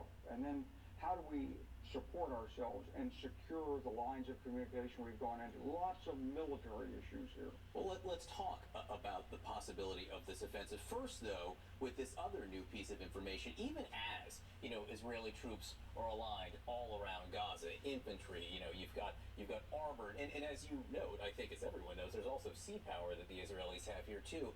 Axios is reporting that Israel may be considering a pause on a ground operation to allow more time for these hostage discussions. What does a pause do to all these troops who are at this point waiting day by day? Well, you may get more information, and so you may be able to refine your objectives for the troops. You may be able to go over the maintenance status of the armored equipment. You may do some more sharpshooting practice for the infantry. You may get some additional night vision goggles or other things. You may be able to pre-plan some logistics supports and move your logistics forward into better areas. So you're going to use the time as best you can. But there's also a strategic issue here. For 300,000 people mobilized in a country like Israel, there's a big economic impact. So the longer you hold this off, the more the impact on the economy. And for Israelis and the politics of it, it's like, let's get going. But, John, in my military experience, that waiting time is extremely valuable, and it has to be used. There should be no great rush to cross the line of departure before every single detail has been thought about and worked. And as you get the troops there and they're thinking about these things, they're asking more questions, they're working through the details, you don't want to go into something like this with ready, fire, aim. You want the details, the planning to be done. So you can use this time. And meanwhile, the operations from the air absolutely continue. And we got word overnight that there are targets, well, some 300 targets overnight, according to the Israelis, but one of them includes sites near Rafah in the south here. That, of course, is the crossing that aid has been coming into from Egypt. And it's below this line, Wadi Gaza, these wetlands where the Israelis have told people to move south of. What would the nature of the targets be south of this line where they've told civilians to go? Command centers, logistics, factories, underground, entrances to underground areas. We don't know. And one of the things that's kind of interesting about this is the Israelis really aren't telling us much about this. Now, I ran an air campaign in Kosovo some 20-odd years ago, and one of the things about running an air campaign is you run out of targets. I mean, how do you get, for each target, you have to know why you're striking it, how you're going to approach it, what the right weapon is. The pilot has to be briefed. It's a real process. So you're striking 300 targets a day, and you're generating those targets. You must have a lot of intelligence built up on it. So I think if there is a pause, and if the Israelis continue these airstrikes, I hope they will share with the international community some of the thinking about the targets and why they're hitting these targets. Because remember, they're not only in a kinetic war, they're in an information war. And when the Palestinians report another 500 people killed overnight, there needs to be an explanation for why those targets were hit. We don't have that yet. And that information war can be more explosive at times too, and we've seen that already. General Wesley Clark, thank you so much for being with us this morning. Kate? Coming up for us, the secret ballots. Republican lawmakers meeting right now to try and whittle down the field and finally choose a Speaker of the House. One of the Republicans behind those closed doors joins us coming up next. And for the first time in 5 years, Donald Trump will be face-to-face with his former attorney, Michael Cohen, this time inside a Manhattan courtroom. And new details from passengers on that flight where an off-duty pilot has now been arrested for trying to shut off the plane's engines mid-flight. The flight attendant came on the loudspeaker and said that we had a situation and we needed to land the plane immediately. We didn't know where we were landing and we didn't know what was wrong. With fast signs, brew signature flavor into every sip and sign.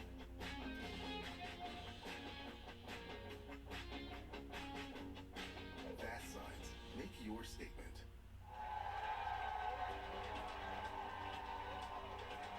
My plaque psoriasis was so bad, I couldn't get my hair done. My psoriasis was all over. Then my joints started hurting. Found out it was psoriatic arthritis. Who knew they could be connected? For me, Cosentix works on both. 5 years and counting. Did you know people with psoriasis on the scalp have a 4 times higher risk of developing psoriatic arthritis, which if left untreated can lead to permanent joint damage? Cosentix works on all of this and helps stop further joint damage. Talk to your doctor. Find something that works for you. Serious allergic reactions, severe skin reactions that look like eczema, and an increased risk of infections, some fatal, have occurred. Tell your doctor if you have an infection or symptoms, had a vaccine or plan to, or if IBD symptoms develop or worsen. Cosentix. Still working for me. Find relief that can last. Ask your dermatologist about Cosentix. Hi, I'm Jill, and I've lost 56 pounds on GOLO. Hi, I'm Barry, and I've lost 42 pounds. Jill and I are a team. If she tells me to do something, I usually jump on board. GOLO is doable, it's realistic, and it's something we can do the rest of our lives. If you're on Medicare, remember, the annual enrollment period is here. The time to choose your coverage begins October 15th and ends December 7th. So call United Healthcare and see how you can get more of what matters with our broad range of plans, including an AARP Medicare Advantage plan from United Healthcare. It can combine your hospital and doctor coverage with Part D prescription drug coverage and more, all in one simple plan. These plans are made to support your whole health with $0 annual physical exams, $0 lab tests, and $0 preventive care like mammograms and colonoscopies. And you'll get more for your Medicare dollar with $0 copays on most covered dental services, a $0 eye exam, and an allowance for eyewear, plus $0 copays on hundreds of prescriptions at the pharmacy or by mail. Now's the time to look at United Healthcare's variety of plans. So give us a call to learn more about coverage options in your area. With our Right Plan Promise, you have our commitment to helping you find the right plan for your needs. And to help make life with Medicare simpler, you'll get the all-in-one Member U Card. Only from United Healthcare, the U Card is your United Healthcare member ID and much more. Show your U Card when you visit your primary care provider, dentist, or eye doctor, or fill a prescription at the pharmacy, and use it to access Medicare Advantage's largest national network of providers. You can count on United Healthcare to help you get the care you need when you need it. Enrollment ends December 7th. Now's the time to learn more about America's most chosen Medicare Advantage plans and how they can open doors to a simpler healthcare experience with the all-in-one U Card. Call United Healthcare today about the only Medicare Advantage plans with the AARP name and get more of what matters to you. This is spring semester at over 13,000 U.S. school districts, which have become top targets for ransomware attacks. But there's never been a reported ransomware attack on a Chromebook, which is why thousands of schools, like the Fairfield-Sassoon Unified School District, switch to Google Tools for education. So they can focus on teaching, and 22,000 students can focus on learning, knowing that their data is secure.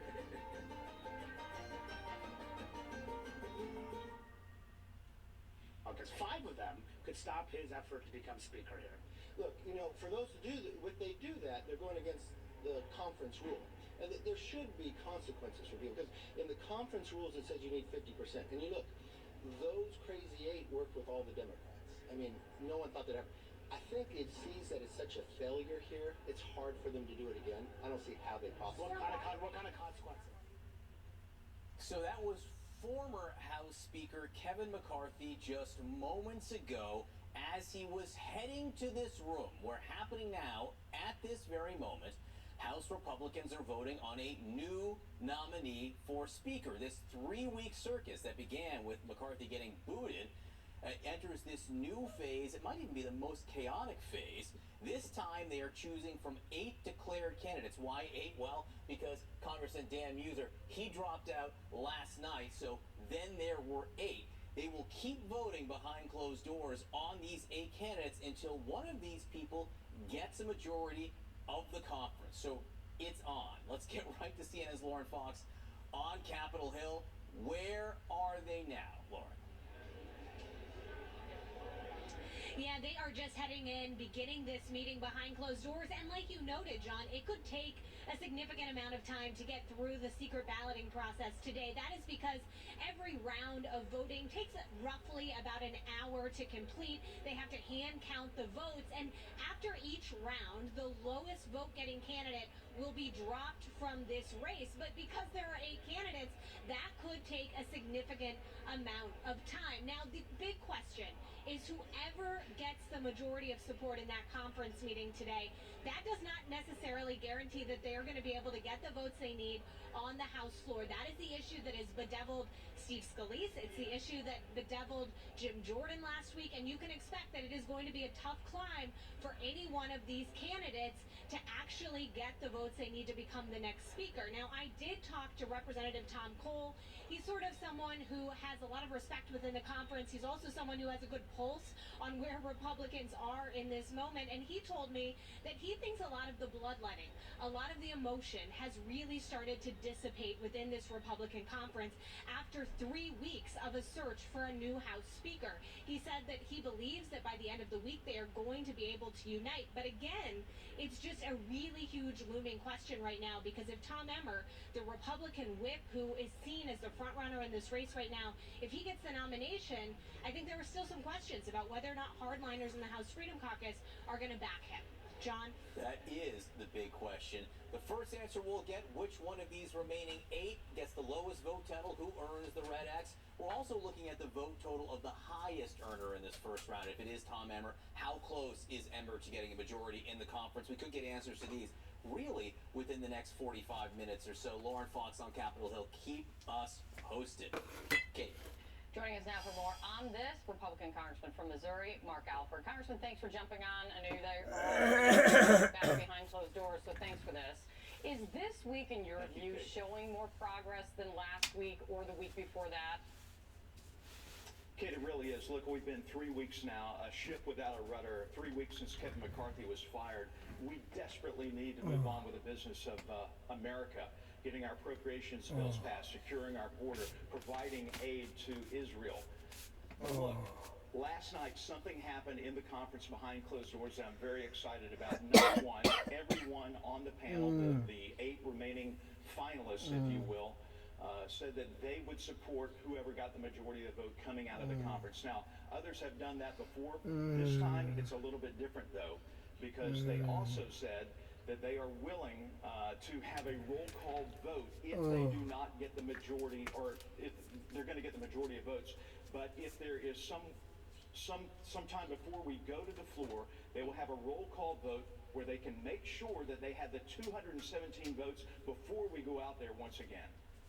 You know, Florida Republican Congressman Matt Gaetz, he said last night he believes the House Republicans might have a speaker come tonight.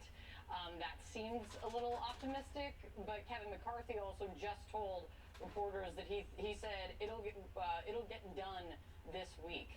Are you sure it'll get done this week?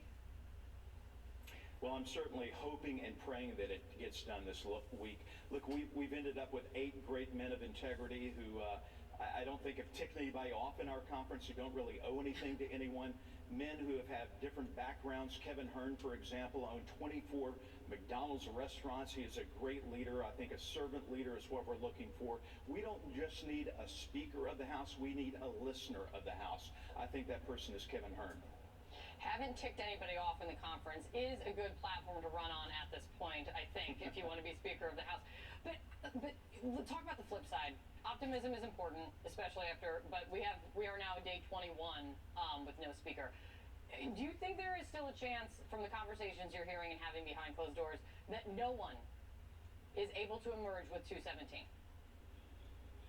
Well, look, it's been kicked around before, even 3 weeks ago, that we doubt that even Jesus Christ could get 217 votes if it came down to it. I don't think we're at that level of pessimism today. Because of the agreements that have been made within our conference, we are now whittled down to men who can meet people in the middle. People like Kevin Hearn, Mike Johnson, who can bring in the Freedom Caucus, who can bring in some of the more liberal, if you will, or moderate Republicans who are here because they won in Biden districts. And so if we can get that unity in our party, we can move forward with the 217 votes on the floor. The key is going to be getting the majority today and then calling for that roll call vote so everyone will have to get up and tell where they stand. And then that person can go to those holdouts, if you want to call them that, and try to win them over. But I will say that people have not been afraid to stand up on the House floor and vote against folks. It doesn't seem that it's the secret ballot or that having to be public about their opposition that's holding this thing up. I mean, Kevin McCarthy calls them, what's he call them, the Crazy Eight at this point? I mean, you know who they are. Well, I'm not into name calling, but I am into getting things done. That's not me, that's Kevin McCarthy, to be clear. No, I know. I think the way to get things done is in our family conference. Look, I'm a freshman, and there are a lot of personal grievances and hurt feelings within our conference right now. Those have been coming out during our conference meeting. Last week we had one that lasted 3 hours, and there was a lot of emotion being shared. I think that's healthy to some degree. People are getting to have conversations even after that one-on-one. If we can reach common understanding, listen, respond, and reflect to one another, I think we're going to be a lot better off as a conference, and a leader will emerge who can rally everyone around him to lead America. I still, no matter how much therapy you guys are getting inside that conference room, I still don't think that job's going to be any easier when you guys do reach a conclusion. Congressman, thank you so much for coming in. You can head back into that closed-door meeting now. Thank you, sir. All right. Thank you, Kate. Kate is not into name calling. New CNN reporting that Iranian-backed militia groups in many different countries surrounding Israel are planning to amp up attacks on U.S. forces in that region. Also, face-to-face for the first time in 5 years, minutes from now, Donald Trump and his one-time fixer Michael Cohen will be in the same Manhattan courtroom. The Whole Story with Anderson Cooper is appointment viewing on Sunday nights. One whole story, one whole hour. The world's best journalists dig deeper into the stories they can't ignore. The Whole Story with Anderson Cooper, Sunday at 8 on CNN. Why did we choose Safelight? We were loading our SUV when crack. Safelight came right to us, and we could see exactly when they'd arrive with a replacement we could trust. That's service the way we want it. Safelight repair, Safelight replace. Airwick's limited edition fragrances are infused with natural essential oils for authentic seasonal scents that fill your home with warmth and cheer. What you're seeing today is Dr. Renee Badreau completing a successful eye surgery and the dedicated hours of training in virtual reality that helped make it happen, allowing her to practice surgical techniques to increase access to quality care through immersive environments. These are the ways surgeons with fundamental VR and Orbis are using the metaverse today. This or that, this or that. You can do this, then you can do that. You can do this, then you can do that. You can do this, cause that is where it's at. Connect with skilled professionals professionals to get all your home projects done well. Get started today at Angie.com. For over 25 years, Lovesac has been rewriting the rules of comfort. It's okay to change your style. Get messy. Get immersed. With Lovesac, you make the rules. Struggling with the highs and lows of bipolar 1? Ask about Vraylar. Because you are greater than your bipolar 1. And you can help take control of your symptoms with Vraylar. Some medicines only treat the lows or highs. Vraylar treats depressive, acute.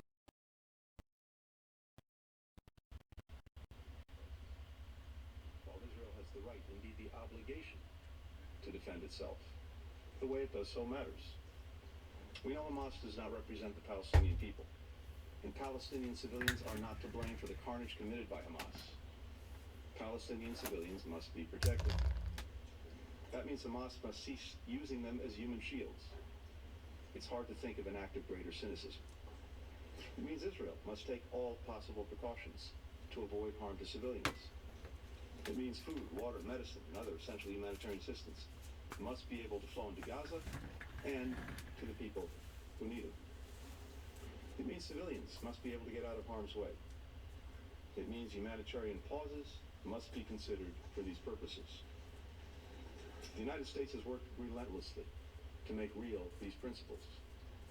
We continue to coordinate closely with Egypt, Israel, and partners across the region, as well as with the United Nations, to build mechanisms that will enable sustained humanitarian assistance to flow to civilians in Gaza without benefiting Hamas or any other terrorist group. President Biden appointed one of our most senior diplomats, Ambassador David Satterfield, to lead our humanitarian efforts, which he's currently doing on the ground. The United States has committed an additional $100 million in humanitarian assistance to Palestinians in Gaza and the West Bank, bringing the total aid that we've provided to the Palestinian people over the past 2.5 years to more than $1.6 billion. That makes the United States the largest single country donor, by far, to the Palestinian people. We call on all countries, particularly those with the greatest capacity to give, to join us in meeting the UN's appeal for the humanitarian situation in Gaza. At the heart of our efforts to save innocent lives in this conflict, and in every conflict for that matter, is our core belief that every civilian life is equally valuable. There is no hierarchy when it comes to protecting civilian lives. A civilian is a civilian is a civilian, no matter his or her nationality, ethnicity, age, gender, faith. That's why America mourns the loss of every single innocent life in this crisis, including innocent Israeli and Palestinian men, women, children, elderly people, Muslim, Jews, Christians, people of all nationalities and faiths, including at least 35 UN staff members. That's why it's imperative that we work to protect all civilians in this conflict, to prevent more deaths atop the many that have already occurred. The value we place on civilian life is the driving force behind our efforts to secure the release of hostages held by Hamas and other terrorist groups in Gaza.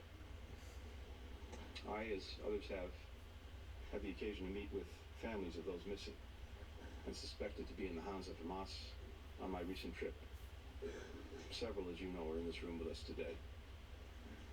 None of us can imagine the nightmare they're living, something no family should have to endure. Their loved ones must be released immediately, unconditionally, and every member of this council, indeed, every member of this body, should insist on that. Insist on that. Insist on that. We're grateful to Qatar, to Egypt, to the ICRC for helping secure the release of 4 of Hamas's hostages. But at least 200 more, and again, from many of our nations, are still in the grip of Hamas. So, again, I implore every member here, use your voice, use your influence, use your leverage to secure their unconditional and immediate release. Third, we're all determined to prevent this conflict from spreading. This goes to the principal responsibility of the Security Council, maintaining international peace and security. The broader conflict would be devastating, not only for Palestinians and Israelis, but for people across the region and indeed around the world. To that end, we call on all member states to send a firm, united message to any state or non-state actor that is considering opening another front in this conflict against Israel, or who may target Israel's partners, including the United States. Don't throw fuel on the fire. Members of this council, and permanent members in particular, have a special responsibility to prevent this conflict from spreading. I look forward to continuing to work with my counterpart from the People's Republic of China to do precisely that when he visits Washington later this week. Now, it is no secret to anyone in this room or on this council that for years, Iran has supported Hamas, Hezbollah, the Houthis, and other groups that continue to carry out attacks on Israel. Iranian leaders have routinely threatened to wipe Israel off the map. In recent weeks, Iran's proxies have repeatedly attacked U.S. personnel in Iraq and Syria, whose mission is to prevent ISIS from renewing its rampage. So, let me say this before this council, and let me say what we've consistently said to Iranian officials through other channels. The United States does not seek conflict with Iran. We do not want this war to widen. But if Iran or its proxies attack U.S. personnel anywhere, make no mistake, we will defend our people, we will defend our security, swiftly and decisively.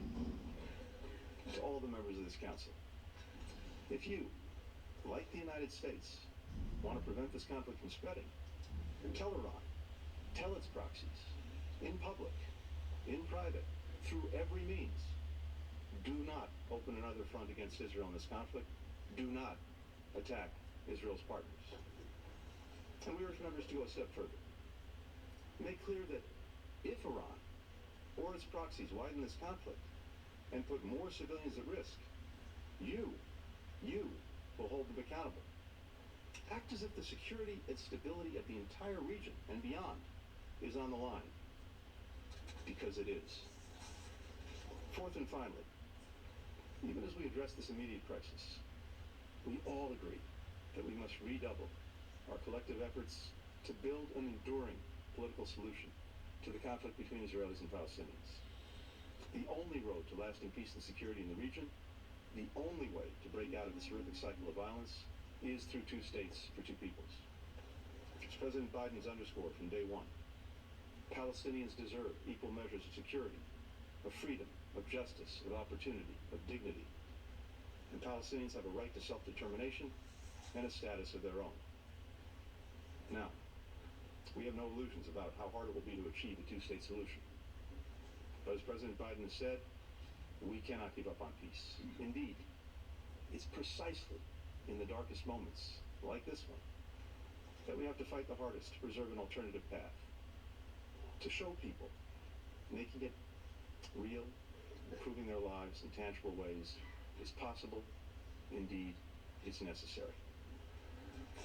We've heard many countries express support in recent weeks for a durable political solution. Our message today is this: help us build that solution. Help us prevent the spread of war that will make two states and broader peace and security in the region even harder to achieve. Members of this council, we stand at a crossroads. Two paths lie before us. The difference between them could not be more stark. One is the path offered by Hamas.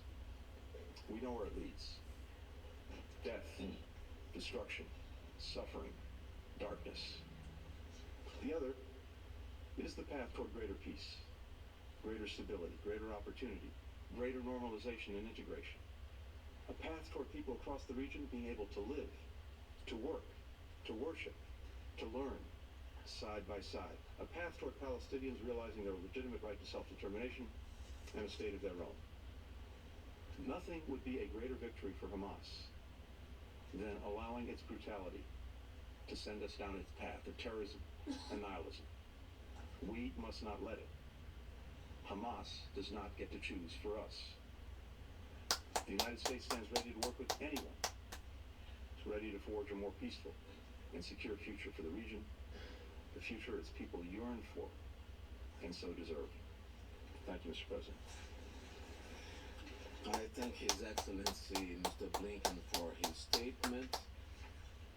Now I give the floor. Right, we've been listening to U.S. Secretary of State Tony Blinken speaking before the UN Security Council and saying very clearly, all of us, every member that's sitting around that table right now has a stake in making this conflict end, calling in the unconditional release of hostages by Hamas, calling out Hamas yet again as a terrorist group, and also making clear, and we heard that a few times, talking about the importance of every civilian life, saying every civilian life is equally valuable in this conflict. Talking about the responsibility of Israel to protect civilians as it continues its operations, but making clear that the United States feels that Hamas is responsible for the civilians inside Gaza, and their actions are what has caused the recent conflagration as well. And calling out Iran by name, saying it's no secret, as it isn't, that Iran has supported Hamas, Hezbollah,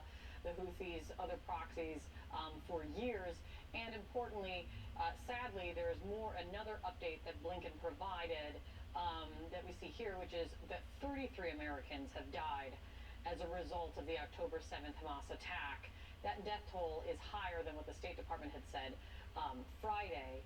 And also he noted that in the room as the council was meeting today were some of the families of the hostages taken by Hamas, with them sitting there today, traveling over from Israel, many of them, to be at the UN Security Council.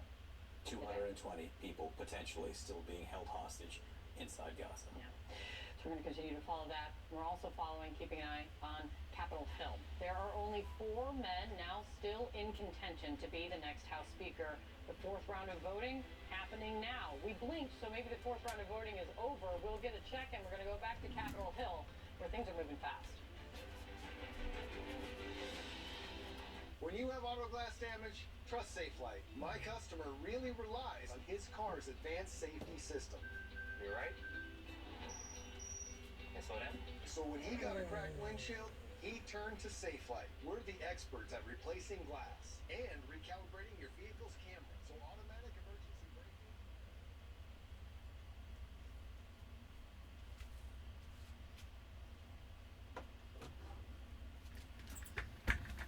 Blinken addressing the UN, a song by Paul Beckman, Palu Imbo song. Also the new and first leader of humankind in the free world, created October 24th, 2023.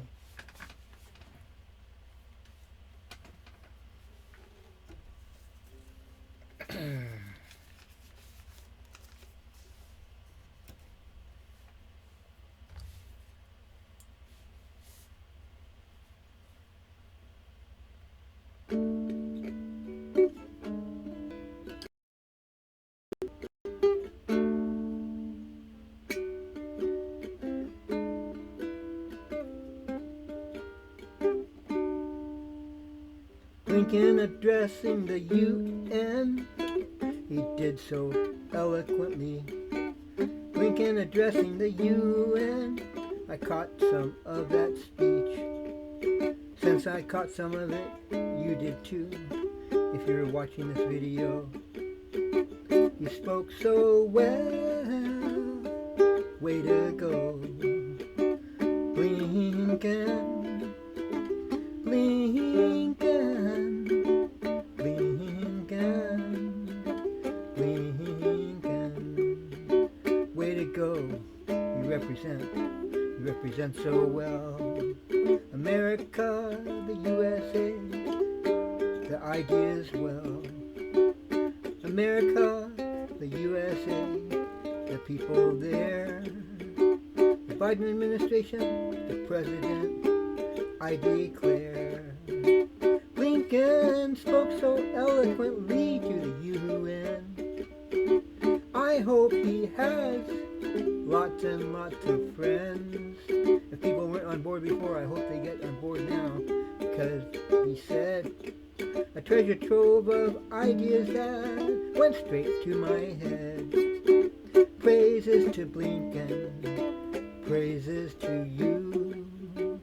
Praises to Blinken, praises to you.